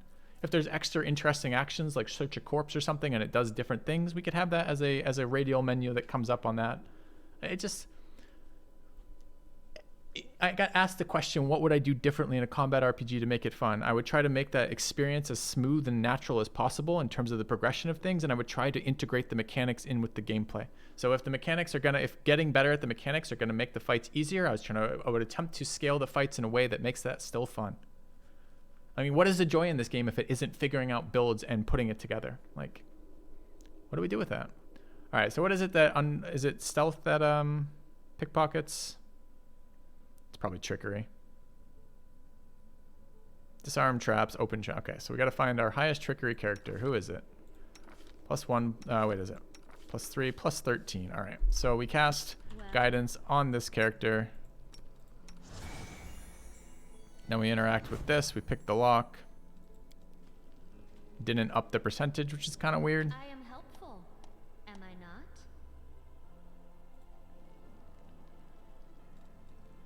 I don't know why it didn't up the percentage. Okay. Again, like a buff manager. All right. You're going to give me a ton of buffs across the course of the game. That's the Pathfinder system, as I'm repeatedly reminded by chat that that's the system. Sure. Okay. How about a buff manager? Feels really nice if I go into combat and I have to be buffed to engage with the combat in any sort of way that's going to give me a chance of success. Well, why do I have to manually cast each and every buff every single time? Ton of class diversity. Nice. That's exciting. The heartbeat quickens. But how come some of them are just massively better than others? I don't know. So what are they doing in this game besides making a port, like a visual engine of a tabletop RPG? What else has been accomplished? I mean, the last one had a interesting though fairly broken strategic layer that was kind of cool. It was a cool idea. Could have used some refinement.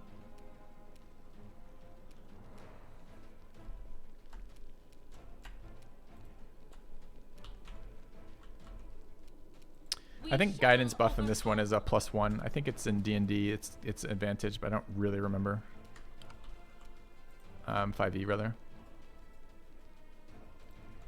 All right, remember, we're looking for things we do differently in these fights. Otherwise, why have a number of these fights in a row? Who's this? This is the... Okay, we just want to protect the archers, prevent that area from being moved through. Oh, it's +1d4. Okay.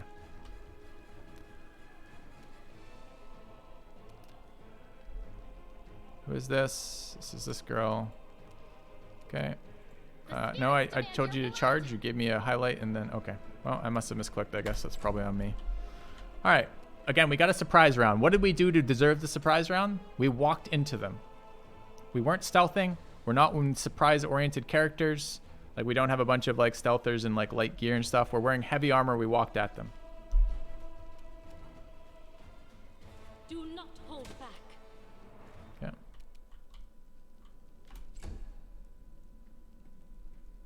I'll just sit here. All right. Tank down. Worry about me. Number of things we could have done to have changed that. Namely, don't get rolled on. Make every strike count. we as the player are going to be highly incentivized with the way that damage works compared to health in this game to do avoidance tanking, because otherwise your characters are going to get exactly that mechanic happen.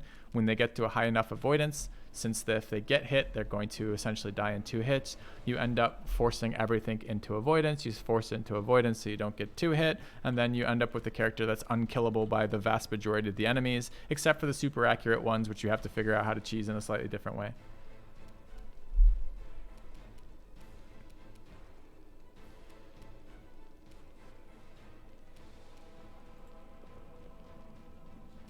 We're not in range there. You are today's sacrifice. Okay. It gave me an indicator when I pathed it initially that I would take an attack of opportunity. There was a little red line. When I was actually there, I looked, the little red line wasn't broken there, so I assumed I could walk there. I don't know if that's a tooltip display or not. Battle Brothers has a really interesting combat mechanic, if we want to look at that comparatively for how it does tanking. It essentially says each character has a non-replenishable pool of tank, which is armor, as well as the normal avoidance and absorption stats that come along with that. And your way of surviving is essentially in part using armor tanks, in part using avoidance tanks, and in part realizing that your characters are not indefinitely tanking, they're tanking as scales across the course of a fight, which is fairly interesting. You don't actually see that system very often, and it's a fairly good one for making fights impactful. Strike as one. Am I at my limit? Okay, our second tank, again, shield, high AC score, again, 2 hits. Nothing I can do about that. Healing resources in this game, in combat healing is particularly bad. Like its stat return is so low on the amount of it. So again, we're going to be forced into this situation where we have one exact option. Our exact option is to do as much damage as rapidly as possible to as many targets as we can.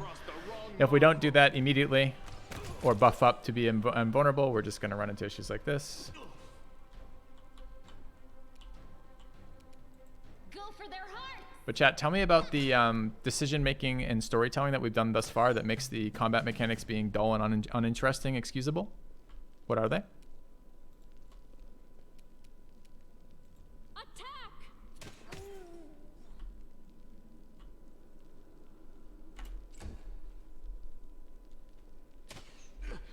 This was unexpected. So this is how it feels. All right.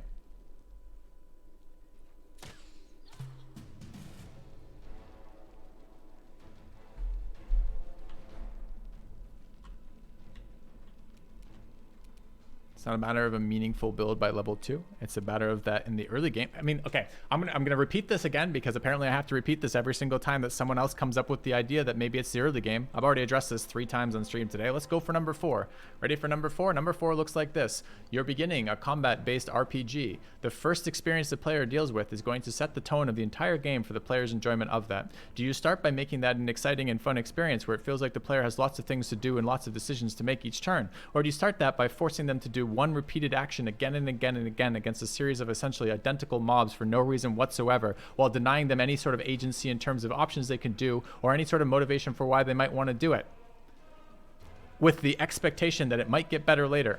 Really? I thought I'd just shift move, which is supposed to be take 5, but I think I screwed it up. Anyway. We shall overcome.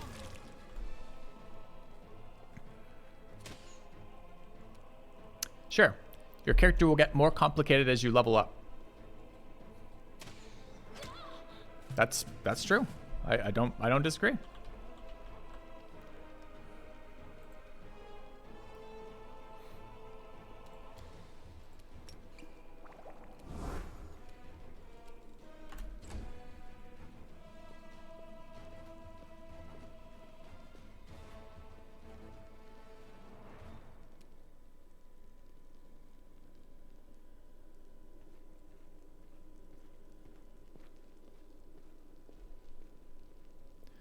What good RPG games are there? It's a good question.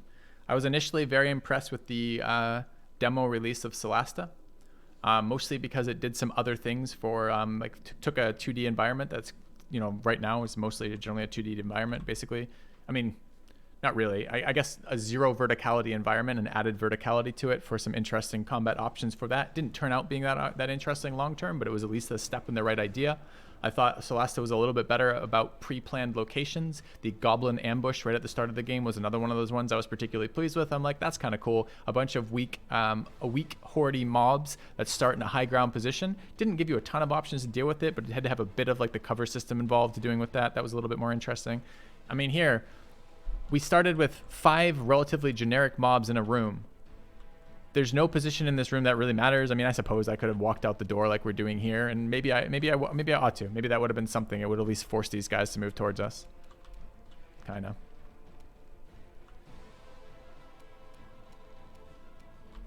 I mean, I guess we're gonna take this fight again because we're gonna die here. Could try that. Maybe it'll be useful.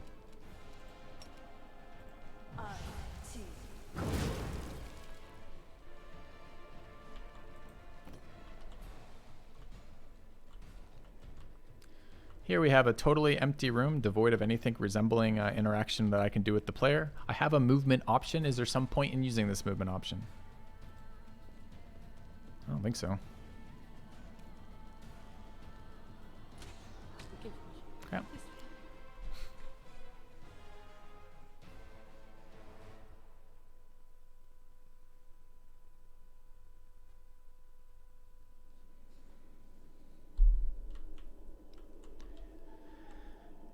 All right. What sets this one apart from the other encounter? I don't know. How would I as a player know that this one I need to be particularly cautious about, but the other one I don't? I have no idea. We march ahead. Wait, is this really our last save?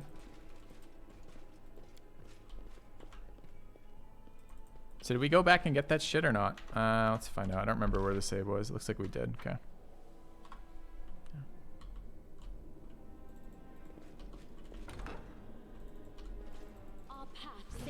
All right, have we surprised them again by rushing into them? No, this time we didn't get that. Why last time but not this time? I don't know. We did the same mechanic here.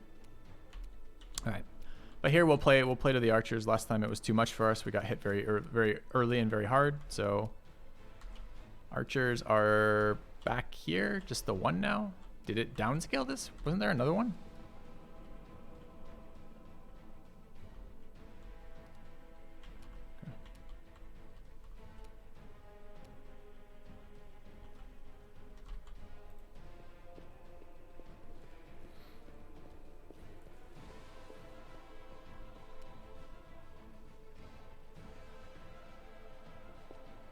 Oh, just kidding. We tried to retreat. But I think we're now stuck in melee. I don't know. Normally when you walk through them, see that little dashed red line in the middle there? That means you're going to get attacked by attack of opportunity. Here when I hover the overlay, it doesn't show me doing that. So I'm going to assume we're not going to get stuck there. Oh, we get attack of opportunity. Nice interface. Okay. No, don't. Fuck. That's on me. I didn't actually want a double shot there. I wanted to shoot and then move. But I instead had an action sneak in on there. Okay.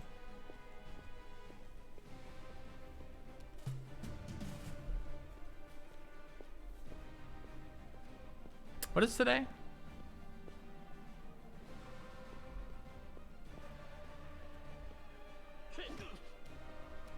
Alright, well the plan this turn was supposed to be to bait them into moving forward so we could get some charge attacks through there, which would actually be kind of interesting. Like we've done something that wasn't just right click on them. Maybe that could be fun.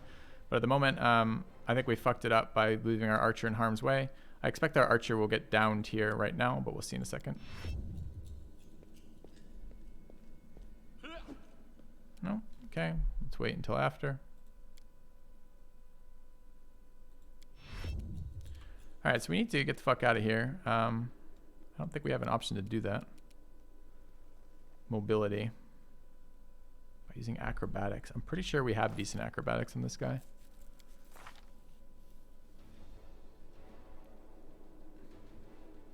That's our athletic, right? So we should be able to do this, alright.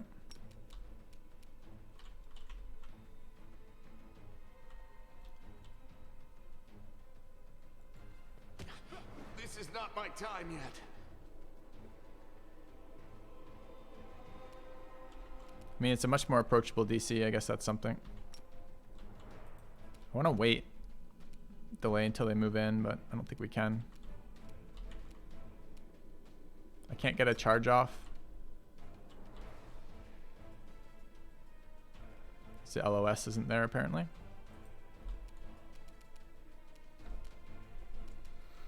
Could switch to a weapon and shoot them, I guess. Oh, I can't. Okay, I guess we won't do anything. All right, that guy's got LOS on us. It's too bad.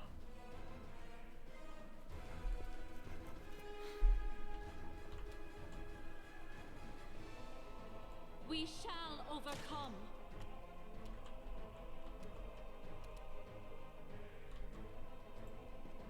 Okay.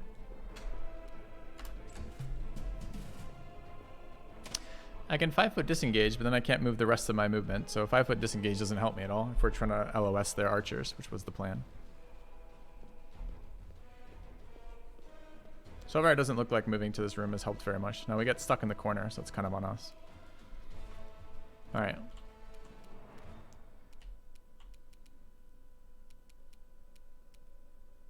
You won't survive me. All right, I want to pull out my weapon, but unfortunately, it takes a full action to do that. I just misclicked. Move over there. Eat an attack of opportunity. Don't get to swap my weapon, so I'm useless next round. Sweet. Okay.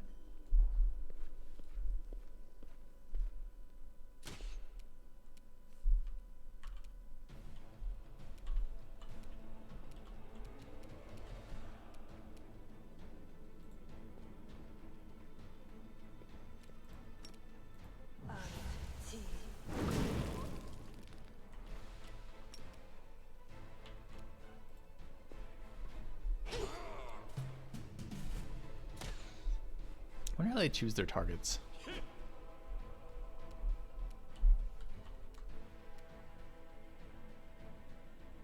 Endure this.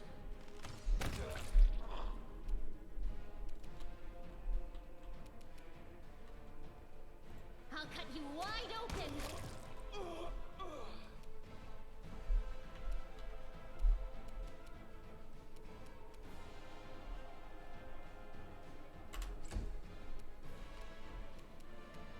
Do not hold back. The Inheritor, guide my blade! Make every strike count.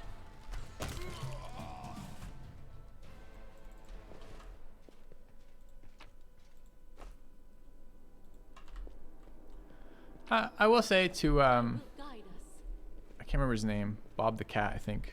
To Bob the Cat's point, at the moment, it is slightly more fun being on a slightly lower difficulty here.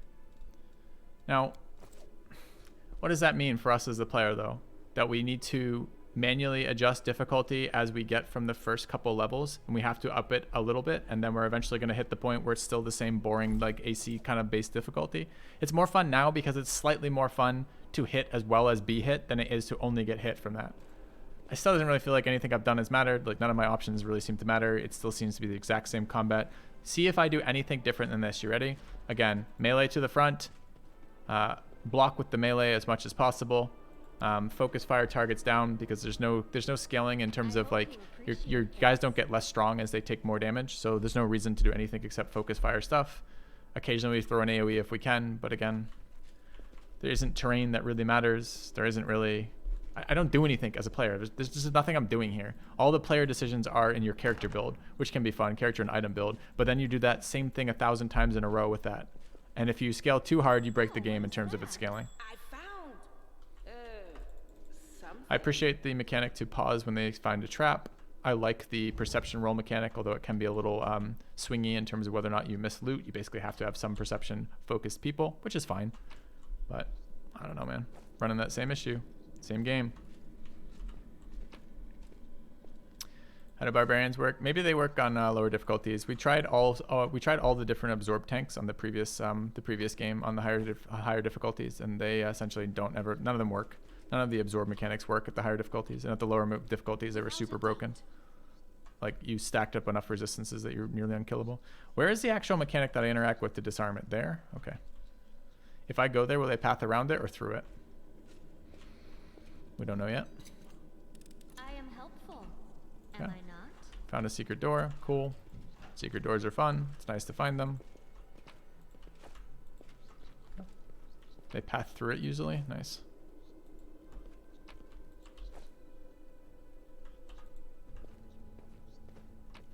Picked up a ton of stuff.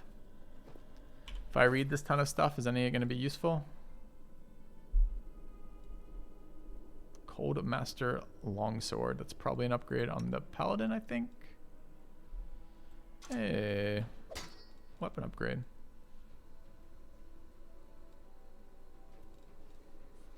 Bunch of Cure Light Wounds potions. Should probably take some of these. Can I give it to them from this screen? I hope so. No.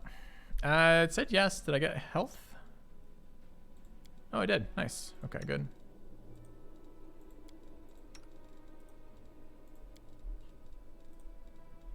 Wonder if I can rest in here.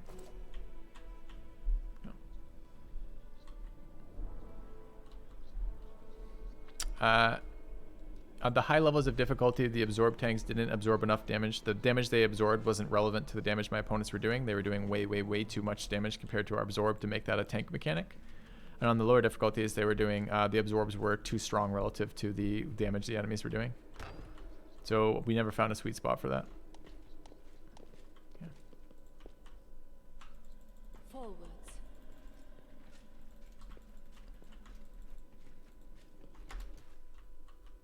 All right, so here we're not sneaking.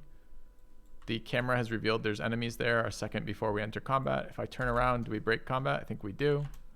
So if we want to get our sneak attack as a 0 stealth oriented party, I think we do that by just triggering an attack, I think. So I think if I go here and click there, You've crossed the wrong mongrel. we get a surprise round like this. Yeah. All right, we one-shot that enemy. We got a surprise round without stealth-oriented mechanics. This is now 3 enemies that we've turned the... I think this is going to be an absolute steamroll fight, but I guess we'll see. The spirits demand your blood.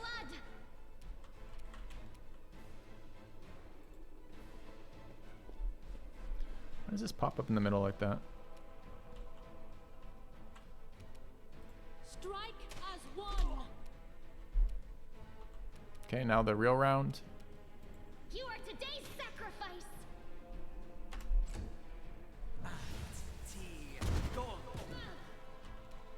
Like, that's a reasonable amount of damage compared to us right now. We've added more things. It's fine. You won't survive me.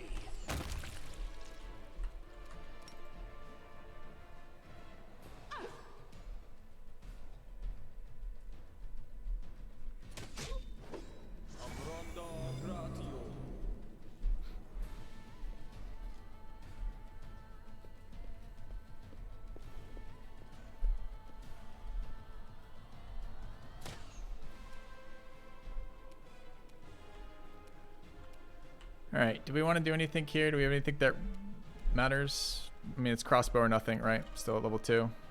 Attack! Why did I get an attack of opportunity there? I was in range of that. Surprising. All right, this guy would really like to pull out a bow, or weapon rather, but I got to do it in between combats. From 1. All right.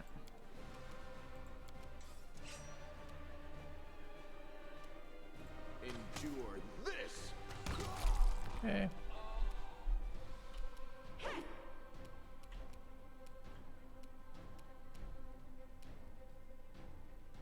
Into the fray. No glory without risk. It feels to me that we have too many trash fights, that the damage of a unit compared to its the amount of hits it takes to down them is too high.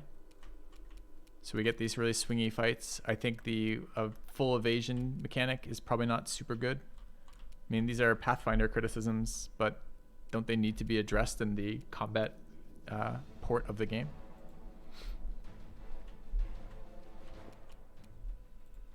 shall overcome.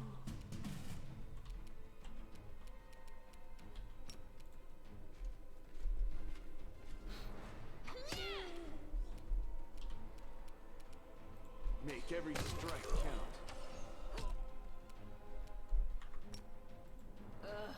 Did I mess up again? Route to target is blocked for a charge.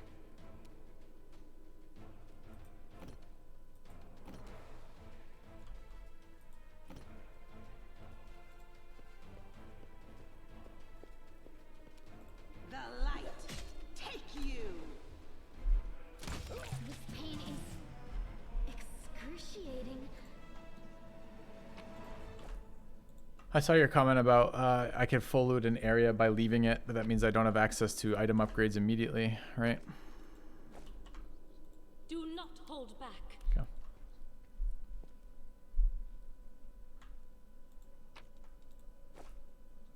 You've crossed the wrong Into line.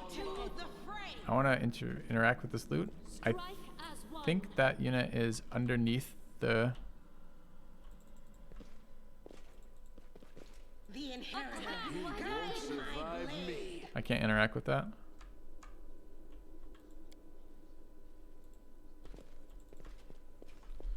Okay.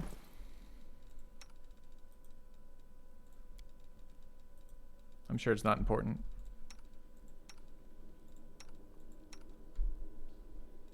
Can we rest, I wonder? Oh, we could. Okay. Well, I've been spamming potions because I assume we couldn't rest here, but we'll try that next fight, I guess. What's that there? There's too many fights in general. I think I disagree there, and I think the reason why I disagree is because I'm pretty sure the only point of making a port like this is the combat. So if you're gonna do the... Let's see what happens, by the way. So we know there's a trap there. We know the trap doesn't extend to the corner of the room. If I click on this to disarm it, what happens? Runs into the trap and gets hit by it. Nice. So the mechanic, which is a nice mechanic as it takes the guy who has the best roll on it and moves them for you automatically without you having to select them, is entirely negated here. Which now means I'm going to have to grab the guy with the highest roll and manually walk him around to disarm that. What's auto load? F8 maybe? Okay.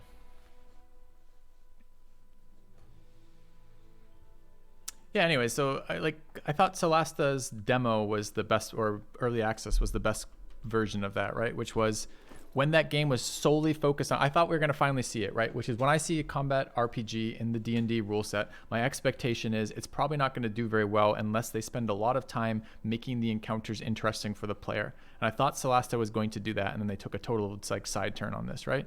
You want, if you're going to make a combat RPG as a D&D port, you need the combat to be fluid and fun. Pathfinder, our entire playthrough of Pathfinder, we never got to fluid and fun, ever. So I was really hoping the first thing I would do in here is find that they had updated their combat system to make it fluid and fun. Who is our fucking disarmer? Is it this girl? There's a way to tell this, but I think I have to go to character. I basically have to memorize it later, but okay. Camellia is our girl for that. Final surprise. Yeah. And I enjoy surprising people.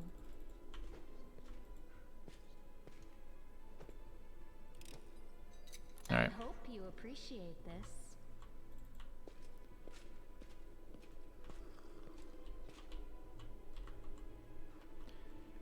You spend about 150 hours optimizing your builds and quit afterwards. We did something very similar, which is we also felt that way, but then we respect every week or so to it's locked. We have a lock picker. Maybe we just pick the lock. Into the fray. Yes, essentially that, but then the answer was we respect a bunch to try to find interesting things, and all we found was the more we played with builds, the sooner we broke the game. So again, what's their ideal player base? The player base who wants to play the combat RPG but doesn't want to learn the combat mechanics? Always be ready for the worst. I'll watch your back. All right, we want to shoot this with a crossbow to get a random stealth round. Why we would get a random stealth round, I'm not really sure, but here we go. All right, another surprise sneak attack mechanic for the player. But Filthy, you don't have to do that. You could break the game. Well, you're saying, but because I understand the mechanic in the sense of how I get it, I shouldn't do it because it would make the combat encounter less good? Ha, if only there was some way that someone else could make that not a thing that I get to do.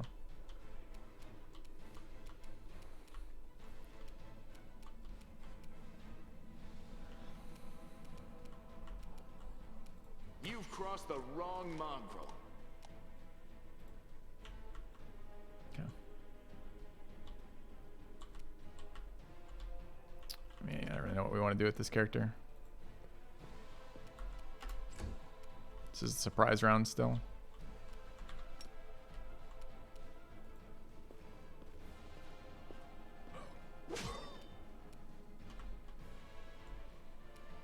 Strike as one.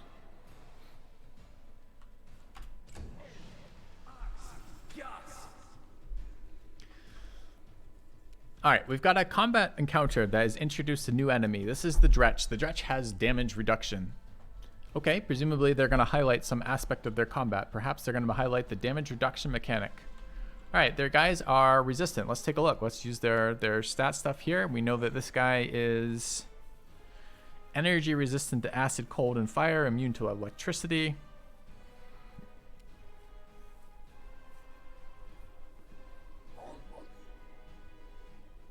And he's tough. Nope, tough's not a damage reduction, it's just base HP. 5 damage reduction. Exception, good or cold iron. Alright, can we as the player change any of those things? Do we have like an alternate weapon set for our archers that's good or cold ironed? No. Are we good or cold? I mean, like, what does it matter? What does it matter if they just take 2 less damage?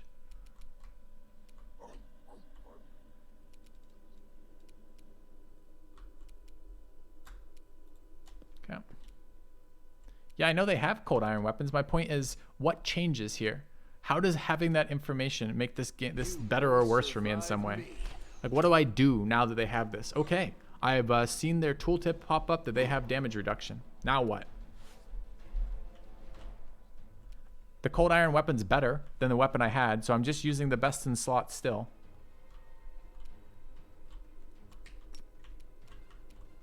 How did the game change? Not it's harder because it took less damage. How did it change for me as the player doing the things? What changed about my play from this? I'm getting nothing, and maybe nothing is fine. We just go, well, the fight's a little bit harder because they're tankier. But what do I do differently about it? No glory without risk.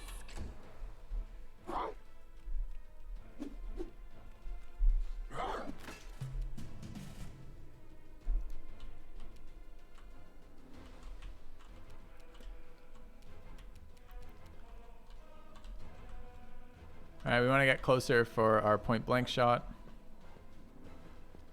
On this easy difficulty, it doesn't matter.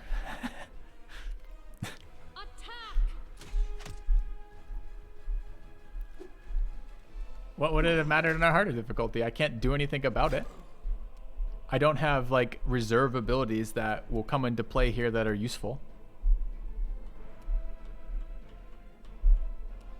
I calculate to switch, but at this stage, this is their scripted game. This is their intro again. This is their tutorial. At this point, I don't have 2 different weapons. I didn't like, imagine a different pop-up, all right? Let's imagine you you have your longsword, and you loot a cold iron longsword. And the cold iron longsword is slightly worse than the regular longsword, but it says it ignores units with damage reduction. And then the pop-up says in the tutorial, we recommend you equip this item because you will sometimes encounter monsters who are damage resistant to the types you can do. Therefore, having a diversity of weapons that either ignore damage resistance or do different damage types might be good for your character. And then we come into this fight and it says something like, you know, you have, would you like to switch to your damage reduction, you know, your weapon for this, blah, blah, blah, highlighting a mechanic that might be relevant. At the moment, I just clicked the best weapon with the highest damage stats, equipped it, and I'm now fighting with it. Nothing has changed for me as a player. I'm still doing the exact same thing. Put the melee up front there, take one target, focus fire him, and attempt to kill him. Might have to get closer on that guy, though.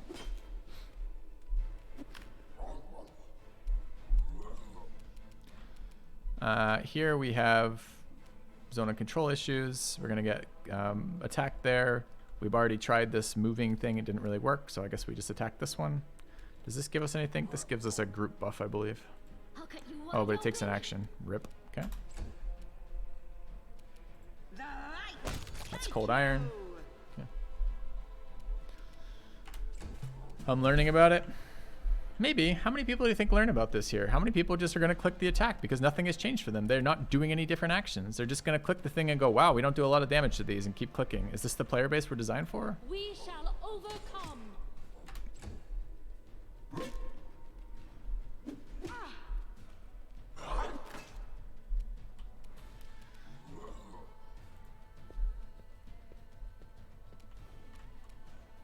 Make every strike count. I mean, I will say I like this mob better so far. It's tanky. It does, but it's tanky, not super accurate. And when it does damage, it doesn't like one-shot my guy. It feels like, you know, having a tank is actually somewhat of a tank in this scenario, unlike the other enemies we've fought thus far. Do not hold back. But I'm not doing anything. I'm not making any decisions here. I might have made some decisions in how I built the character at level 2, maybe, but this is just click. You've crossed the wrong mongrel.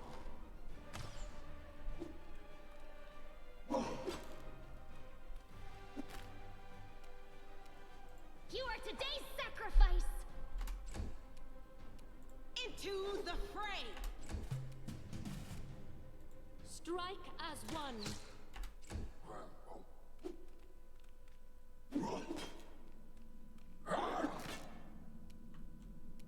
You won't survive me. Go for their hearts. The light, take you!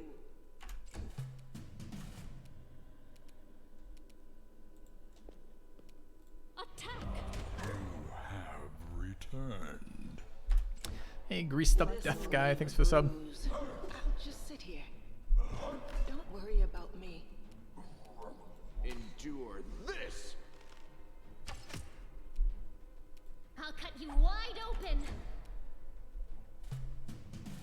We shall overcome. Alright, probably gonna rest here if we still have that option.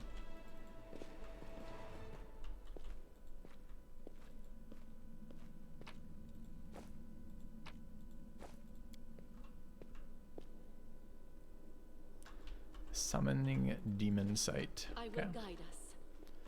Tank's down again. Yeah.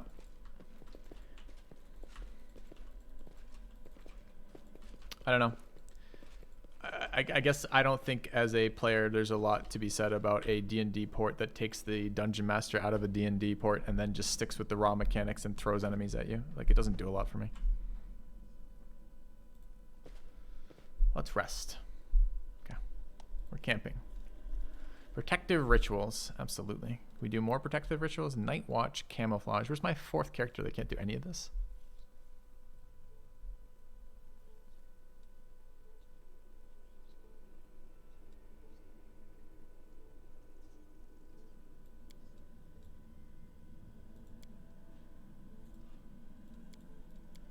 Is this another false option? Like, I can't move anyone? Oh, I can. I see. It's a different interface.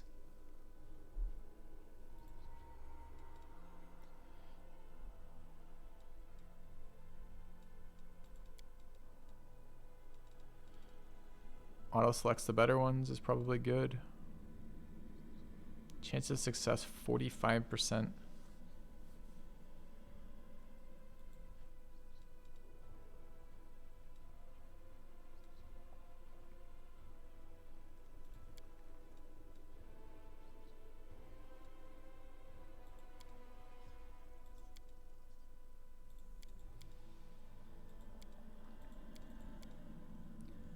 Oh, it's a shift 1 and shift 2.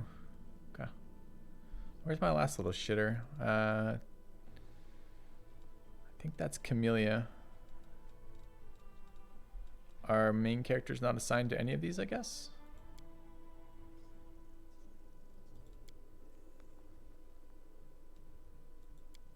So this changes nothing then? Oh, it does. It takes the primary. Okay. Rest for the recommended period. 2 days and 9 hours.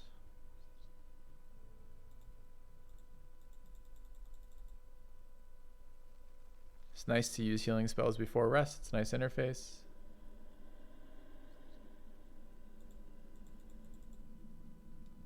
Okay.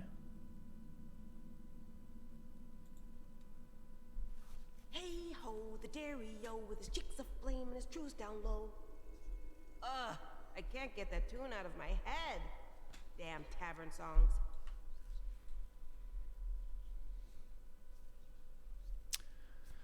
All right. Impact of corruption weakened. Chance of attack is lowered. No incident on Night Watch. So we took all the rolls. Nice. We rested for 2 days here.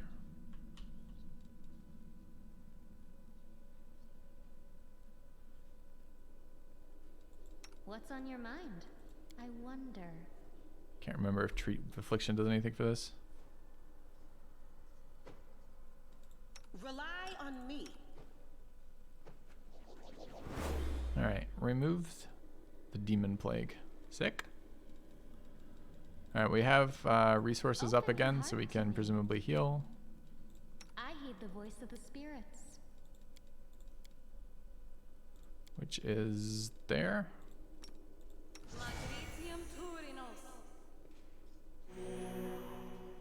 Missing 5 HP. What's the dice roll here? 1d6 for every 2 paladin levels. Okay. +1. Sick. Alright. Resting doesn't heal a lot. Yeah, but I'm out of other restorative. I'm out of potions, and I don't have any... And I'm out of healing spells, so... I don't have any other ways to restore HP. I also would prefer not to rest here for 2 days.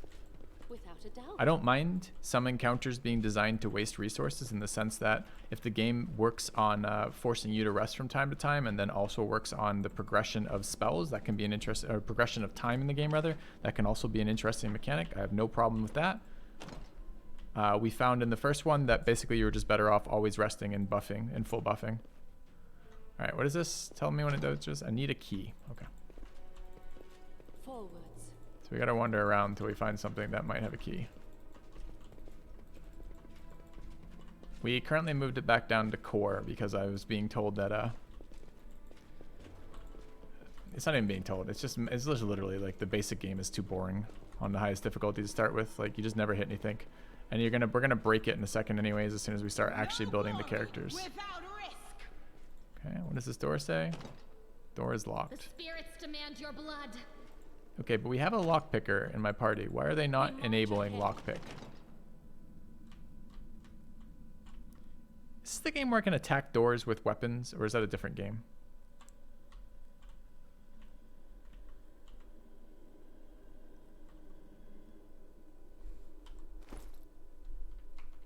I need to read a piece of the loot. Oh, I see. So when I just pick up 1,000 junk items, I should make sure to read each of them, just in case one of them does something. All right. Oldest to newest. We have a wooden plate. We have an old smoking pipe. We have diamond dust. We have cure light wounds. We have bark skin. We have leather armor ×6.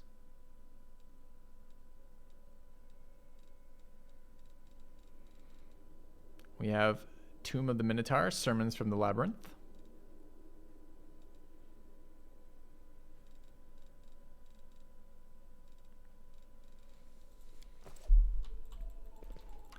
I wonder if it has anything to do with the interaction of this event.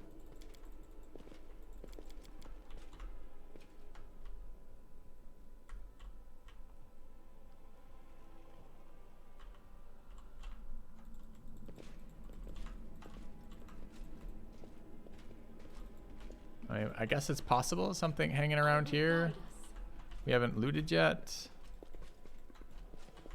I mean, did I see any loot left on the map? There's no loot left on this map. Maybe there was other rooms we missed. Be nice at this. I guess the compass is... Okay. We looted the secret room.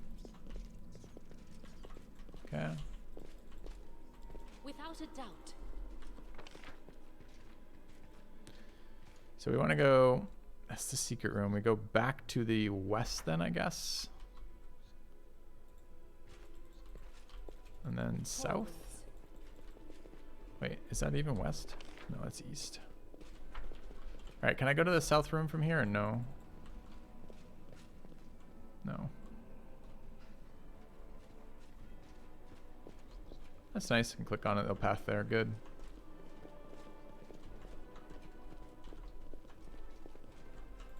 We march ahead. Well, that's not where I thought I was going.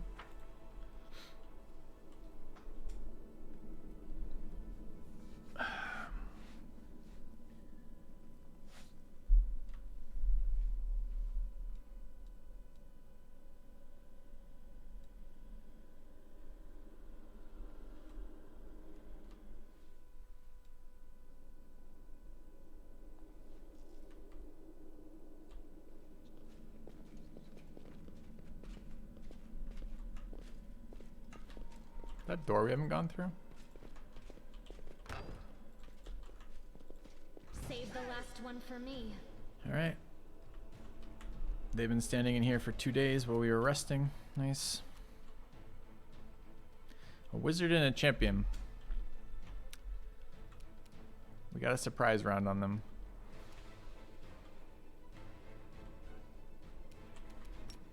Can't charge them here.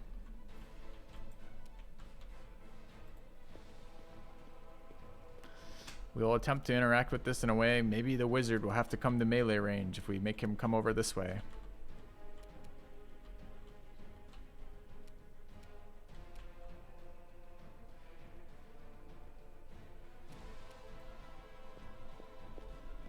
Yeah, they were also probably on low HP and needing to rest. Makes sense.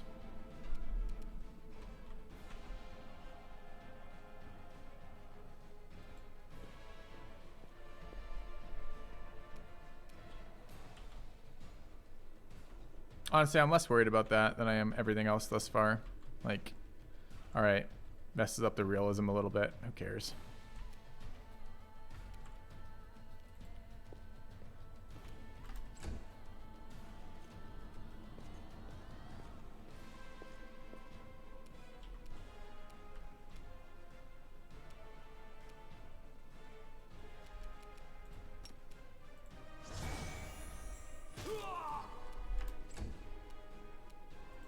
Into the fray!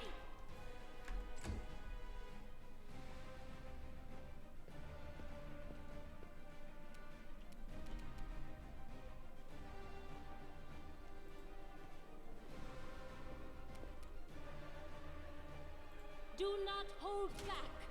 I wonder if we should attack this guy. Make every strike count.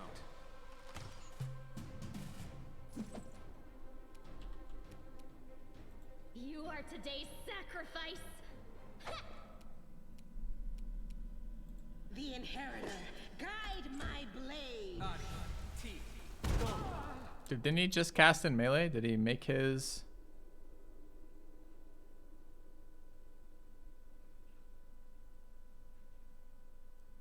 I mean, I'm in melee with him. Wait, did that attack of opportunity just happen now? Strike as one. It did just say attack of opportunity, right?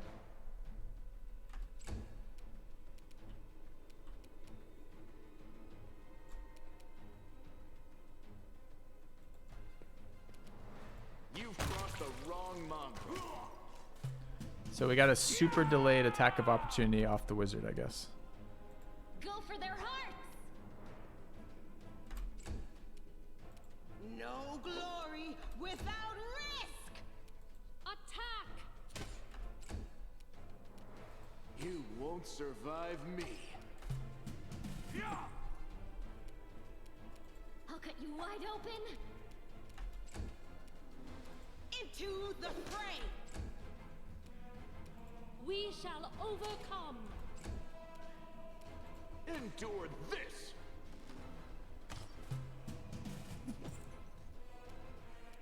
The spirits demand your blood. The Inheritor, guide my blade! Do not hold back.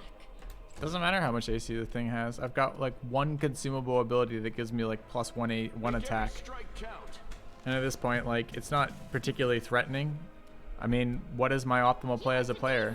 Do anything differently? Like, We have our range. We've focus fired the other target. Our range isn't in melee range with this. Our tank is the one being attacked. I think it's just literally rolling this until it eventually dies. Strike as one. You've crossed the wrong mongrel. Flanking is just 2 units on the same in melee range with it. It doesn't matter that we have the 180 flank. It actually doesn't change anything. Into the fray. Guidance on the archer. Guidance is an action to cast. It's almost certainly worse to get the +1 attack at the cost of a full attack on somebody else. I'll cut you wide open. No glory without risk. We shall overcome. I know. Riveting combat, man. What can I tell you?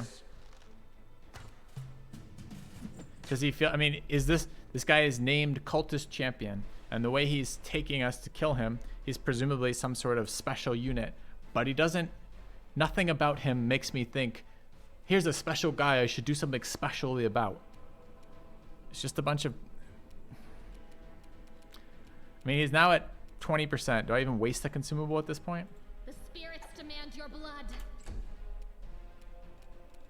Is this a cast?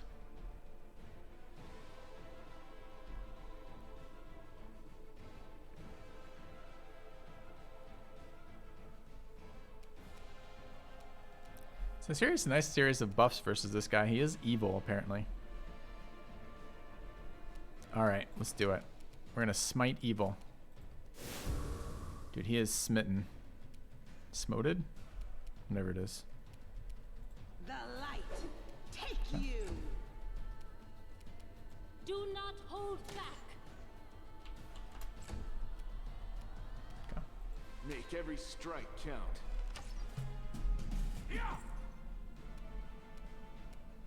You are today's sacrifice. The inheritor, guide my blade. Strike as one. You've crossed the wrong mongrel. Go for their hearts. What did smite evil do? It's a series of buffs and debuffs. Into the fray. Okay. Awesome. All right. He's got the same shit we have already. An almost new diary. Dear diary. Life is shit. Well, my brethren, although what kind of brothers are they really, are having a great time up on the surface. I'm stuck down here with Hostilla the Nightmare and Mongrel Scrum. To top it all off, a pipe sprung a leak, an elemental is smashing up the kitchen, and Hostilla is sending it to slaughter everyone it meets in the maze's passageways. All I can do is hide around corners, under beds, and in cupboards. I don't want to die, as isn't how I pictured it. We will win this war. You can trust me. I will help where I can. Okay. Alright, 2 more loot chests.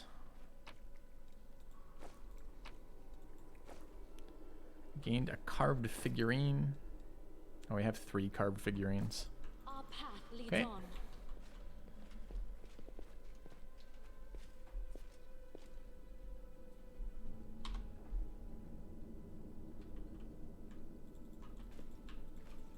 I will guide us. Well, I guess my first impressions of this game are it's exactly the same game as the previous one. With a slight increase in the number of classes, a new storyline, and I believe a slightly different strategic overlay mechanic. It's like the Crusade as opposed to building up the kingdom, right?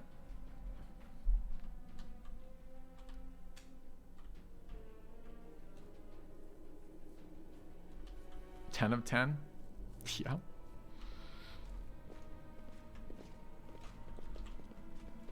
Which is a bummer, because the thing they needed to fix wasn't the stuff we already talked about. The stuff we already talked about is fine. The stuff that needed to be fixed is the combat and the difficulty scaling, and neither of those things seem to have been addressed at all. All right, we don't know what we need here. We're missing some item. I feel like we've been in all these rooms, but it's possible we've missed one. Maybe to the south over here. Yeah, there's a door there. Okay.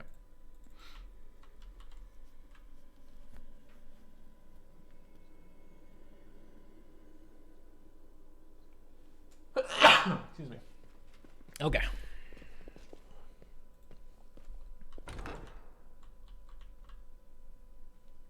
Dragon Age Origins. Without a doubt. Name rings a bell, but I don't remember playing it. Oops, hold on. We got combat. We should probably take our super sneaky action. Doubt is the heart's greatest challenge. Let us not hesitate. This is another cultist champion, so if the last one was supposed to be a special unique unit, this guy is equally special and unique. Against our resolve. I don't know if this is a surprise round or not. It looks like it was not. He is flat-footed because we were going ahead of him in combat.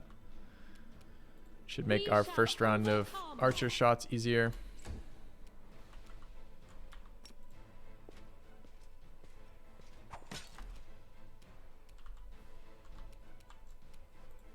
Okay. You won't survive me.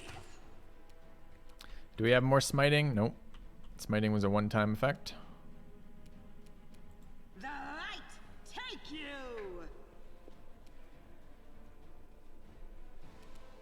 Oh, I apparently stepped one tile over into extra moves, so we don't get to attack this round there. Alright. Oh, this is the caster. So we're going to take this fight in an entirely different manner, having learned from our last fight. Do not hold You ready? We're going to attack it each round with our guys.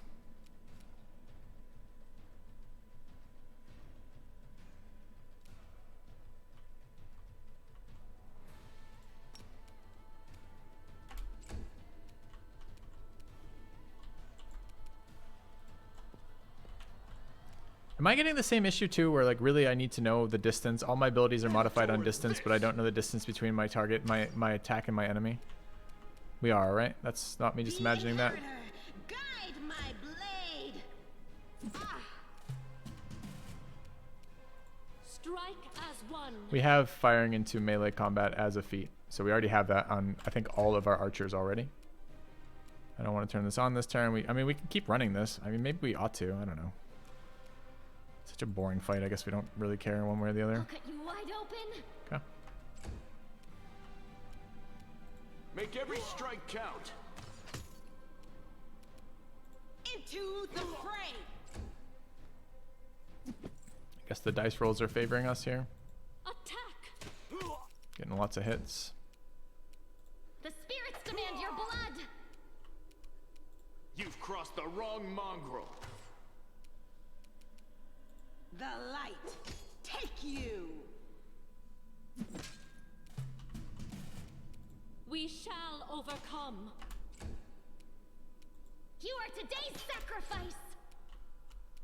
You won't survive me. No glory without risk. Same gear. Alright, we're heavy encumbrance on the party, so we probably just need to drop some shit. Probably all these armors.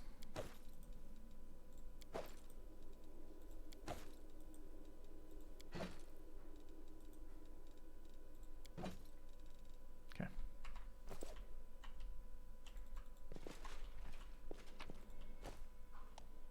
Lockpicks. Maybe we were out of lockpicks. Probably we couldn't open that door prior. I didn't realize lockpicks were consumable. There's a warhammer. Is that something unique and different that we can maybe equip? It's masterwork. It's exciting. 1 to 7 damage when equipped. Is it a one-hander? Yep. Alright, what's our damage currently? 1 to 8. Maybe slashing versus bludgeoning is relevant. One day. Yeah. It's a trap.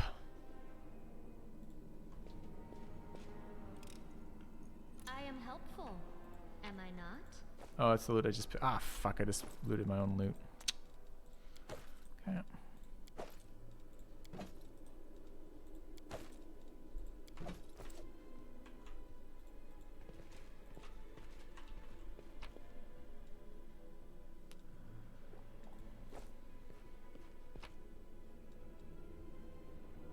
Dwarven War Axe. 1d10. I think that's an upgrade.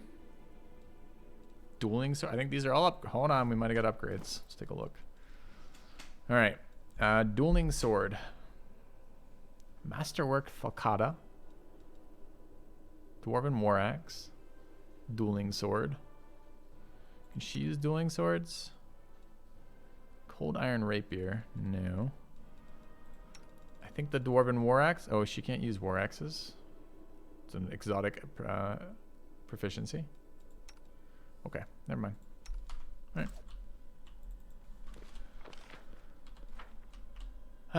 All right. Is there more in this room? Yes. One more. Has scale mail, which we don't want. And chain shirt. Okay, so nothing. Sure. Yep, we've messed around with crypt build stuff in the previous game. Again, it's not going to make any difference right now. All these things are just a waste. I think maybe we have lockpicks again, so maybe we can do the thing we need to do in this area. I seem to be missing some way to progress right now. My fear is it's in that bugged altar that we can't interact with the body on. This altar here. Forwards. I can't loot these bodies, and I can't interact with their ritual. There was a body there earlier, but it doesn't seem to be there anymore. Okay. Good. Then let's try the door. The door is locked. It doesn't tell us we need a key, and we have lockpicks. It feels weird that it just tells us it's locked.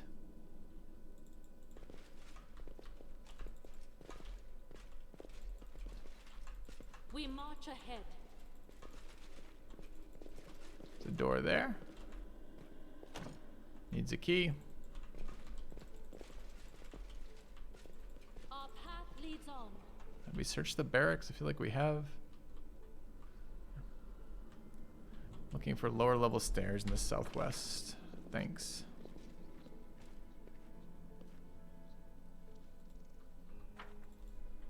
Is there a door there? Looks like we missed a door here. Oh, but this was the locked door, right? We can't do this one. All right, then let's try here.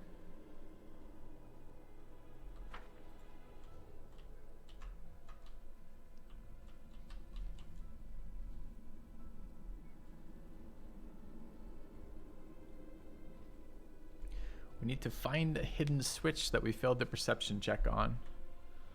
Okay. Don't think we have a letter. We had this book, which I think is just a lore book. We looted one guy who had a letter, but it wasn't like a letter that mattered. It was like he doesn't like being a guy here and he hides a lot. Southeast is another door. Okay. All right, this is as far southeast as we can get. I'm not seeing doors right now. All right, barring that, we could try here. There's also technically southeast of here. How's it going? I think it's got the same flaws as the previous title, unfortunately.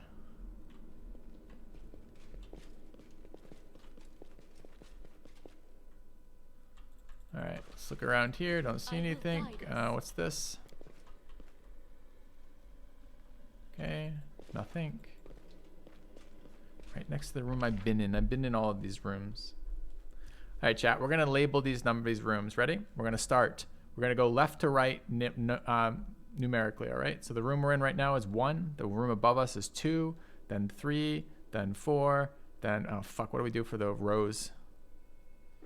All right, I lied. We'll start. How do we count this in a way that makes sense? I don't even know what the system is. Follow the cave outside. I don't know if I can go back outside, right? Right next to the room with all the loot I've dropped. This room here, then you're saying? You can see the damn door on the map. Can we? I can't zoom this map, so I can't go in or out. So where's the door we're missing? I don't see a fucking door we're missing. Filthy blind, sure. But show me where then. Point of interest. Loot, camera, enemy, ally. To the right of the root room. Okay, but there's nothing to the right of the loot room, right? So we've been in the, okay. So this, okay, we just came from the loot room. We just were literally in that room, right? So, all right, we'll go to this room. It's an interactable statue that we haven't interacted with. I think it was a loot statue, right?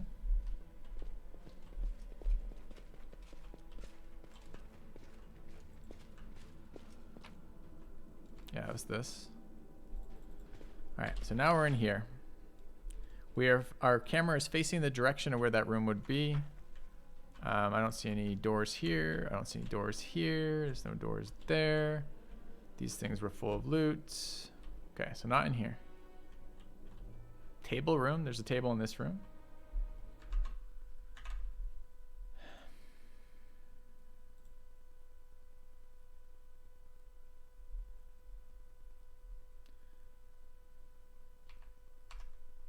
I think the answer is there are 2 doors. All right, we entered from there. I just done a full scan of this door room. I don't know what we're fucking talking about. There's 2 doors. There's 1 door. It's that door. Okay. So, no, there's not. Without a doubt. Okay. Second door here. Sweet. Okay, maybe this is what you guys are referencing. This one. Remember, doors, when you click on them, are identical.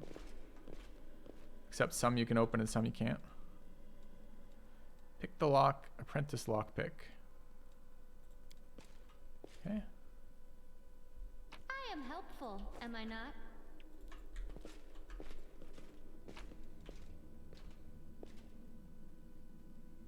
We have a new rapier. It's the same as our old rapier.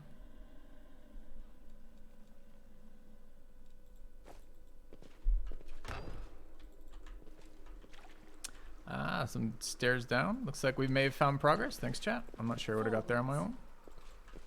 I found something. Found more wooden plates. Sick. We march ahead. Oh, hold on. Enemies. We'll take a different enemy type. We'll take a totally unique way of attacking them. Well, I stand ready. The heartbeat quickens. Didn't get my surprise round off. All right, more corrupted mongrels. We've already fought this unit. Do not hold back.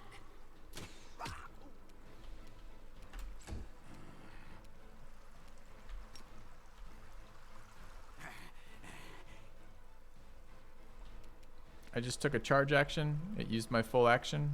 Gave me a confirmation it was going to do that, and then didn't charge. Okay.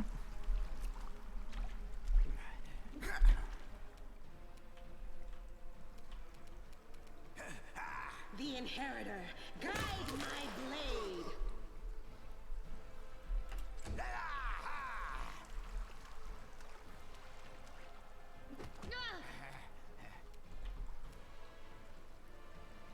Alright, we're in melee, but we can take this fucking action that seems entirely pointless. Like, what is the point of having disengage if you can just... Endure this!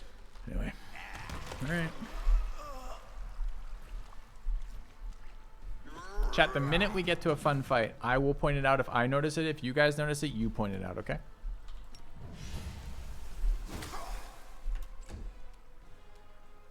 Go for their hearts. The light, take you. I'll cut you wide open.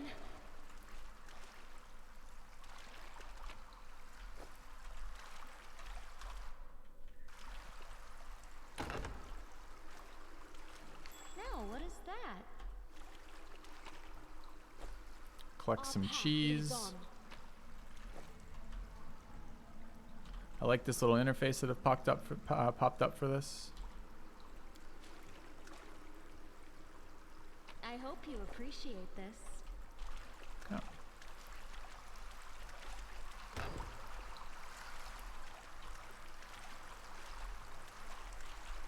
I will guide us.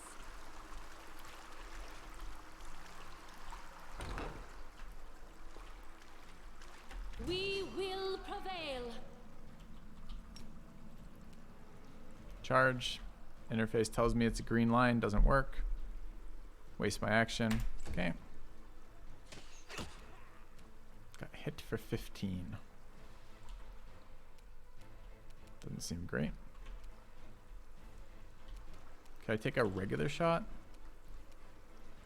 So that's a full attack. That's an option, right? It's...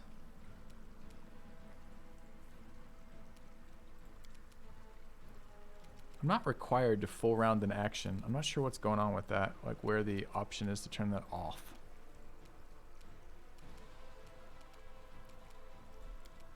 I should be able to standard shoot here, then move. Not gonna worry about it. Alright, so we just want to LOS the fucking archer.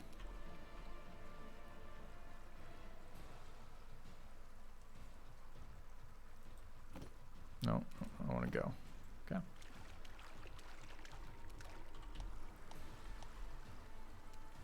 Make every strike count.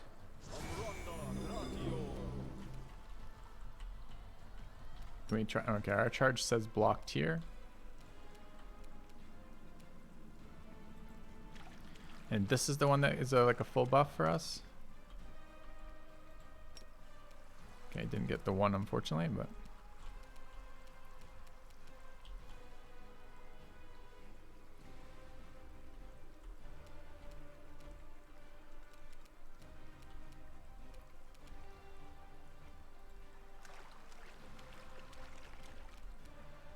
Strike as one.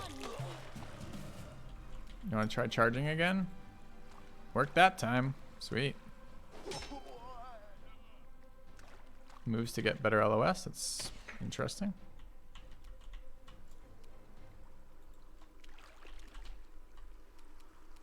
You've crossed the wrong mongrel.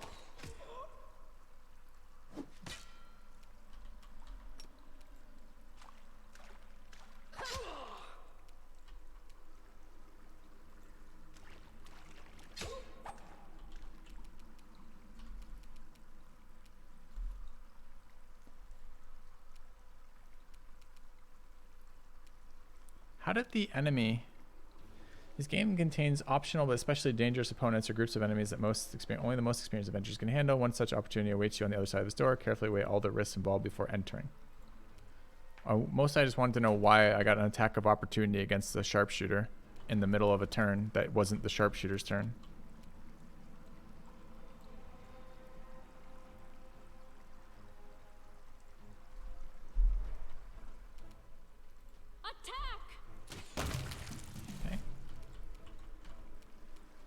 Into the fray!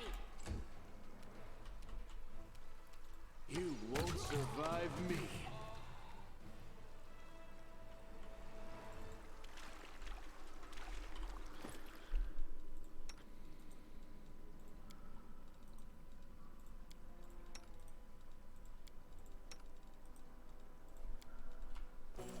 Alright, do we have any actual consumables that might be useful? Besides a shit ton of healing pots, of course. 2 enlarge persons. It's minus AC to enlarge in person, right? Does Zen Archers do... I guess I need to read character class about any sort of translations of character abilities.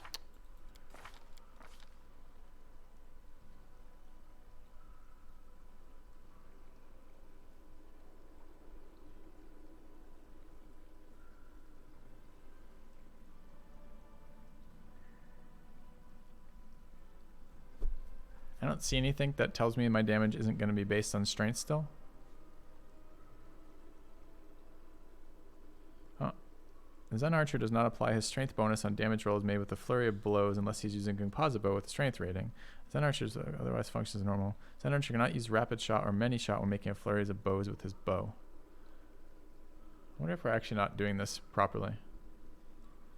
Yeah, so far it's been irrelevant, so I don't care really at the moment, but it's like so unlikely I'm going to keep the character promotion classes that are already offered. Protection from chaos might be relevant to something. We have the Shield of Faith in there as well. Let's run that up to... I can't run multiple Shield of Faith apparently. That's fine. Mage armor here. And they're also going to run a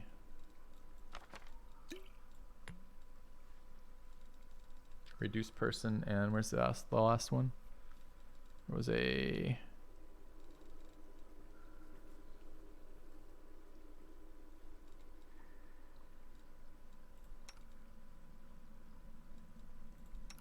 We have blessed as well. Protection from law. And the other one was protection from chaos, right? Where did it go? Scroll of Cure Light Wounds.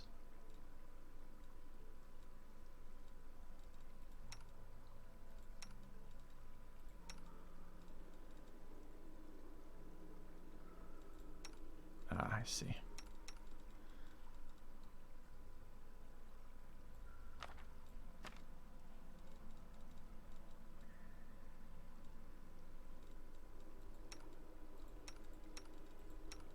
And where did the other one go?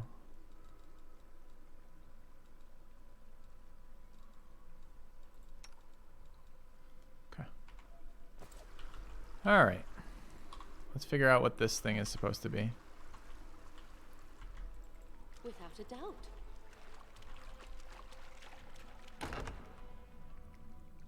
This is supposed to be one of the optional new interesting combat mechanic encounters. These look like the same enemies we've been fighting. Although that's a corrupted ranger. Together we stand. We shall overcome. Stand with me. Alright, that was a super sneaky surprise attack. It's a sneak round in our favor. Nice. Alright. Corrupted mongrel guard and rangers. Level 2, level 2, level 2. So they're probably easier than the stuff we've already fought, if I had to guess.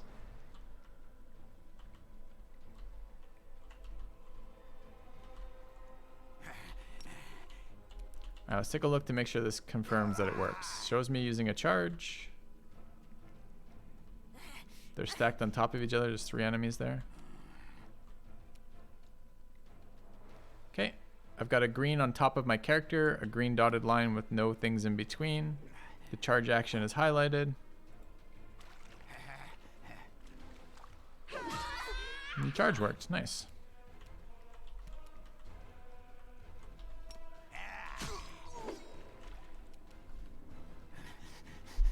I just middle of this is turn based. In the middle of my turn with my character here while hovering charge, I just lost my ability to charge this character that was available before. Oh, there it is. And B, I took an attack of opportunity. I don't know why I got an attack of opportunity. Why? Alright, I just charged this character, same issue, green highlights all around, and I just lost my charge. I'm now out of actions here.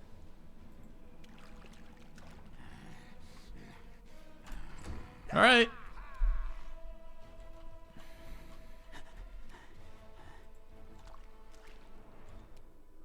Endure this.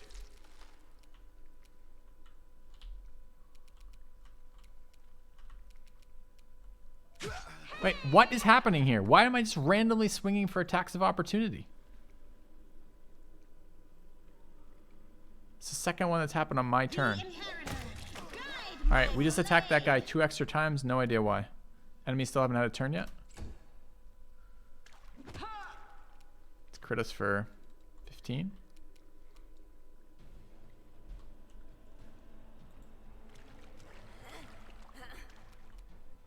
Do not hold back.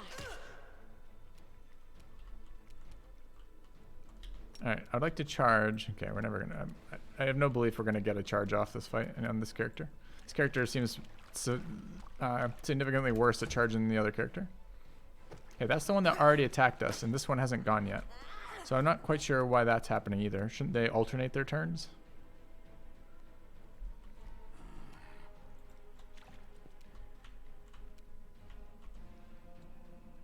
Make every strike count. The light take you. Strike as one.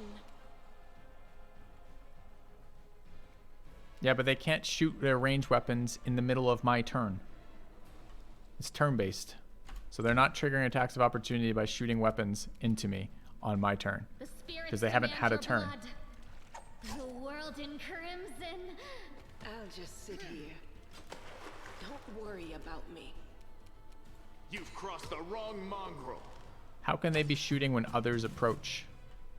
You think it's a feat they have? Attack! You are today's sacrifice. Guy seems quite accurate. So he's half-elf, barbarian, monstrous, humanoid, rage, power attack, unarmed strike +7. Downed our other tank. Keep waiting for them to die. You won't survive me.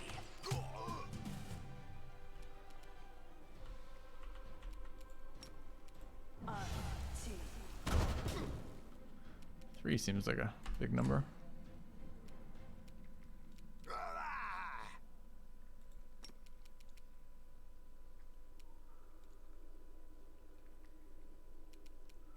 Go for their hearts. So this is how it feels. Yeah. Wish I had like a grease spell or something similar. Endure this. Guy's a bit of a bullet sponge, isn't he?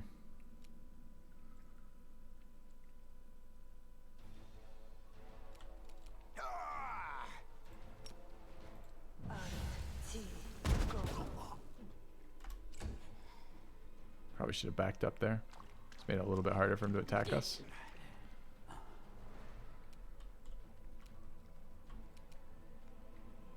Make every strike count.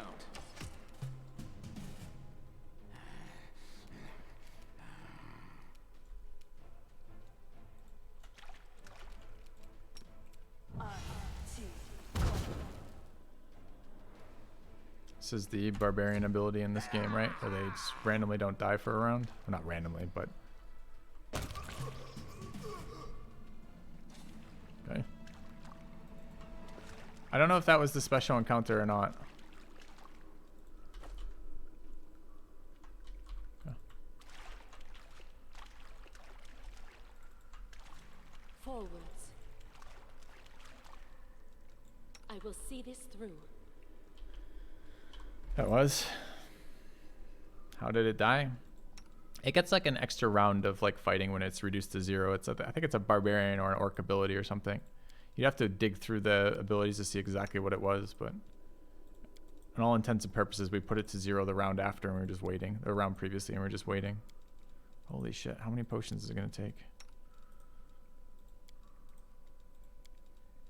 Go.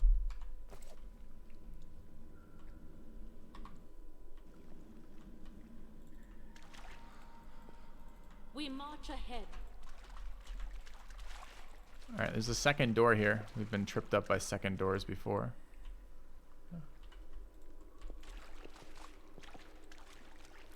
Apprentice lockpick or regular lockpick? Sure. I am helpful, am I not? What's that there?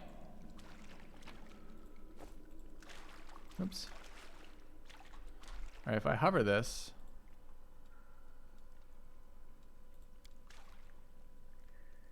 I am helpful, am I not?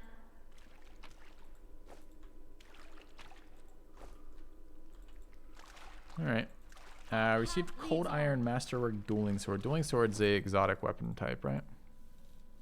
So we're now a walking armory.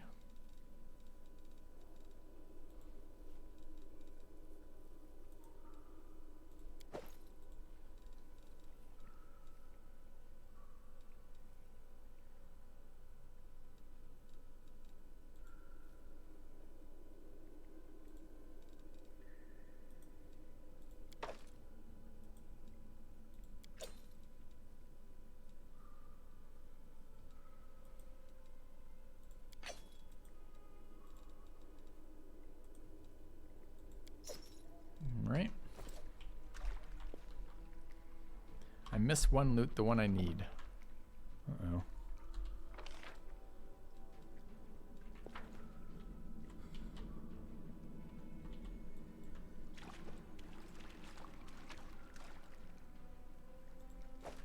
Presumably it was that dart.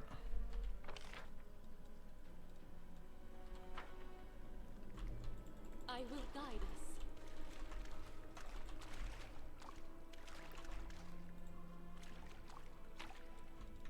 There we go. Unidentified fancy scale mill. Don't remember how to identify in this game.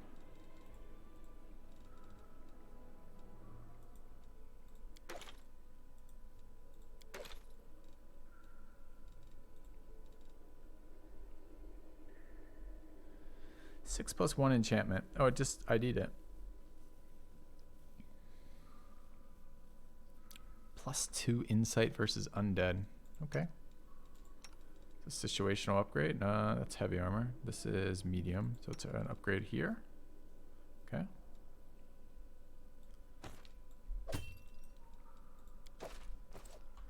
All right, what else do we have map-wise?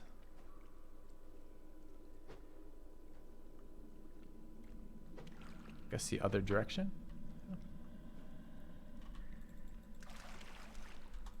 Without a doubt.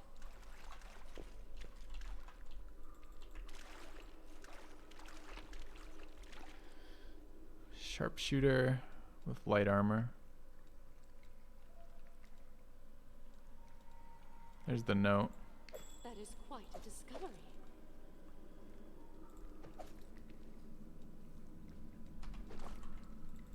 Forwards.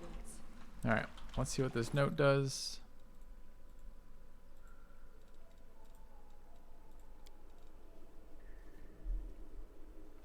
Keep the door to the shrine locked with the key I made. I don't care which one of you holds onto it. You could tear each other over shreds for all I care. I don't even think of setting a ritual chamber. Keep all the doors, unfinished section locked. Do something about the water elemental. Find a better hiding place for the paladin sword from the surface. I'll deal with that later. Okay. Did that show any locations?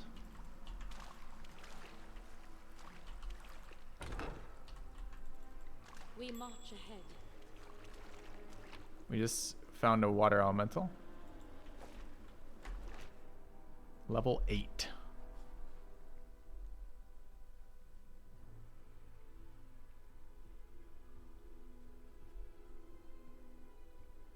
Did we get a breastplate for our tank?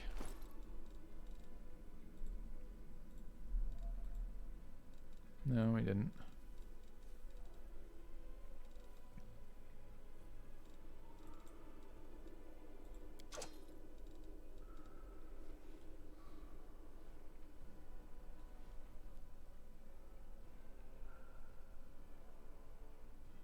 As a reminder for your feeble-minded vermin, the entrance is sealed using the hidden lever, the torch in the wall next to the door. The door itself is in the room with the blood pool where I sometimes relax.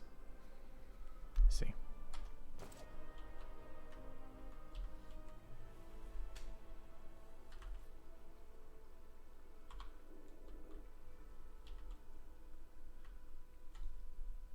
I mean, do we have something unique that deals with water elementals? Scroll of summon small water elemental. I thought it was going to be a scroll of unsummon large water elemental, but okay. Bunch of buff scrolls. Okay.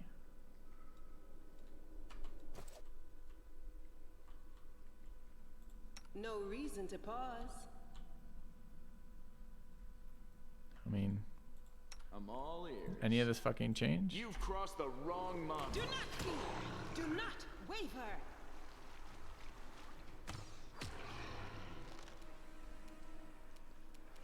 Wonder what his attack rolls are going to be like. Probably pretty good, right? +9s. Are you evil elemental or just neutral? Neutral.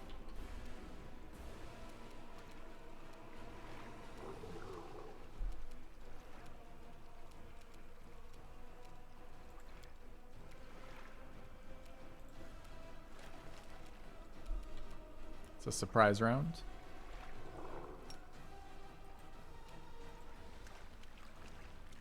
Should scroll of bless. Should have done that this round actually. Alright, what consumables did we bring? Mage armor and protection from law. Can we protection?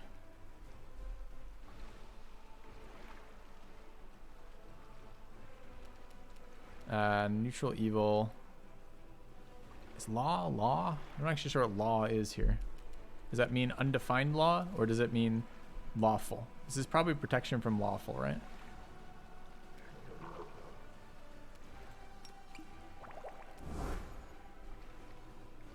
Wait, what happened to your penalty round? Okay.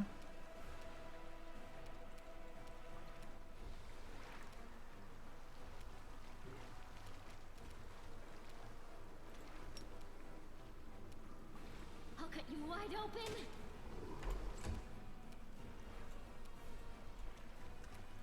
You won't survive me.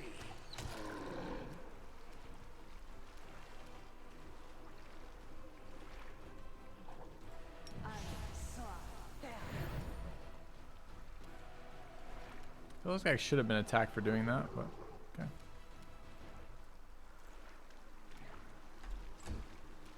Maybe they don't have long reach. I think fire hurts water elementals. Immunities. Poison, critical hits, precision damage, cold.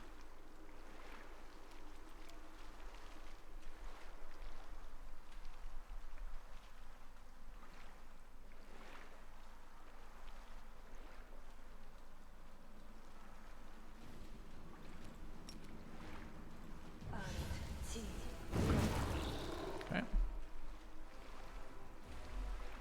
2d4 plus 2. And they saved. I see. Ooh, 17 is a big hit.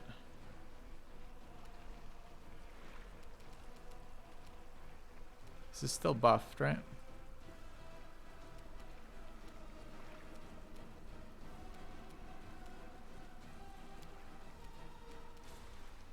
No, I don't want you to move. Oh, dude, misclicks in this game are brutal right now. Endure this.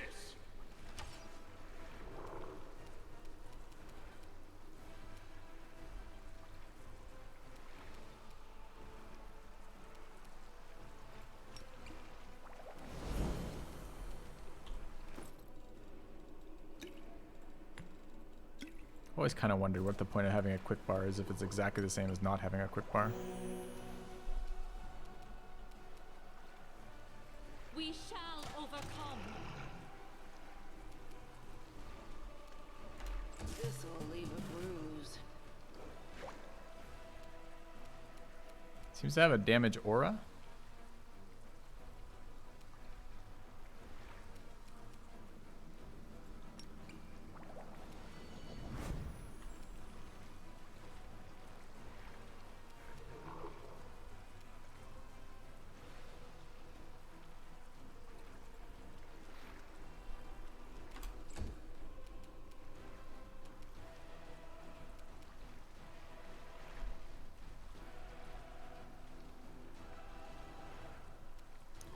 What's our attack roll been? Make every strike count. Feels like damage might be useful if we're getting reduced. What's the hit roll? We're class 18, that's not that bad. We probably should have enlarged already.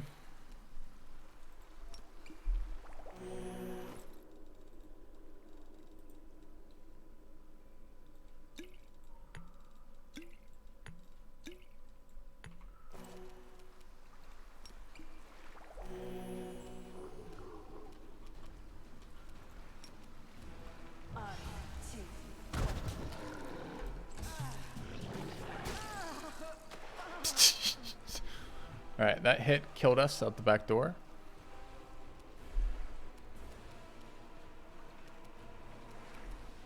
The spirits demand your blood. Okay. I mean, it's level 8. Part of me should be like, we should just leave this thing, but it's here. Kind of want to try it. You've crossed the wrong mongrel. Do not hold back. So this is how it feels. Okay. That round we were at 14. We're at minus 43, so it hit us for 57. Okay. You won't survive me. All right. once more into the meat grinder.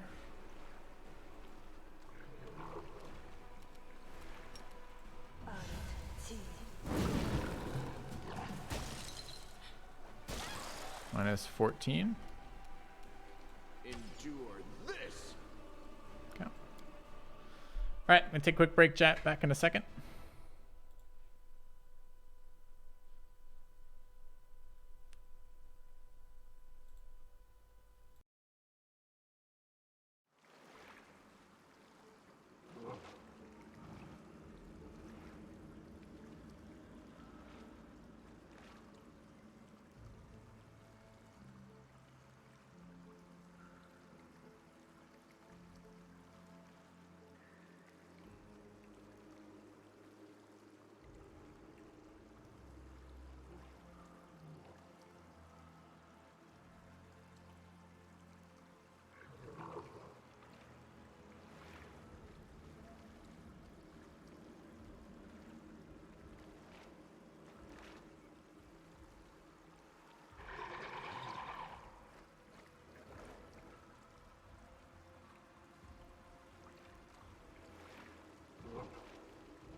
Do not fear. Do not waver.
All right. Looks like we're just not going to handle this fight right now.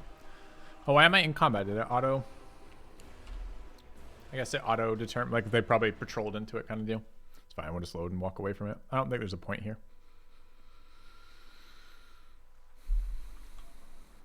I don't think it's doable with our current group. Now, I don't know what that means. I don't know if that means We as the player are supposed to come back here. We as the player are supposed to be better than that. We as the player are supposed to die. I'm not entirely certain. Okay, so that's where we came in. But we have a way now. Progress. That was a water elemental cave. Wait, south was where it was? There's more down here then.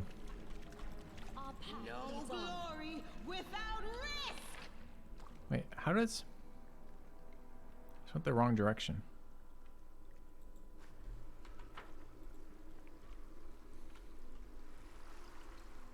I thought the point of the compass was the compass... Purple shows me I'm facing south, I thought.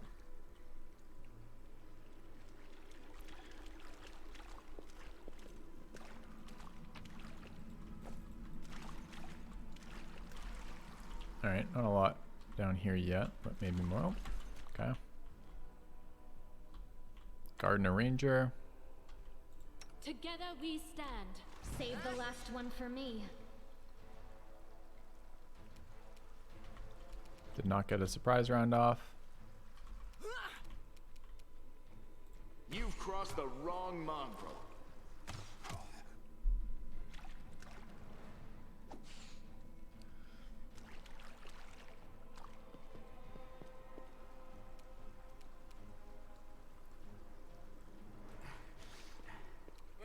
The Inheritor, guide my blade.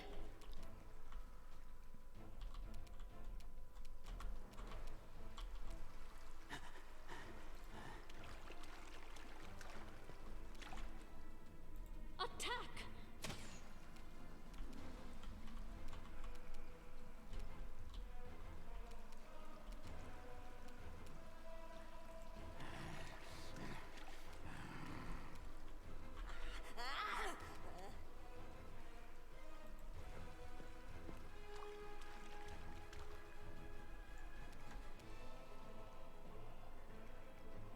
I want to move into melee range with the... I'm not sure why it puts me there. I guess that's in melee range. Why do I get to attack? I shouldn't be able to attack there, right? I took a full move action. I moved twice. How do I get to attack there?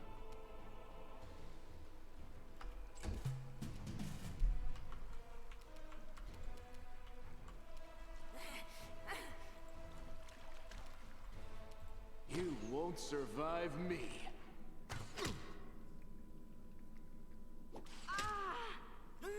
There I should attack, right? Because the girl attacked me with a ranged attack in front of my guy. Into the fray.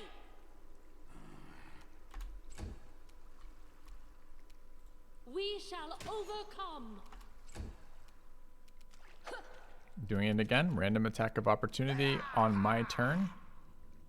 I'll cut you wide open. Endure this. Yeah, it doesn't really seem the game is okay right now.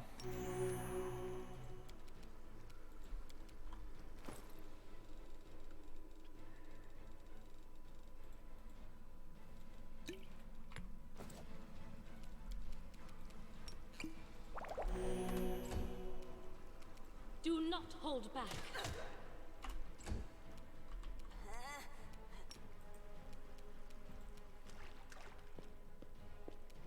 The spirits demand your blood. Make every strike count. I mean, I'm fighting a lot of trash mobs here. I'm not quite sure why. The light take you.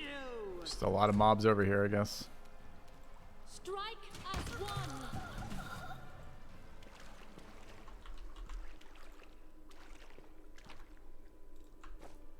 Attack! Each one comes equipped with a dart. Sick.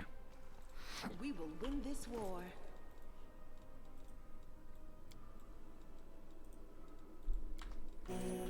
The Inheritor, guide my blade.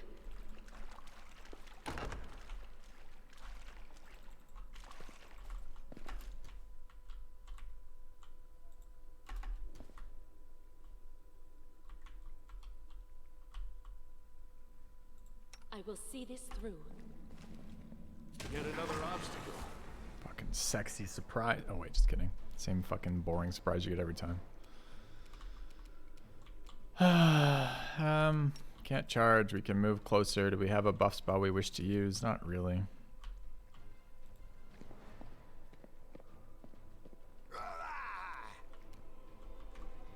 Good yell. You've crossed the wrong mongrel.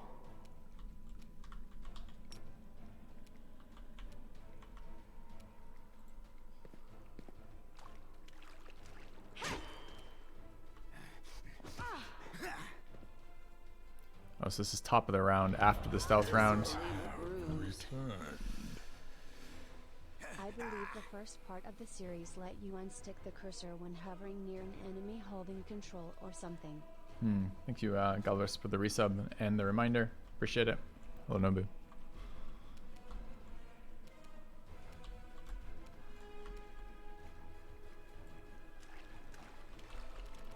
Alright, chat. We're still on the tell me if we find a fun fight, remember. Don't be hesitant if you do.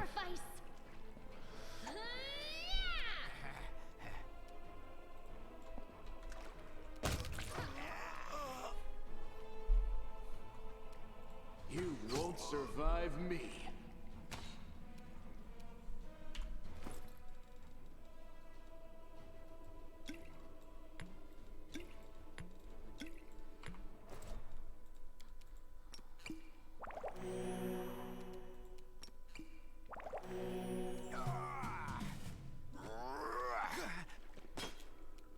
They made the hats better.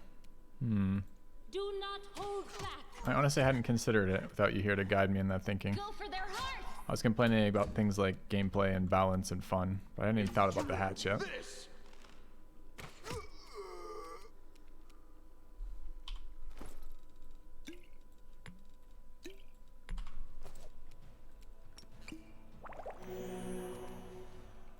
Into the fray!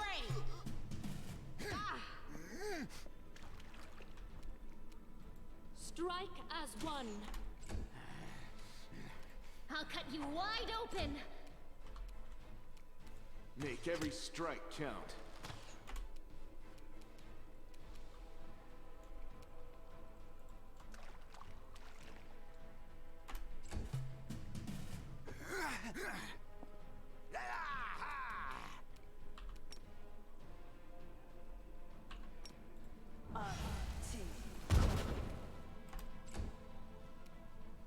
The spirits demand your blood. You've crossed the wrong mongrel.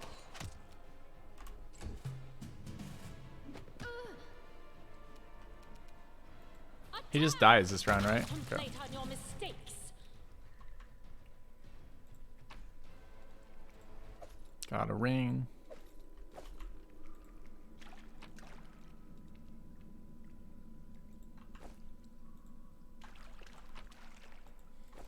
I will guide us. All right, let's take a look. Oldest to newest. The Ring of Protection 1, deflection bonus. We're getting resistance bonus. I don't think anything about a deflection bonus. Armor itself is armor bonus. So that probably stacks. Yeah. All right. Do we have any healing resources left? No. You can trust me. No. Is it time to rest? Our time has Otherwise, come. it's just spam healing quest. All right.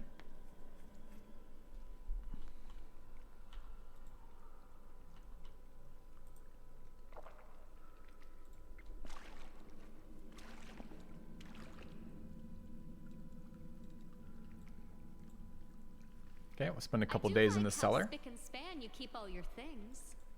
Okay. Your armor is so polished. I could powder my nose without needing a mirror. Well, I live in hope of the day when you can see me as a person and not just a convenient reflective surface. I can't tell if these are skippable. I don't think it was. They will break against our Uh-oh, we got ambushed. So we were trying to heal. That was the point of resting here. We got ambushed by a guy, but it's a surprise round in our favor. Okay.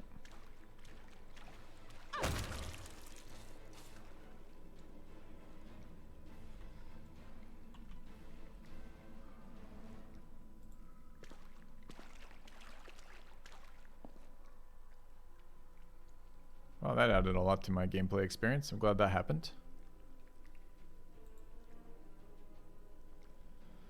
Okay.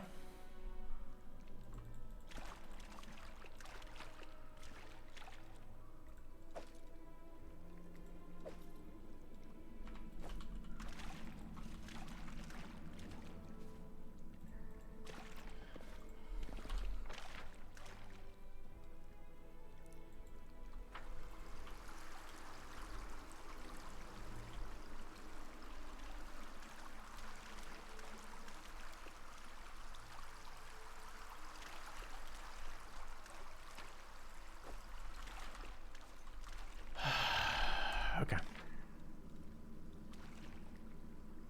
So we have to go back to the room with the pool of blood.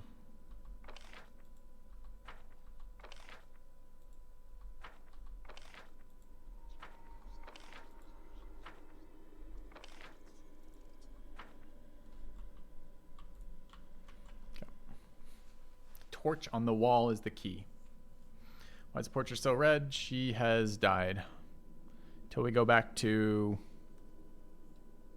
Can't remember. Visiting a healer at the capital or by greater restoration. She's at death's door.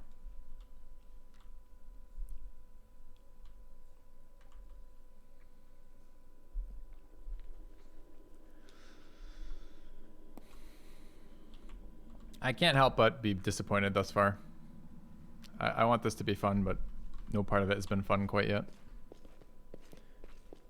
And we already know what happens with the difficulty scaling as it is if we start investing in the fun part of this game, which is character builds. There's a lot of fun things to be had with min-maxing in this, but they break the game. All right. Without a doubt. Okay, there's the answer to the door, apparently. Okay.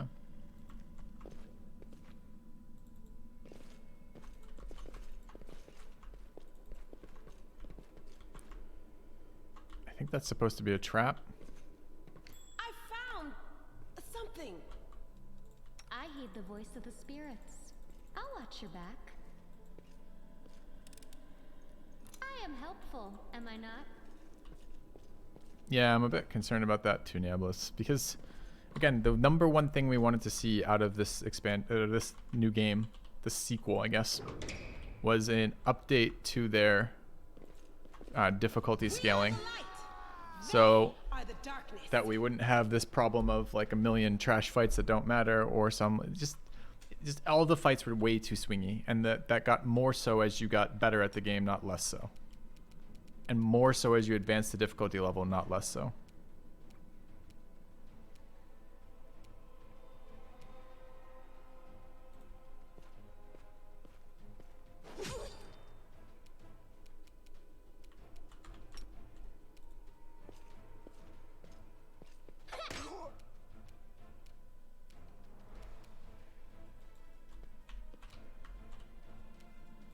You won't survive me.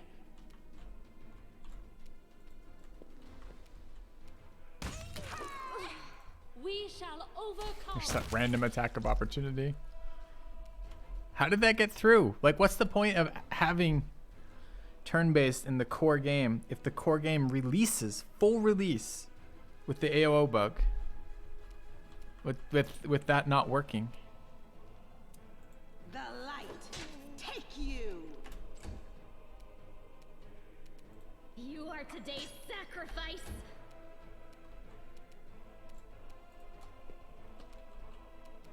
Endure this. Yeah, the opponents didn't get an action in that fight because of our superior. Is that another copy of the same note? There's a key.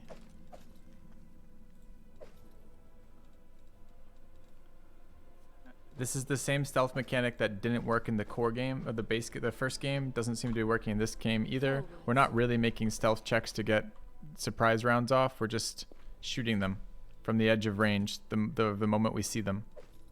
That's all we're doing. That's giving us stealth rounds, surprise attack rounds, which are a mechanic in D&D, but don't trigger like that.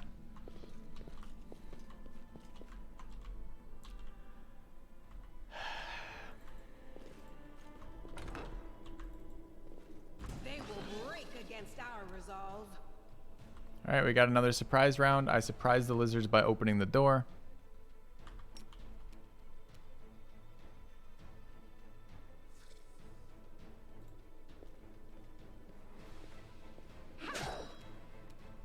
I got very annoyed with Celeste's update as well.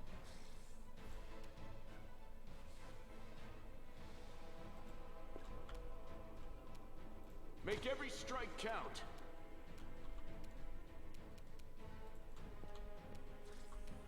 Do not hold back. I don't know why her charge is so much worse than the other girl's charge, but it is. Rarely can we get in range with her charge. Okay.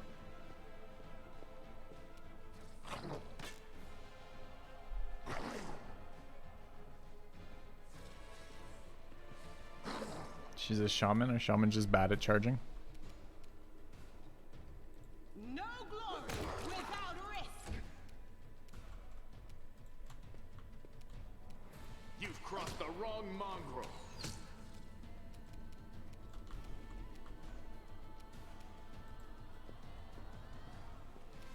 Strike as one.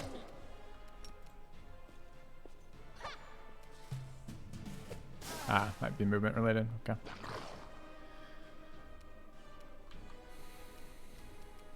Into the fray.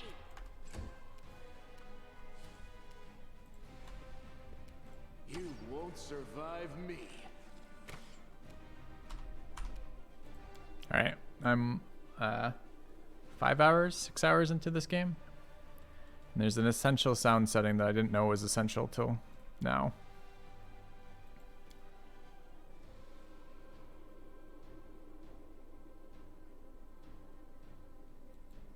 Okay. At least we have it as an option. I appreciate that.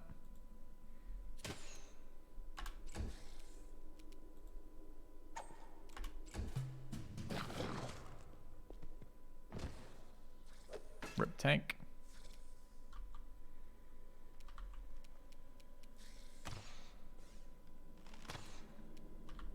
Just the quiet application of arrows to everything. Shh, it's arrow time.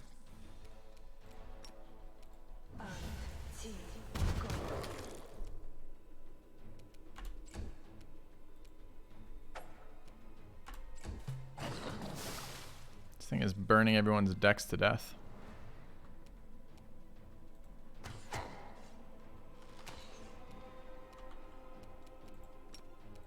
I'm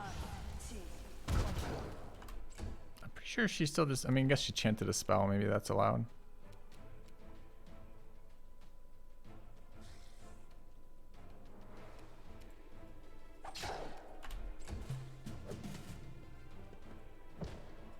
Down the other tank.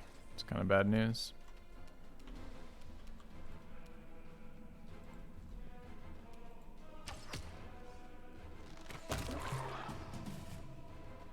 Okay. Who's our best person at treating wounds, I wonder?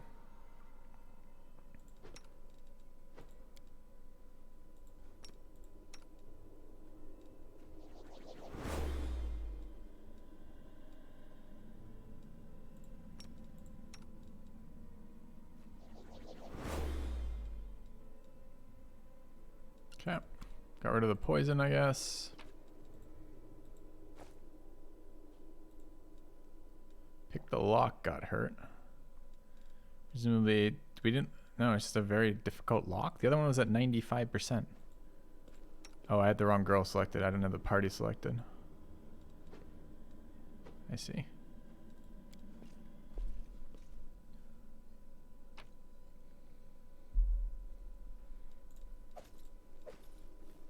I feel a bit scammed by this. Maybe not. Maybe that's an upgrade. All right. So our inventory is getting ridiculous again. It's already way too many manageable items, most of which don't matter. Same mechanic as previously, or same flood mechanic we got in the last game.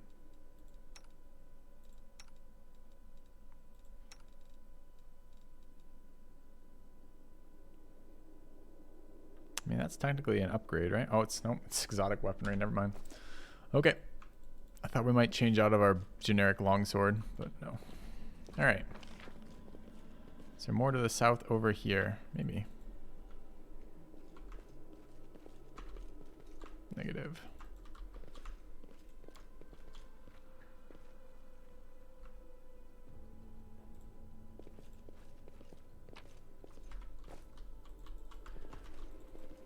Alright, we got that key though, I think.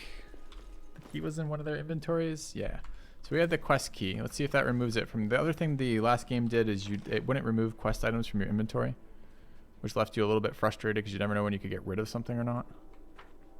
Let's see if the key works. Yeah.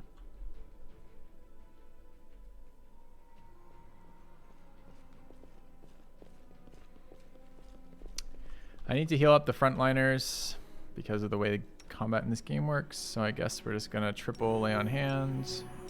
Pretty exciting stuff.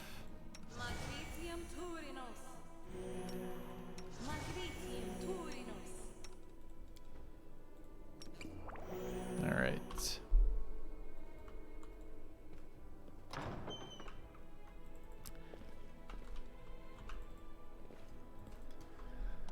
All right, camping. There are tough battles to come. Your heroes are tired and might have run out of spells. To replenish your power, set up camp.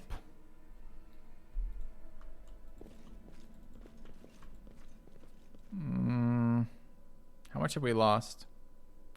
For dex. -1. Goes from an odd number to an even number, so it didn't change anything anyways.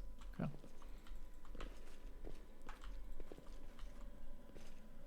That doesn't seem good for us. Okay.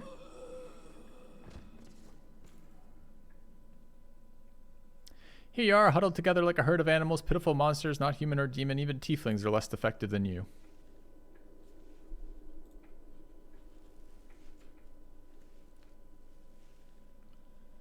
But I, your master, Saba Melik, can make you better, stronger. I can satisfy your hunger. Starvelings of the dark, submit to me. He likes long, pregnant pauses. He's like, just really wants to sink in. No, we are the descendants of crusaders. Trusting a demon would be a betrayal of their memory. Pause, pause, pause. Rip. -1. Well, who's the next descendant of crusaders who values old legends more than their life? Meanwhile, we watch this happen. Beasts, monsters, and human guise reveal your true nature. This is the sweet, wholesome flesh of a righteous Aasimar.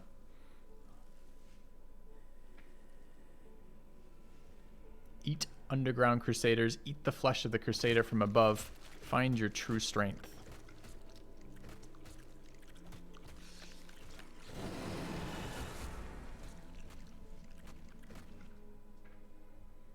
Okay. You rush at the demon, but the air seems to grow thicker with every step. You feel like you're watching from underwater as you see the mongrels fall to their knees one after the other and crawl to the Aasimar's body. You hear their fangs tearing through the flesh. You hear the sloshing of blood. You hear the former mongrels snarl like animals, fighting over the most tender and juicy bits of meat. Your companions writhe in agony. One clutches at their head, another doubles over. You feel saliva pool in your mouth. The metallic tang awakens hunger in you. The hunger turns to rage. This winged filth dare try to bind you to its will. It dares to tempt you with the sweet scent of meat untainted by corruption. The wretch, must die. Die. And still the clarity remains with you. Somewhere deep down beneath the veil of anger and rage, you sense the light willing to break through. Seize the light hidden within you. By sheer force of will, you master your rage, and almost in response, warmth suffuses you from within, warmth and joy from a simple realization. You can win. You can save these people. The power of heaven bolsters and guides you. Its light breaks free and it envelops the Wow, that sentence. Its light breaks free and, enveloping the mongrels, grants them the gift of blissful oblivion. Lowering your gaze, you see a scarlet stain on your chest. The wound has reopened, and instead of blood pouring forth, you see only radiant light. Munching that noise continues. Oh, easy bolt of justice. I don't know where that ability comes from, but I'd like that on my bar. The demon convulses in pain when the right light reaches him. What are you? Destroy this vermin. She's already wounded. Wendig, kill. Uh-oh, we're gonna have to kill the archer girl. I mean, to be fair, she only fires once a round, so. She silently emerges from the shadows. I'm no longer your slave, Hasilla, but I will gladly kill anyone who pokes their nose in where it doesn't belong. Okay. Yep, agreed, obscene. Obscene words and places. All right. Spaces, I guess, is the joke. I guess we'll take this fight in a totally different way. We will consider shooting one of them and meleeing the other. Where's the third attacker?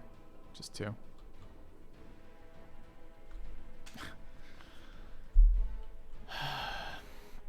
I left click and shoot my crossbow. Why am I so weak? We almost one-shot her.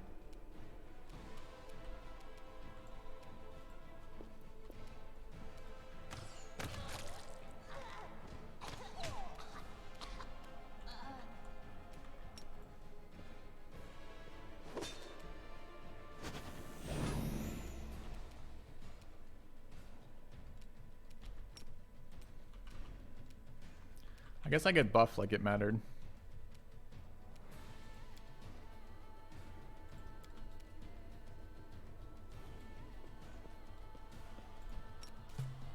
Chat, my wife came in during the reading of the demon's lines to close the door to the room.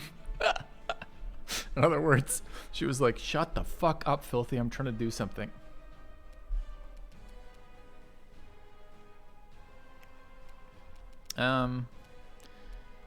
Do I spend resources on this?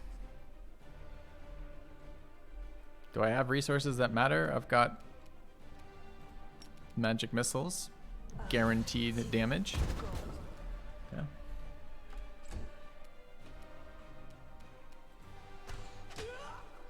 Critical hit 25. Girl's beefy if we hit her for 25 and she's still this tanky. All right, she is chaotic evil. +2 deflection bonus.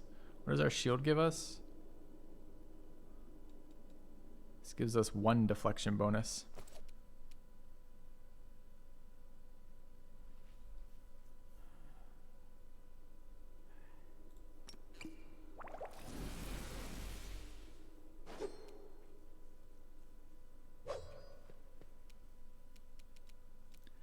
All right, we're channeling Battle Spirit for buffs. Let's buff our weapon, turn off defensive attack, and swing. Okay. All right, good fight, I guess.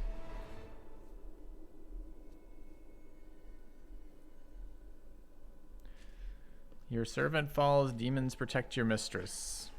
And 2 bats show up.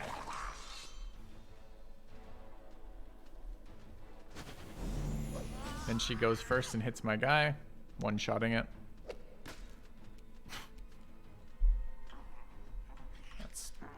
I hope when I die, that's what happens too. I spawn 2 demons and get back up. What are these things? Good or cold iron. Otherwise, they have 5 damage reduction, and they have spell resistance. Does she have any of these things? No.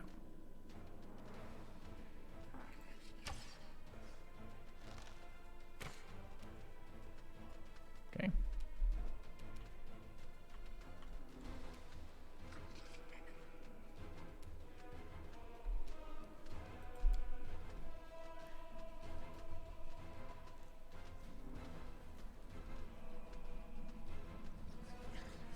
We should probably bane her, or whatever it's called. What does this do?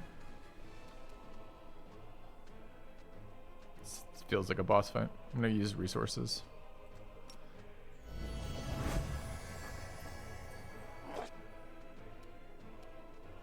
I'm kind of curious if any of that applied.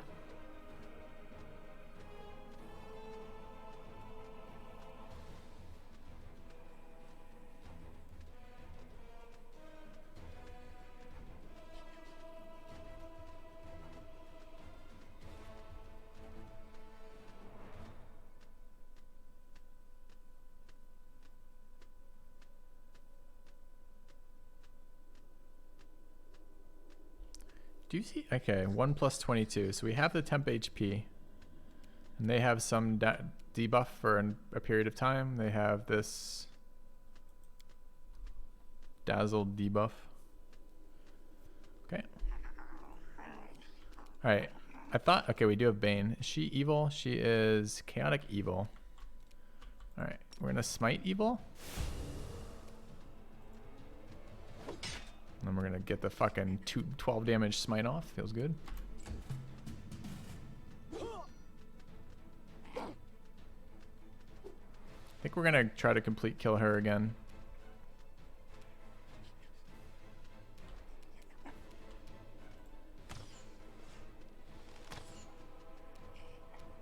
Presumably.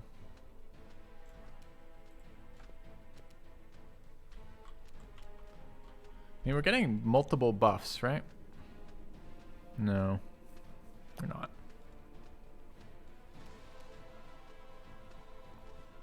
What's the debuff we applied to her do?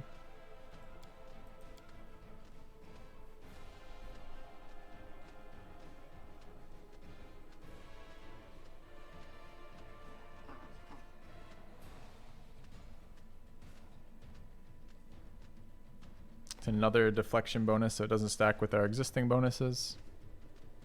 And it doesn't do anything for our allies, just the paladin itself. Okay. I think we'll take guaranteed damage here. We're fine until the tank stops tanking, and then we lose. Well, maybe not from that little demon, from the big demons.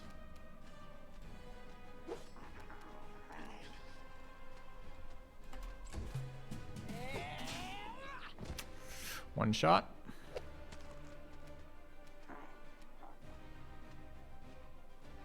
That was a non-crit one shot.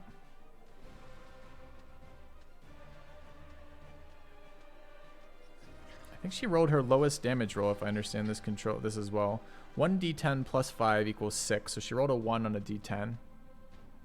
1d6 rolled a 4. Okay. What was the attack roll? She rolled a 20.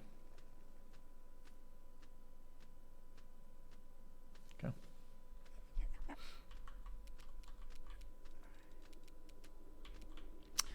This doesn't leave us a lot of rounds because clearly if she gets to attack us, we lose. So she needs to die this round. Double miss really doesn't get us there.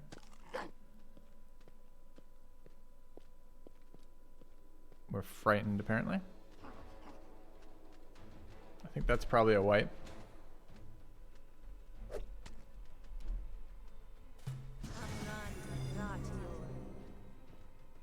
Oh, not quite in range to get to us this turn. That's good. We're going after Idara. I think if she goes down, we lose, right? Because she's like the primary character or something.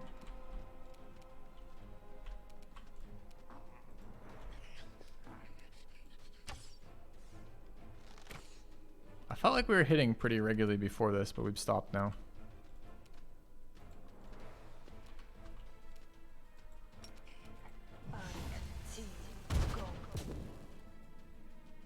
Close.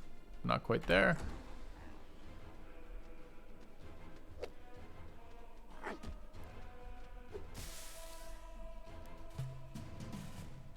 Okay, she's down. We're down. Everyone's down. Okay.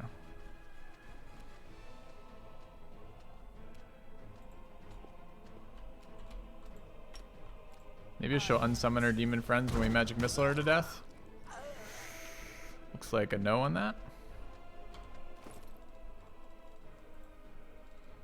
I keep thinking this is potions, but that's ingredients. I wonder if we have anything that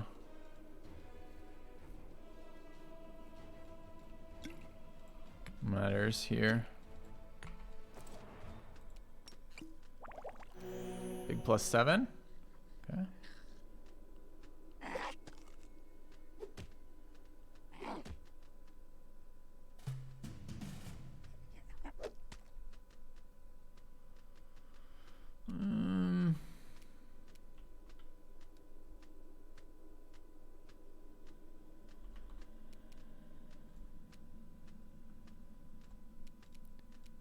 out of spells, so I can't burning here, although it wouldn't matter anyways. We're getting stat drains. We do die eventually, right? And not that long from now.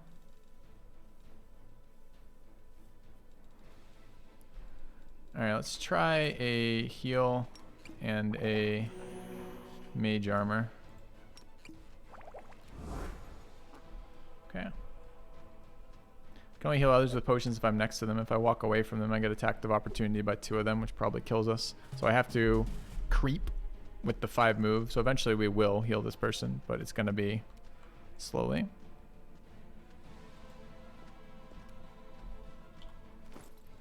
Last 2 healing potions, by the way. Okay.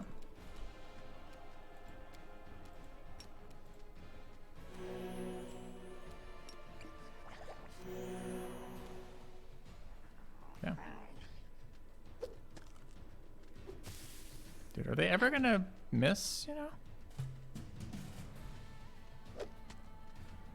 Negative? Alright. Wait, why did my character get skipped?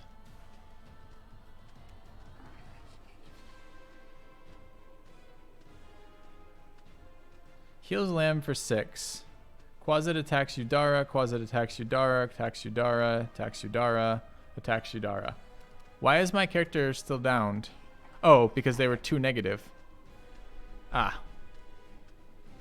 I didn't have enough. I see. I don't think we have any other things we can do here.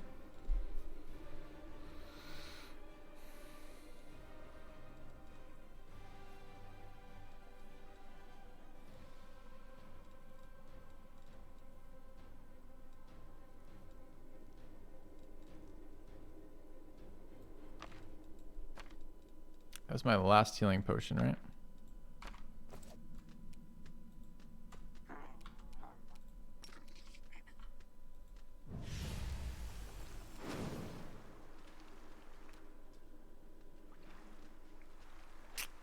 It'd been nice if you summoned it where I told you, which was at the feet of the thing, so they couldn't move around it and just attack me, but okay.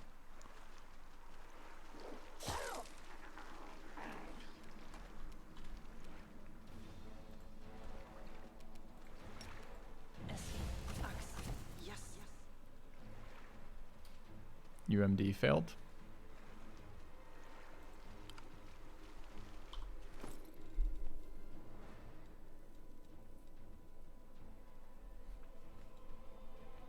All right, this gives what now?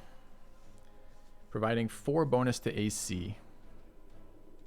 So we could bark skin as well, I guess.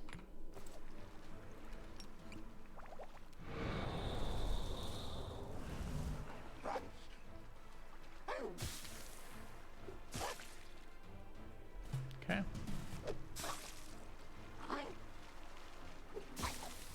Water elemental doing good things for us. Great. I don't know if it attacked or not, but we need to get the tank up. Tank's at -8.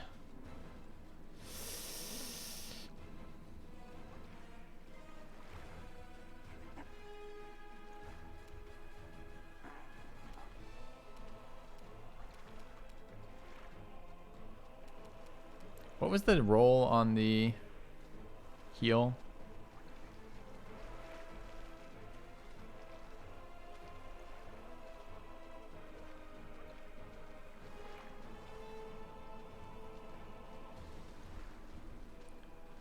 Well, I mean, we started this fight from a cutscene, right? So we walk into this, there's no like pre-buffs going on. You don't know it's a boss fight until you've encountered it for the first time. Now we know it's a boss fight. Would we pre-buff? Sure.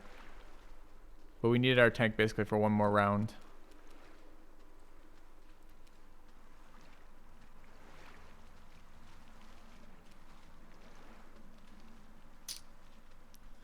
Difficulty 11, caster level 1. DC 21. I didn't think we hit that most of the time, right? We're out of spells, out of summon spells. Out of healing pots.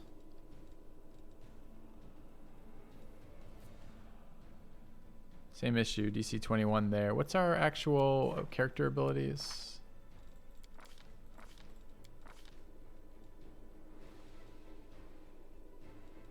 It's not here. What is it under? There. Okay.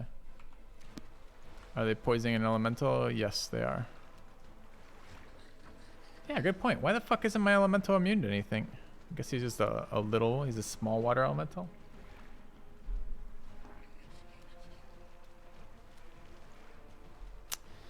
Yeah, it's pretty bad news for the UMD. It's not that I wish to roll in that. It's like, what else though am I gonna do?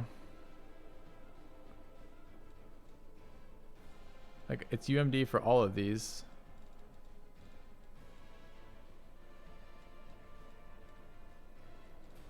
What's the damage range on this? Feels like it would want to tell me. Cure light wounds.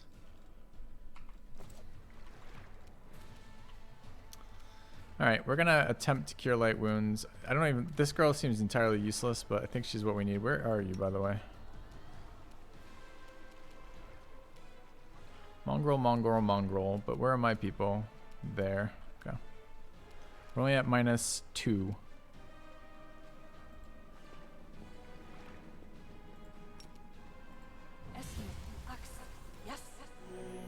Okay. Alright, our turn. We're at 1 + 3 of 19. Stand up. Alright, we can use our other spells of that type now. We have another scroll, we don't have to roll on that. She's at -8. He's at -4.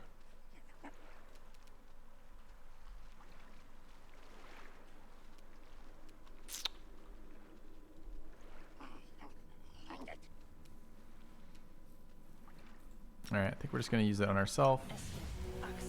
Okay.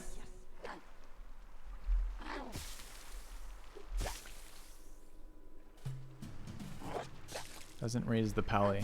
Well, the pally is at -8 is the problem. So I can't raise shit because there's too many HP to roll on. So I'm going to be taking a 40% chance to cast the spell at all, which would have this turn passed. And then I have a dice roll, and the dice roll doesn't ever equal 8. So yes, we don't raise the pally because it doesn't work. And right now we just have to do something because we're out of all healing. So we have to have some ability to stand here and take a hit. It's got to be one of the tanks realistically. And this girl has access to all the other magics, all the other scroll magic, which might get us through this fight, maybe. All right, this is up again apparently. I swear I used this earlier.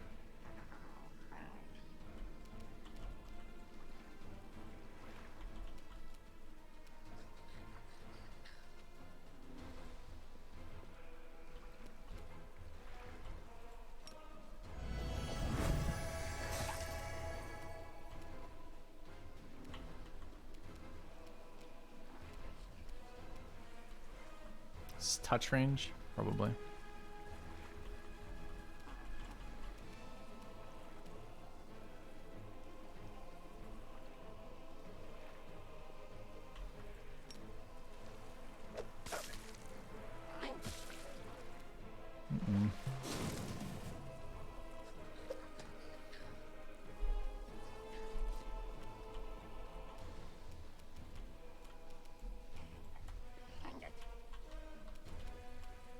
Oh, I can just use this every round, apparently. Interesting. Okay. Do we have anything else that might matter?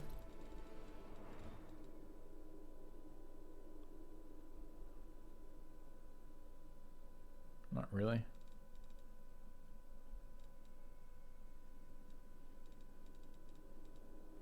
We're already bark skinned, right? Armor class is 16. 10 plus armor bonus plus shield bonus plus dex bonus. Okay. What are we currently under the impact of? Battle spirit, bark skin, mage armor. Okay.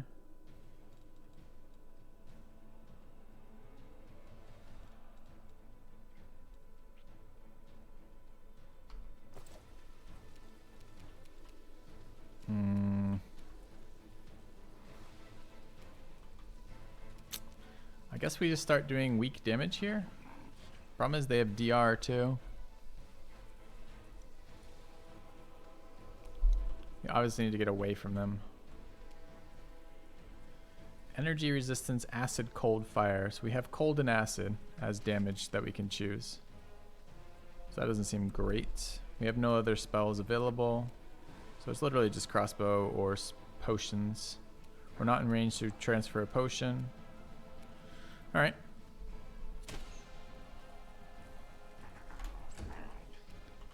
And what does this have?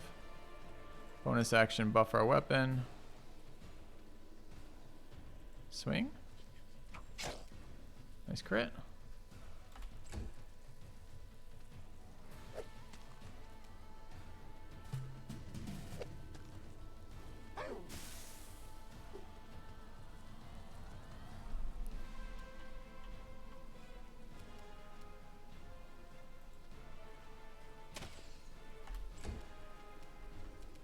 I pretty much don't have anything that keeps us alive anymore.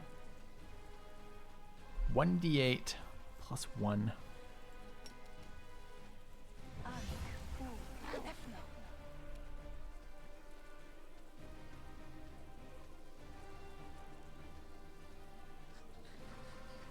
Six plus 5 miss.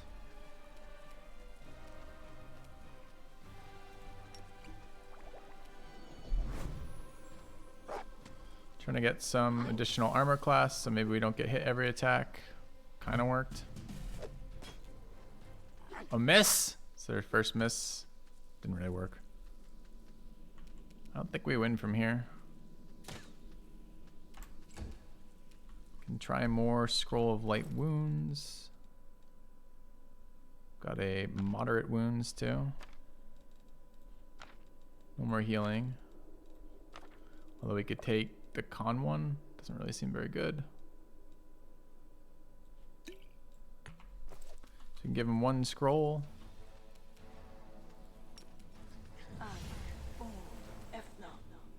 Miss. How close was it? Target's armor class is 15. We rolled a 14 again. Feels bad.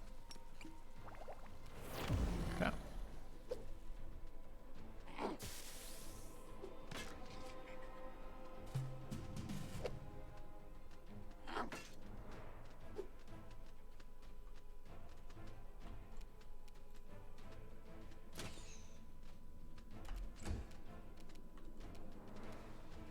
We got a scroll of serious wounds.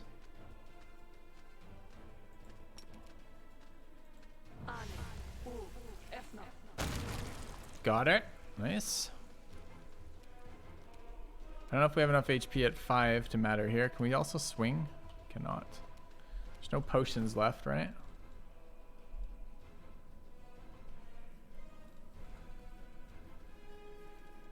Already reduced. We've already bear skinned. I don't think. I mean, do we get a defensive bonus to bark skin? What does it modify? Enhancement bonus. It's the natural armor bonus. Not sure we get natural armor bonus right now. Anyway.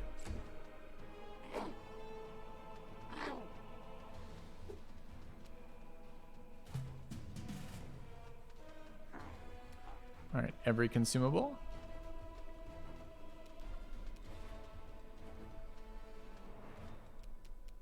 How close is she to dying from negative dex bonus? Not close.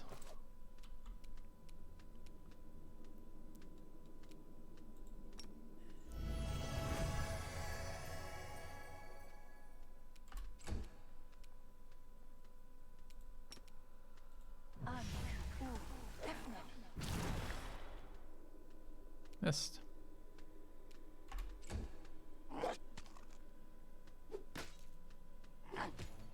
Okay, we're at 1 health.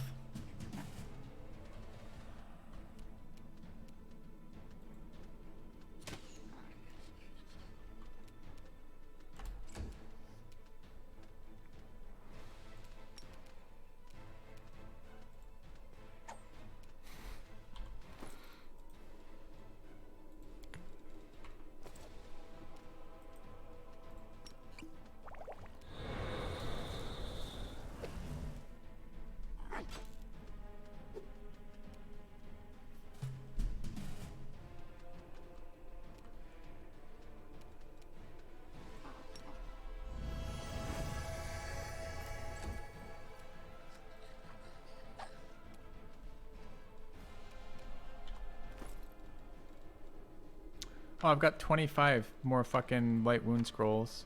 I'm not sure if we should be casting these or not. I'm pretty sure triggering these in combat gives them a attack versus us, but I'm also pretty certain that we're not doing any damage with this weapon, especially when we're shrunk already.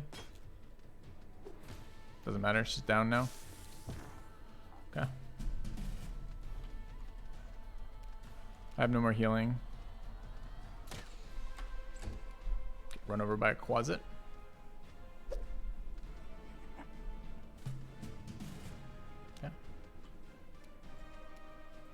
Oh, we have a cold iron one there. Oh, that's better than.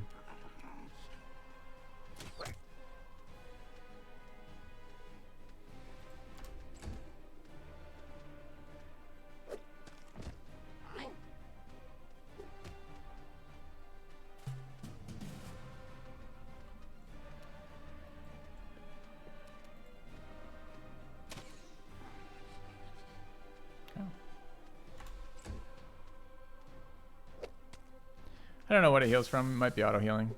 Okay. Alright, so now we know there's a boss fight. We could pre-buff. I want to try it again without pre-buffing though. I kind of hate the mechanic of pre-buffing. Ugh. The one-shotting tank thing is because the fight reset, a new initiative was rolled, and she crit. I see. You have returned. Bargle 666. Thanks for 15 months. Okay. All right.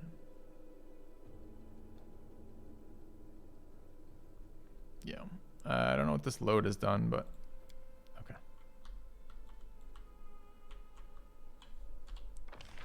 I remain pretty unexcited with this game. All the same problems of the previous, of its predecessor. No fixes. Okay. All right. Can I skip any of this shit?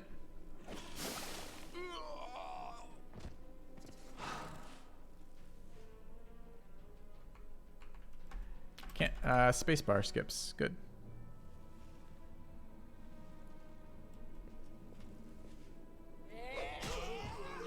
Enter skips the entirety of it. Sick. Okay.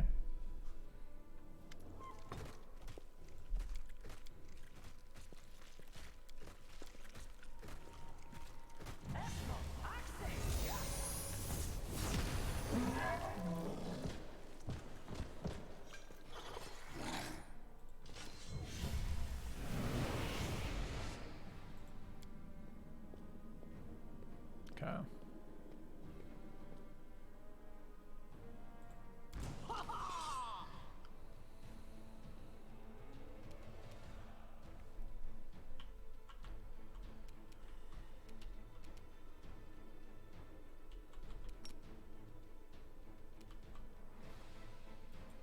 This is a bonus action to do this.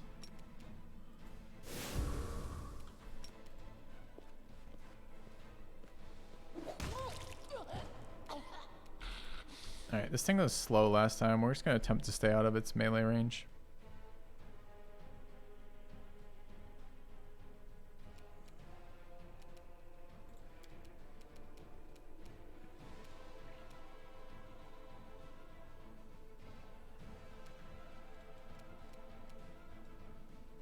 Honestly, not sure what our best use of any of these abilities are, seeing as they all seem super unimpactful. We tried those stacking buffs there and it really didn't do anything.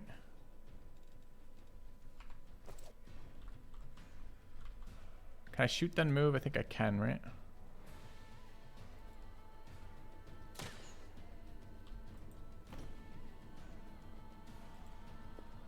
Okay. All right.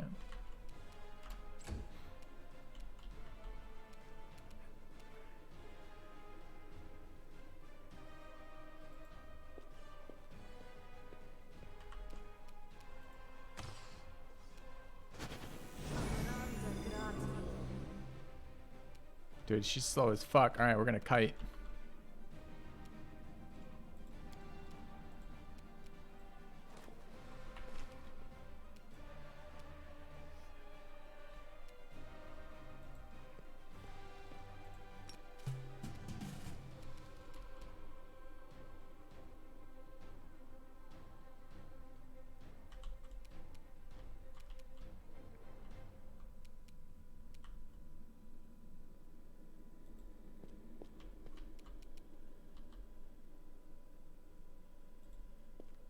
You fucking AO me from there when I'm so angry. Okay.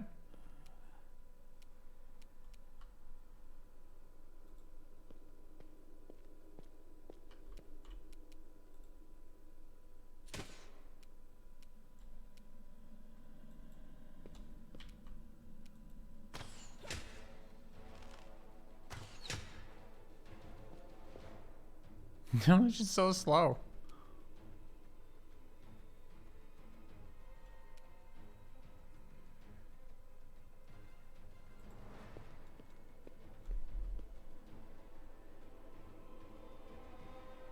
Swift action grant +1 enhancement bonus for 1 minute.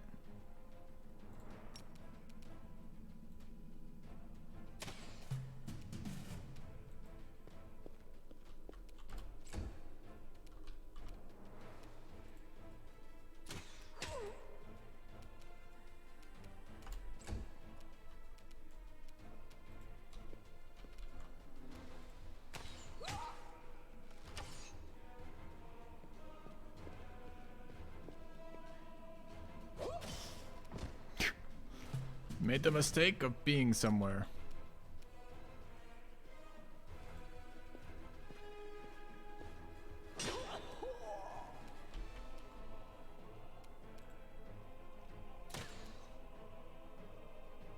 Yeah, I'm not sure why she was faster that time. Maybe we were just at the edge of her range.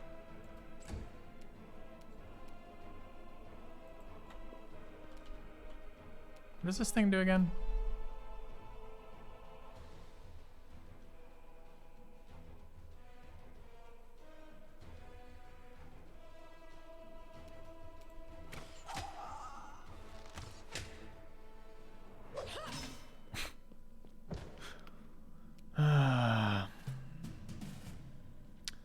So definitely kiting was the right call since she one hits each of our tanks.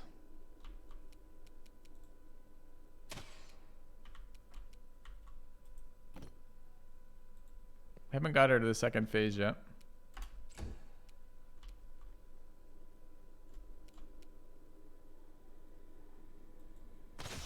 Oh, she's in melee range here apparently. So we just took attacks of opportunity and killed ourselves.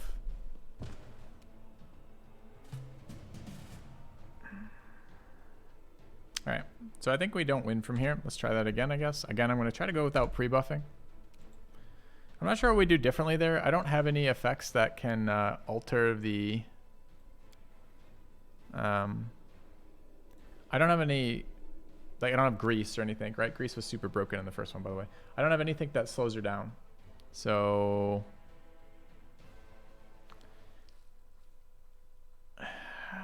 I guess we will attempt to kite her in the first couple of rounds again, but also maybe start stacking armor buffs on the paladin. Okay.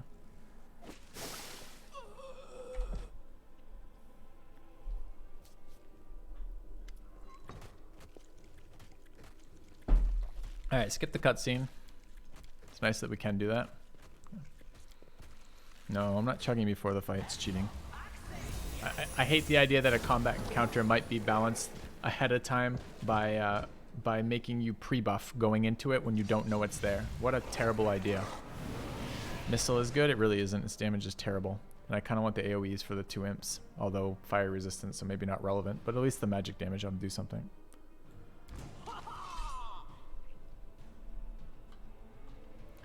Alright. I have time to buff, though. When do I have time to buff? Tell me about time to buff right now.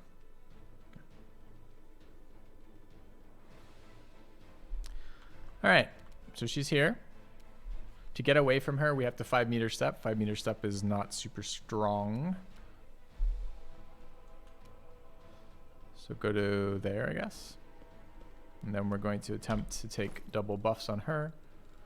We can free action Bane or Smite, wherever the fuck it is. And then we're going to...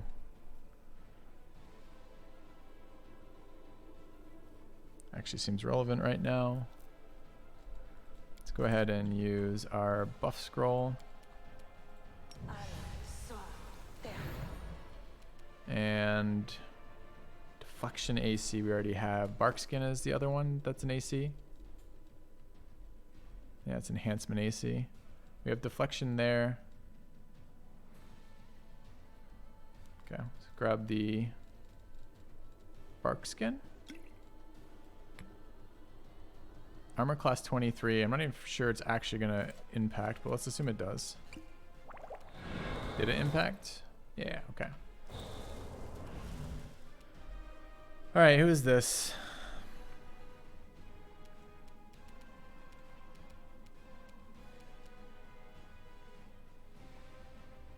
So standard action to battle spirit.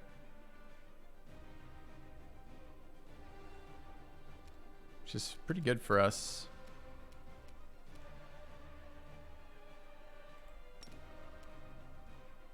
And then we're going to take a reduced person scroll. Forgot there's another character up. Whoops. Okay.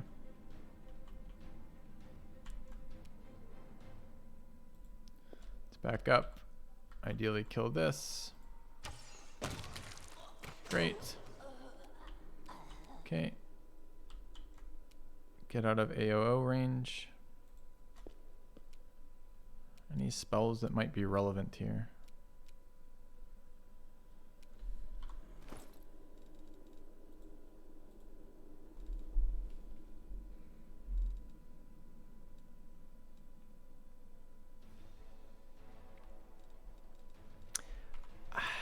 I don't think so, but I'll take the potion just in case. And do we have another one that we could possibly use? Protection from law. She is chaotic evil. I mean, the paladin. I mean, what is this bonus though? This is another deflection bonus. Oh, we could summon water elemental. I kind of liked it for the imps though. Just remember we have that because it was a nice tank for a long time versus the imps.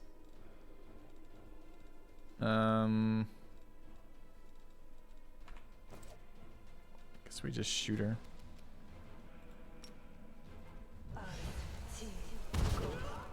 She's gonna one-hit the water elemental though.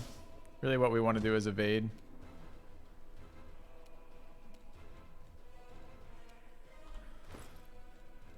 There's one more we're forgetting. What is it? Shield of Faith. Also deflection bonus, annoyingly. I mean, it gives us +1 over what we're using, I guess. What's the point of protection from chaos and Shield of Faith overlapping entirely with their bonus? I mean, it makes this entirely pointless, doesn't it? Okay.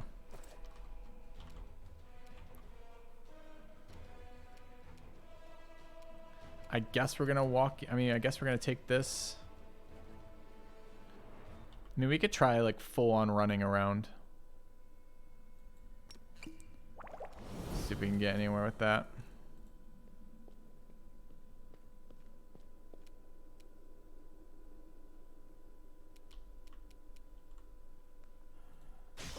Dude, I was so not in fucking range of that attack. Okay. I mean, we got out with 1. I guess it's fine. Does this mean I'm in range here? Nowhere on my bar does it show me getting attacked. Okay.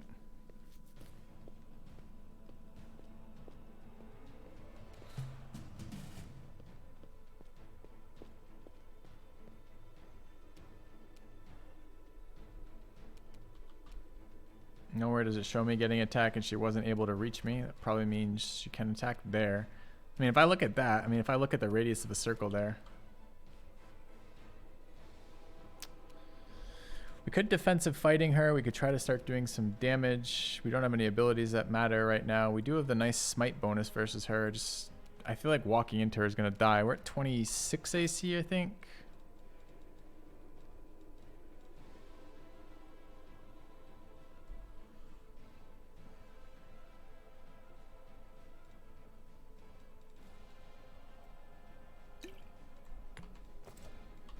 Take another potion.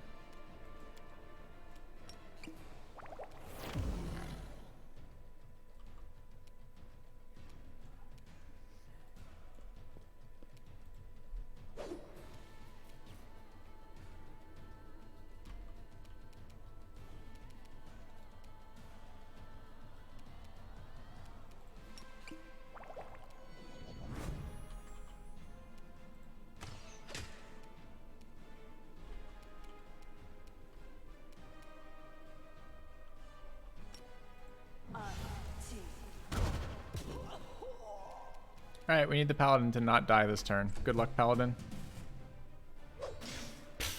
Okay. I guess we technically didn't die this turn.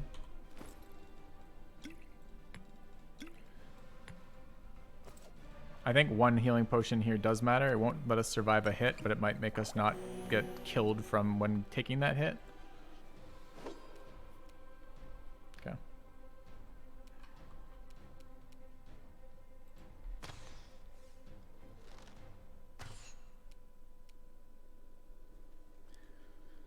We're trying to hit... Oh, we're trying to hit a 21, which is actually surprisingly not great with a 17. With a plus 7, rather.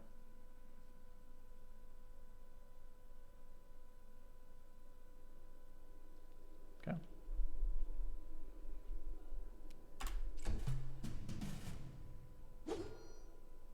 It's good.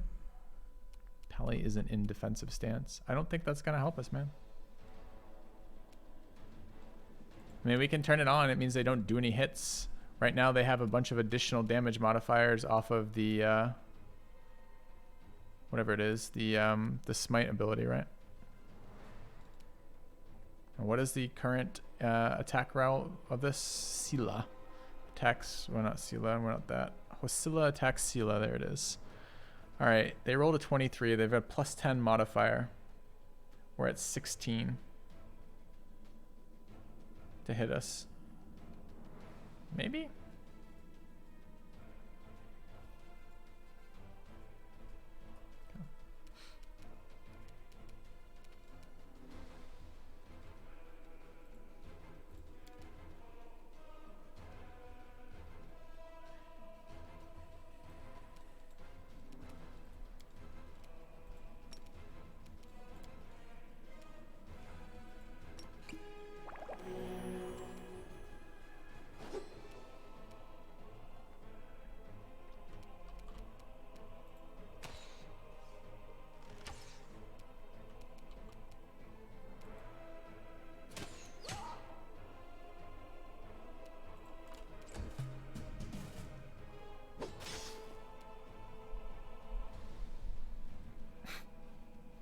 So I guess we got lucky the first time.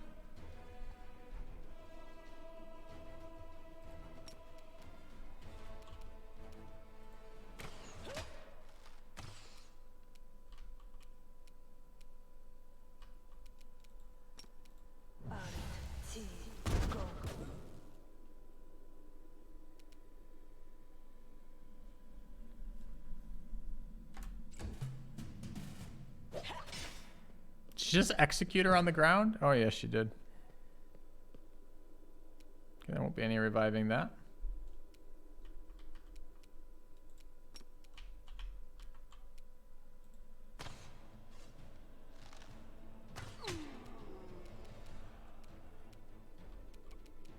That just ended my turn on him. Shouldn't I have gotten a move if I wanted?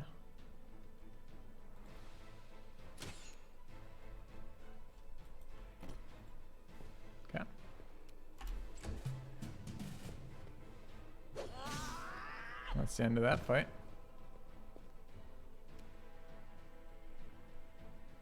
So we can't handle the imps alone on this character. I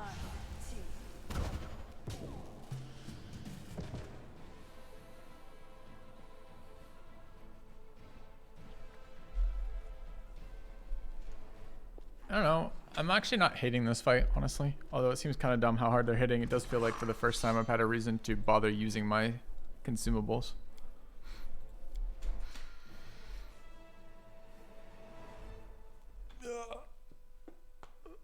Alright, so which ones do we have to stack? Alright, I'm still not pre-buffing, but we could try moving some things around here. For example, we're already getting AC buff off deflection on this character. So presumably, what does this thing do? That's resistance. You would like this. Okay. All right, let's strip these out and figure out what we're gonna use once the fight starts. We want bless, enhancement bonus stacks. We have a deflection bonus, I believe, coming off Smite.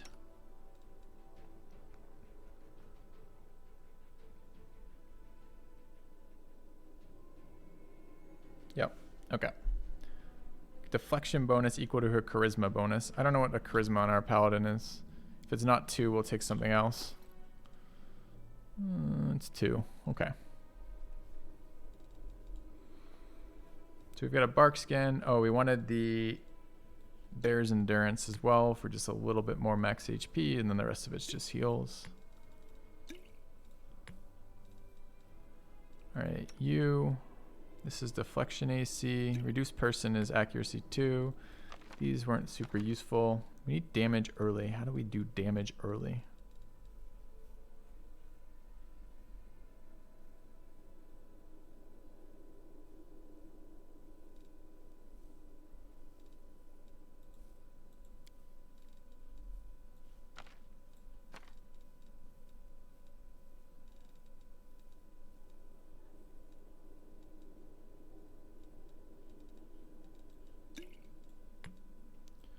Bark skin matters here.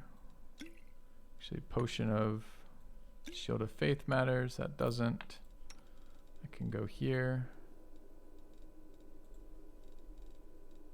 Where's my fucking armor? I just took it off. Where the fuck did it go?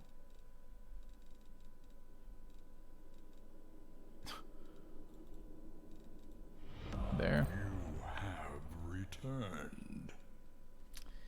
Do we want minus accuracy in this fight? I thought we did, but I don't think we do anymore. Okay. Hey, Cheryl. Thanks for 35 months. All right. That's everyone's stuff as we're likely to see it being used. Okay.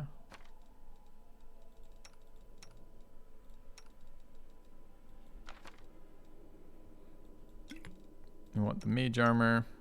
The rest of it really doesn't matter. Okay. All right. Still not pre-buffing. I still think it's a dumb idea that I might have to pre-buff for a fight.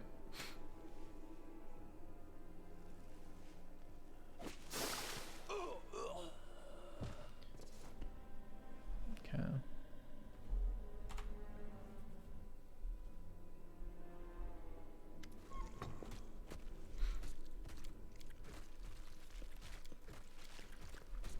Okay.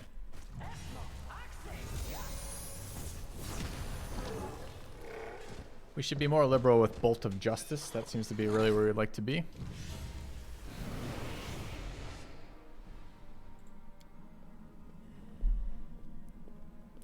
Alright. Please don't go first this time. I'll bathe in your blood. Goes first. Don't one-shot me. Not there this turn. Okay, good. Alright.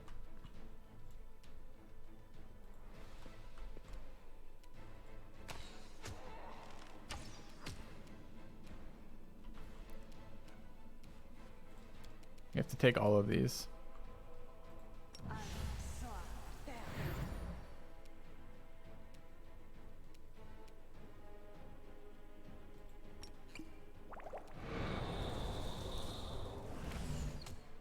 It says for 12. Okay, but a different person. That's fine, I guess. Okay, I thought it was the tank.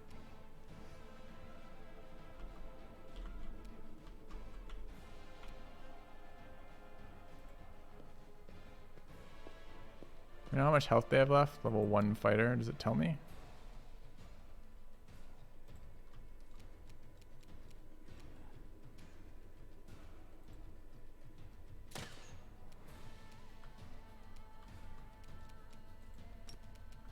I'll get the crossbow out too.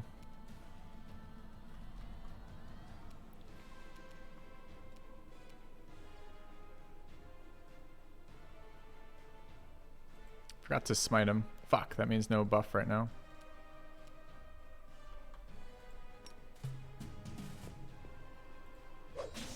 Okay, didn't one-shot her, but might as well have. Makes the other guy run away. That's pretty bad news. Can I get this off my screen? I don't need to see Battle Spirit here. Can I have it off? No? Thanks. Alright, she didn't run, which is good, I guess.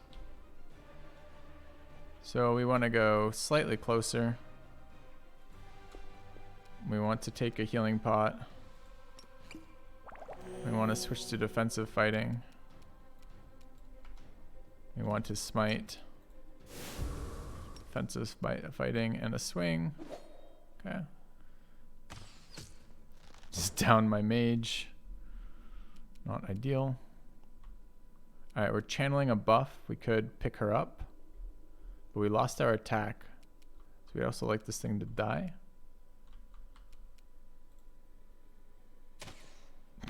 Okay.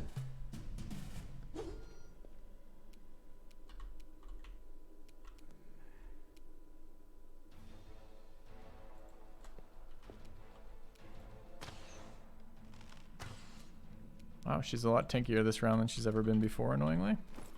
Alright, we're going to take a potion. Somewhere.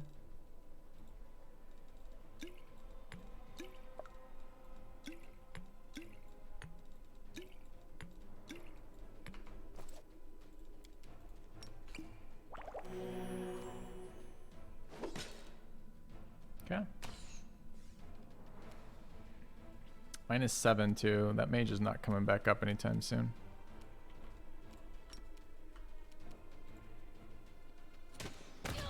Good. Can also take some of these apparently.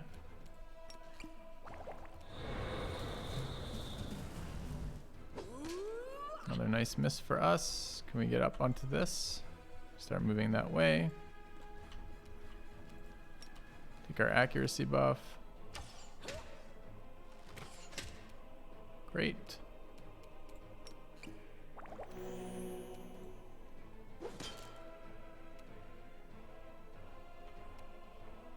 Alright, we're going to lose our channel here in a minute. Weapon's already buffed.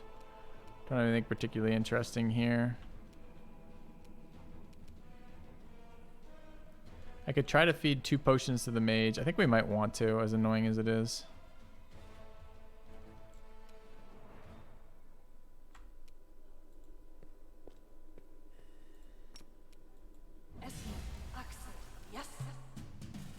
Didn't quite. That was a 1. I healed for 1.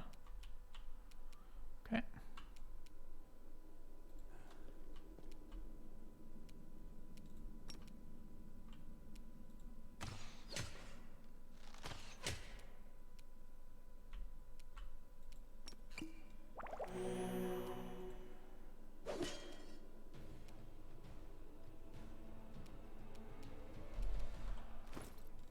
We have 2 of these.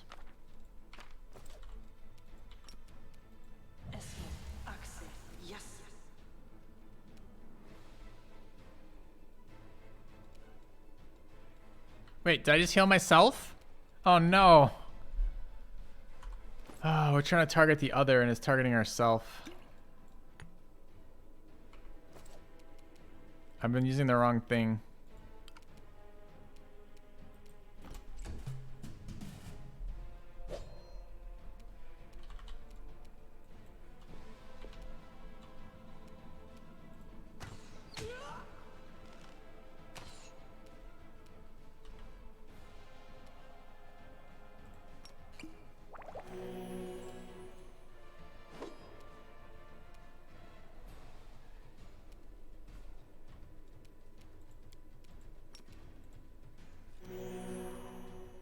-4. Sure, we'll get there. If we can find another healing pot, which we don't have, so we can't get there anymore. We use both our scrolls, missing each time, so this is entirely pointless. We should probably just go again.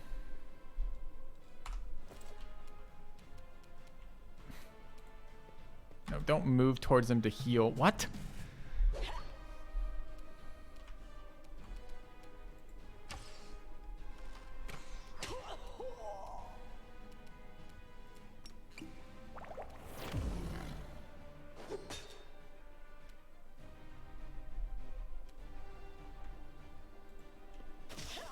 I just... Did you just Cure Light Wounds the enemy? Where did you even get Cure Light Wounds from? What did you have enabled? We're out of healing pots and out of scrolls.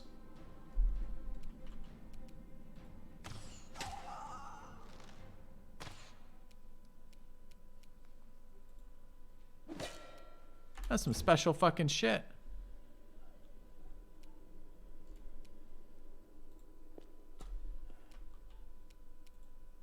Yup, we just healed the boss. I don't know what we healed with, considering we didn't have any resources to heal with.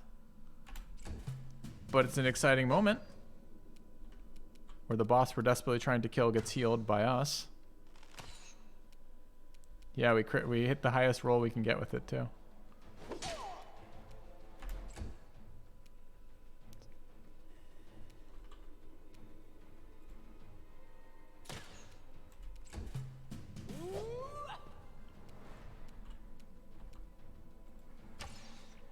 Here we are AC stacking again. Seems to be the solution to all the problems in this game.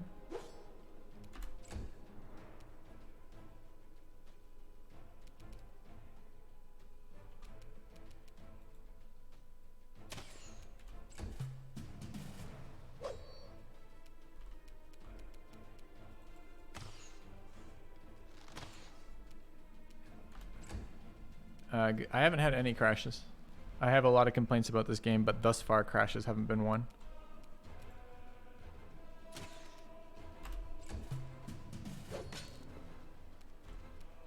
Why is my paladin not getting turns?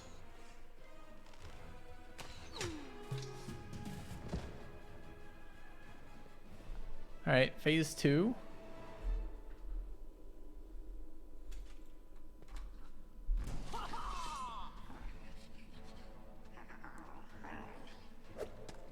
They spawn on top of our archer and kill it before we can act. Neat.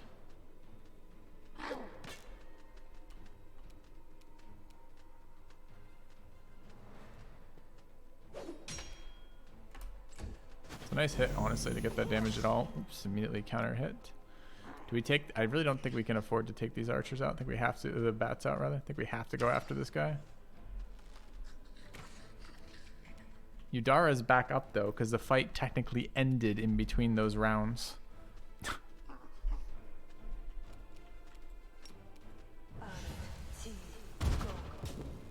Yeah, Water Ollie might be fine. Okay. Kind of hoping that bat would go after the tank, like that one did. What are my complaints? They didn't fix any of the problems their initial game had.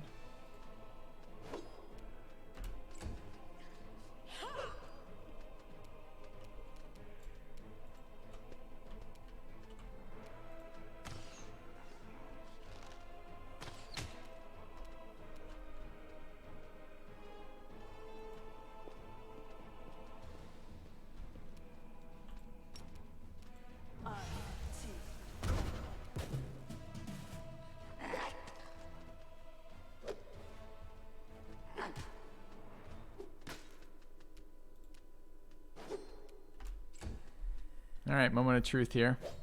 Okay, it's pretty good for us.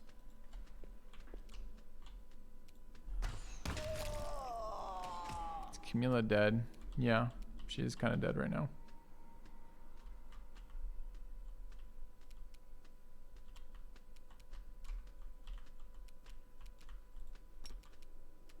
She kind of tempted to drop the water elemental.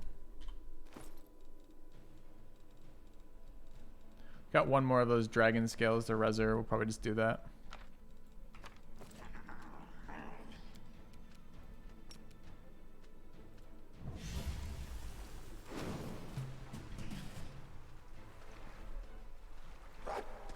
What problems did the first game have? There's no fun difficulty on this game. It's either too easy or too hard at all times across the course of the game when you move difficulties around. The more you understand the mechanics, the more broken your characters are. So you adjust the difficulty up to try to still get some interesting gameplay out of it. And then you run into this, like, it's all or nothing every time, right? Enemies two-shot you or one-shot you in the best case, but you have so much AC that you only get hit on basically 19s or 20s. You never find a fun difficulty setting is the problem. And I haven't seen anything that changes that yet for this. It's still always best to AC stack. Like, your avoidance tanking is so much better than anything else because of the damage the enemies do. Design encounters of the fights. This is actually a fairly interesting design encounter, but even this has multiple bugs in it. For example, the fight when her phase 2 hits, it triggers a second fight, so your wounded person gets up. You know, like, it's a combat RPG that doesn't do combat very well, which is a bit of a bummer. All right, that thing just resisted everything on the archer, which means we really need to keep the paladin up because we need the cold iron.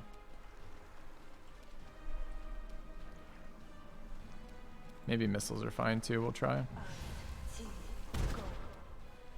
Nah, that got resisted.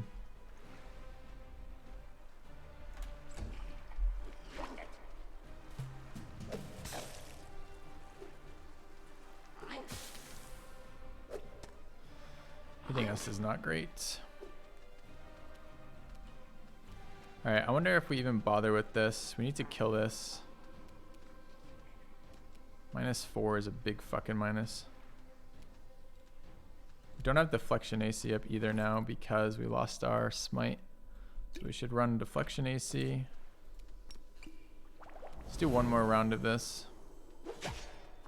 Nice, we hit it on the defensive attack. I don't know if this guy can actually do damage to that. Like, it just might not be possible with him. 5 DR, yes he can. He just has to roll a little bit higher on his 1d8.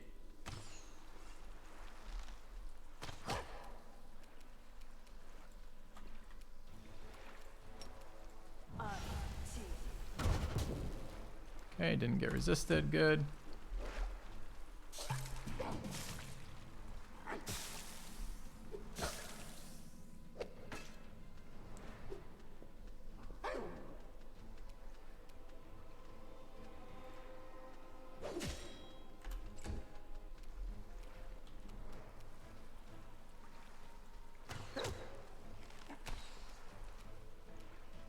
Alright, we're out of spells that do anything.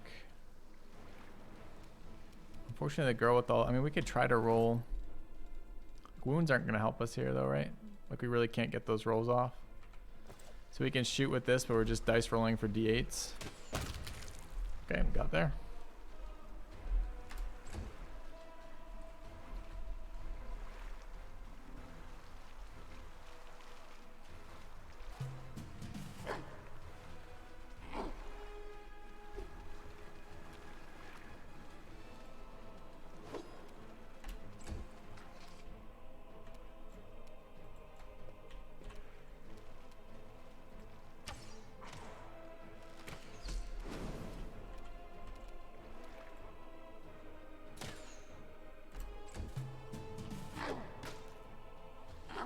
Let's hope they have healing pots after this because we are out.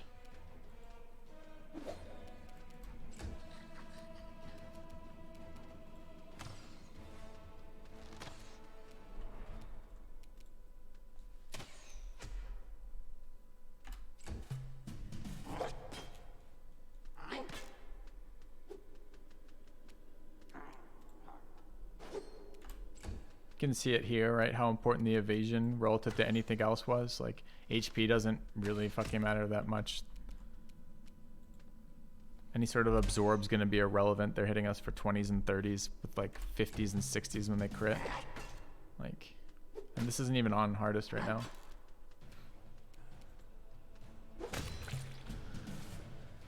All right, easy fight, I guess.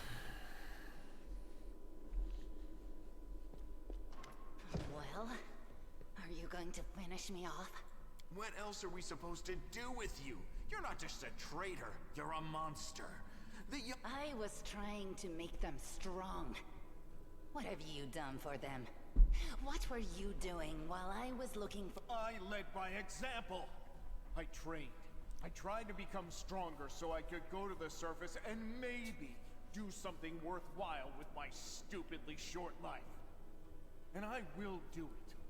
I might be the one to bring our whole tribe to the surface. Forget that. You can't customize difficulty to have a good experience. Power that turns you into a monster. Not responding to this, responding to the chat. Same ritual as them, and I didn't become an animal. I conquered my anger. The anger that has been building and building in every one of us for decades. Unlike you, I have no intention of just lying down and politely... If she had been marked by the abyss, Savamelek is always in need of new servants. But then why did you come with... So I could kill you quietly if you found it and stop you taking it to the village, you idiot. Oh, no. The lady in the night. I understand. Oh, the final Don't care. gong hasn't struck yet, Lan.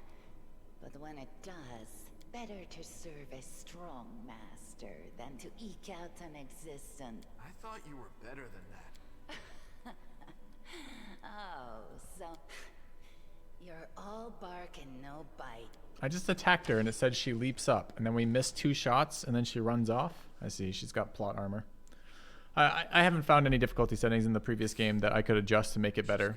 So we tried playing with all of them extensively. Maybe that will be different here. It hasn't been yet, although I will say core in this has been more fun than the highest difficulty at the start here. All right.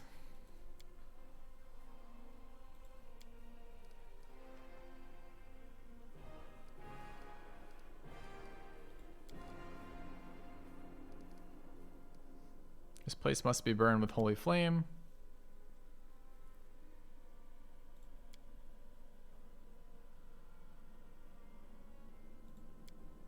Okay, it's time to get out of here. Don't care. Okay. Need a mod to give HP pools a boost. I don't know, man. HP pools are, I don't know what the answer is, man. They got to figure out how to scale their fights. Once we start, I mean, this is level 1 and level 2 with all the pre-made character stuff, not doing any min-maxing because we're not rolling unique characters yet. Once we start min-maxing parties that are synergetic and run buffs, we'll break the game again and immediately becomes unfun. But then what? Like, what is the fun of this game? The combat's not particularly riveting from a moment to moment. The fun is in like the building the builds and seeing them work. Also, I can't move right now. Is that because I have no name selected? I don't know what's selected. Okay. All right. So we have this super ridiculous glaive thing, some healing potions, magic missile scroll, and a mage armor scroll. What does the weapon do? Is it crazy good? Is it going to be crazy good like that we use the entirety of the game kind of stuff? The Marching Terror, 2d11, 2 to 11 rather, 1d10 plus 1 damage. Whenever this +1 glaive lands a hit on a new enemy for the first time, the target receives 1d6 negative damage, and all other enemies in a 15-meter radius must pass a will save throw or become frightened. Okay. How would you go about balancing a game like this? You do it as a... The nice part about a storyline campaign is just what would a DM do? You would balance it based on... you balance it based on the encounter. What do you do for make this combat system interesting? You make fights different. Things need to be different. Terrain, the types of things that people do, the behavior of the enemies needs to be different. The types of enemies you fight need to be different. Like, this was okay, this fight. There was a little bit of terrain that gave us the ability to shoot in melee without being stuck in melee. There was a little bit of a mechanic where the boss dies and some new things pop out, although to be fair, not a lot of mechanics to deal with the boss itself except stacking AC, which is the primary way you do anything in this game from what we saw for the last one. Like, I mean, how do you make the fight encounters here? You tone down the frequency of fight encounters and make them more inherently interesting, like different types of things. So I don't know.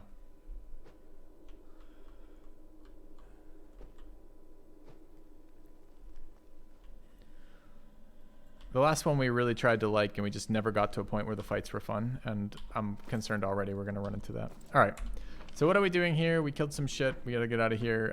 Was there other stuff to loot? No, it doesn't really look like it. All right. It will never work to balance for the PC. What a lot of bullshit.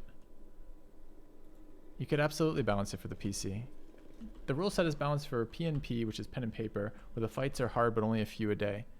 Okay, so, I mean, there's 2 immediate solutions to that criticism, right? The first solution is to go, okay, well, we have less fights per day, and then we have more days, which the PC can do fine. And the second is you can actually tailor your fights in the same way a DM will tailor your fights for your party. In this game, you could spend a little bit more time on the fight design, as opposed to just like, you fight 4 more cultists, you fight 4 more cultists, you fight 4 more cultists. Like, none of those things are undoable in a PC game.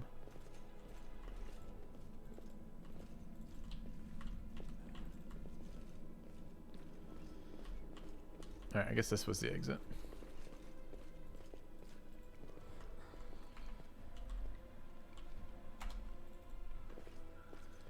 It's not the rest. No.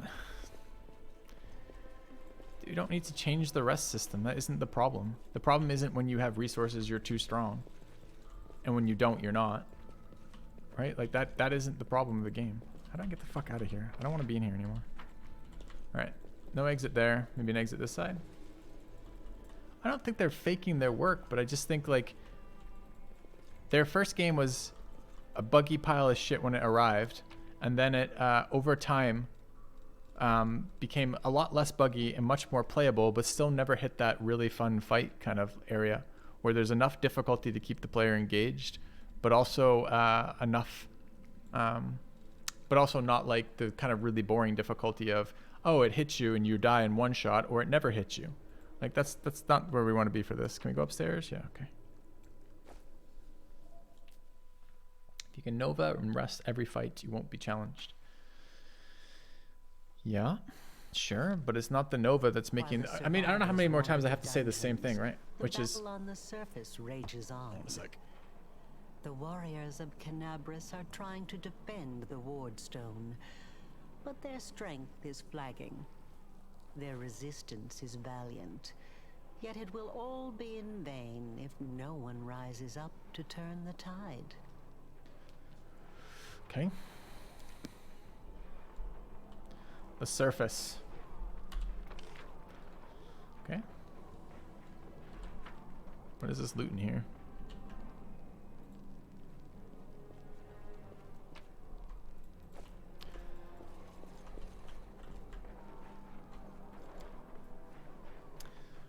I keep giving the same explanation, and it's impossible for me to tell like when it's a new viewer asking the question of the same viewer who's rehashing the point. So I end up like in this weird world where I'm just like saying the same thing again and again and again. We'll take that guy. He looks like he's doing fine.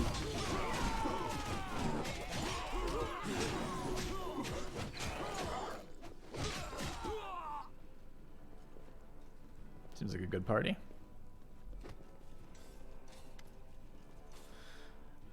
The half-orc before you, wearing armor adorned with Iomedes' golden swords, is clearly exhausted. She obviously hasn't gotten much sleep over the last few days. There's soot on her face, and fresh blood on her sword. Her hazel eyes are hard and focused, and her firm voice sounds accustomed to giving orders. She sizes you up, surprised, judging whether you are friend or foe, and opens her mouth to ask you something, but freezes when she spots Anivia.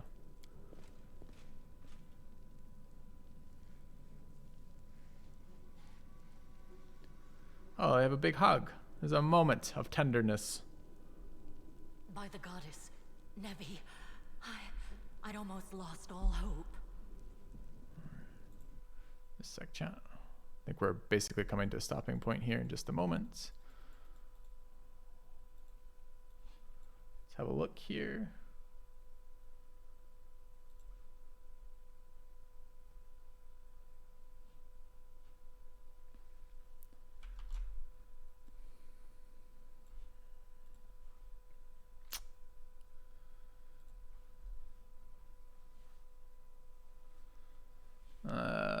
Okay. Everything's fine, Beth. I'm here. I'm here. This here is a new friend. She rounded up those of us who survived the fall and led us up to the surface. Without her, we'd never have made it out. Let me introduce you to my wife, Arabeth Tirabade, head of the Eagle Watch. Sweet. Until the army arrives, I'm the temporary warden of Canabras. And you're just in time. As you can see, we're in the middle of a battle. And thank you for getting Anevia out of there. What is the target of this battle? You have important information about the location of a cultist den. Very good. Report to me in full when we get back to the Defender's Heart. It's our temporary headquarters. Right now, the most dangerous cultists are here. The ones occupying the Grey Garrison. Who's the target? When the demons attacked the city, their main target was the Wardstone. I trust I don't have to explain to you what the Wardstone is and how important it is to the Crusaders. We must retake it at any cost.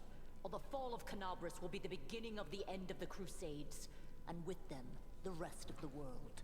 Okay. I see that you had a difficult journey to the surface. You need to rest. But there's a lot riding on this battle. I have no right to command you, but I'm asking you to help us. To battle That's it the is. Spirit. You, take a nave.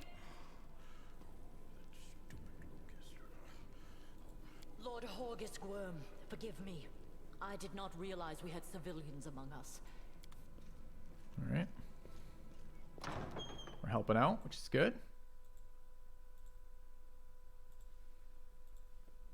That's right. Fighting spirit is the one thing that we've got plenty of. Actual fighting power, that's not so great. Fighting know-how, even worse. But fighting spirit, at least we're rich in that. For Iomade! For the Queen! Kill the beast! What's she yelling about? Oh, wait, so the follower? Yeah, I'm kind of, I mean, let's take a second. I mean, this is probably a good place to save it for the day and consider coming back tomorrow if we want to keep playing or not. I mean, all right, so here's my day one feedback for those of you who didn't hear this earlier, and without me being worried about, I'm just recapping the same stuff for those who've already been listening. Okay, this game doesn't seem as much of an update past the previous game as I was expecting. What we're getting right now is a new storyline, and the new storyline is nice. That's nothing wrong with the new storyline. And maybe some new mechanics when it comes to like the overall strategic layer. We have a crusade now instead of a kingdom we're building, so perhaps that could be something interesting as well. I didn't hate the kingdom management portion of the game last time. It got a bit clunky, but it was an interesting idea. All right, what we're not enjoying again is the combat, and the combat is the core of this game. This is a combat RPG. Most of your time is spent going from battle to battle, moving through areas, collecting resources, moving through areas, leveling your characters. The things you're going to be doing differently as a player as you get better at the game is you're going to be better at min-maxing your builds. You're going to be checking out different types of builds with different character classes, and I think they've added more and more varied character classes to do that with. As you get better at that, your builds are going to get better. As you build better builds and better parties, your characters are going to get overall stronger power level relative to the content you're going to be facing. The problem with this one is the same as the problem with the last one, which is, as it stands right now, the fights we're seeing, and this may change later, but there's no reason to assume it will. It didn't in the last game, and it hasn't yet in this game. The problem is our fights are boring, and they're boring for two reasons. They're boring on the one hand because we're doing the same stuff every single time, and we're still missing a lot of the tools that make that more fun, like a buff manager or other types of things that make the tedious work for the player go down. So that's A. And B, because the difficulty doesn't scale in a fun way. You have face roll fights where nothing matters because everything you do is going to result in a win. And you have these fights where if you get hit a single time, you're basically screwed for the fight. So what you're doing is you're just stacking armor indefinitely for all the way up for every single different buff of every different type of armor class you can get in Pathfinder. This is what we ended up doing in the last playthroughs, and we couldn't find any way around it. We tried a lot of different character builds, including absorb builds and other things like this, and it's still the same. You have two tanks up front whose job is to prevent your squishies from ever getting attacked, because they have to have stacked AC to the point of being useless for pretty much anything else without max buffs and max AC, because otherwise you get 1 or 2 shot for all of these things. You can change the difficulty, including damage numbers for this, but we adjusted those extensively in the last game, and nothing really got there for fixing this problem. It's possible it's better balanced somewhere in this game, but we haven't seen evidence for it yet. And maybe we'll get there, maybe, if I play that long for this.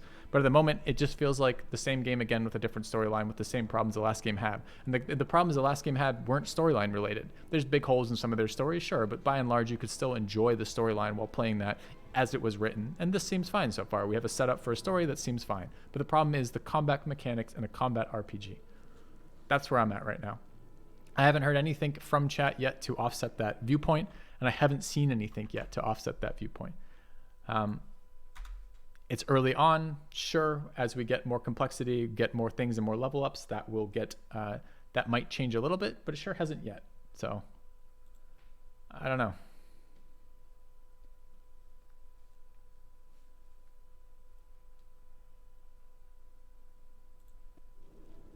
You guys got anything for me feedback wise? I tried real-time combat. How is it? I mean, the real-time combat does a faster moment-to-moment of just dice rolling with your auto attacks, essentially. I don't like it as much. It's a little less fine-tuned for the control. It's probably fine if you just want the real casual combat for sure.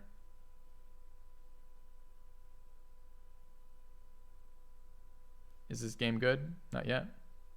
If I don't enjoy it, play something else. You think I just go from game to game that I don't like, shouting about how I don't like it for my own fun and like shits and giggles about that? We're trying this as a stream because I do variety streaming for a living. So we check out games that are in the genres of games that we like to play on stream and try to give assessments of that for my viewers and for myself of what I'm going to keep playing with this or not. So yes, I suppose the solution is if I don't eventually like it, I will play something else. You're correct. But that doesn't mean that I'm not going to sit here and talk about the experience we've had and try to see if there's anything to redeem this or to play through it for us. I mean, I don't know. I don't know what the advice is. Like, oh, you don't like it? Go somewhere else. Trying to play the games here. All right. So I'm supposed to be raiding Artesian here in a minute, who are building my PC for me. I have a new PC coming through them. They're currently semi-sponsoring the stream in the sense of that setup. There's links below if you're interested in getting a PC through them if you want as well. Their goal essentially is quality for a reasonable price point and a lot of customization and building it on stream. Problem is, they told me they were going to be streaming at 4, and it's now 10 after 4, and I don't see them.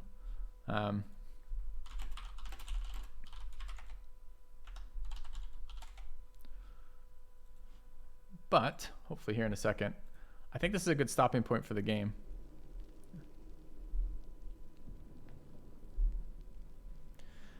I find to have similar feelings to most CRPGs you have. Do you know if there's one that does it right? I'm also struggling more and more with the D&D CRPGs for exactly that reason too.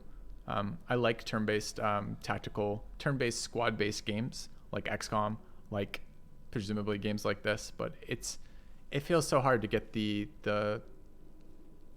difficulty balance right. So Praise the sub.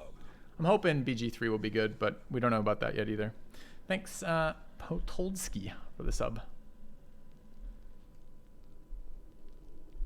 Try Pillars. I played Pillars. It was okay. It wasn't amazing. All right. So I'm going to leave you guys with a raid to Artesian to let you see the glory that is PC building. So I think they're either working on my exact build now or perhaps not. But either way, this is going to be our raid right now. So let's go raid Artesian builds. Again, one more shout out. If you're interested in your own PC being built through quite a reputable company at this point with really good customer support and really good warranty options, you can find the link beneath. That's where I'm getting my next PC through. And as you guys can probably imagine, it's fairly important to me to have a good PC. But we're going to raid them. I'm going to send you guys there. We'll probably be checking this out again tomorrow, probably spend another full day and see if it changes anything. And then we'll make a decision after Sunday of whether or not we're going to bother with this game anymore. Anyways, we'll see you soon.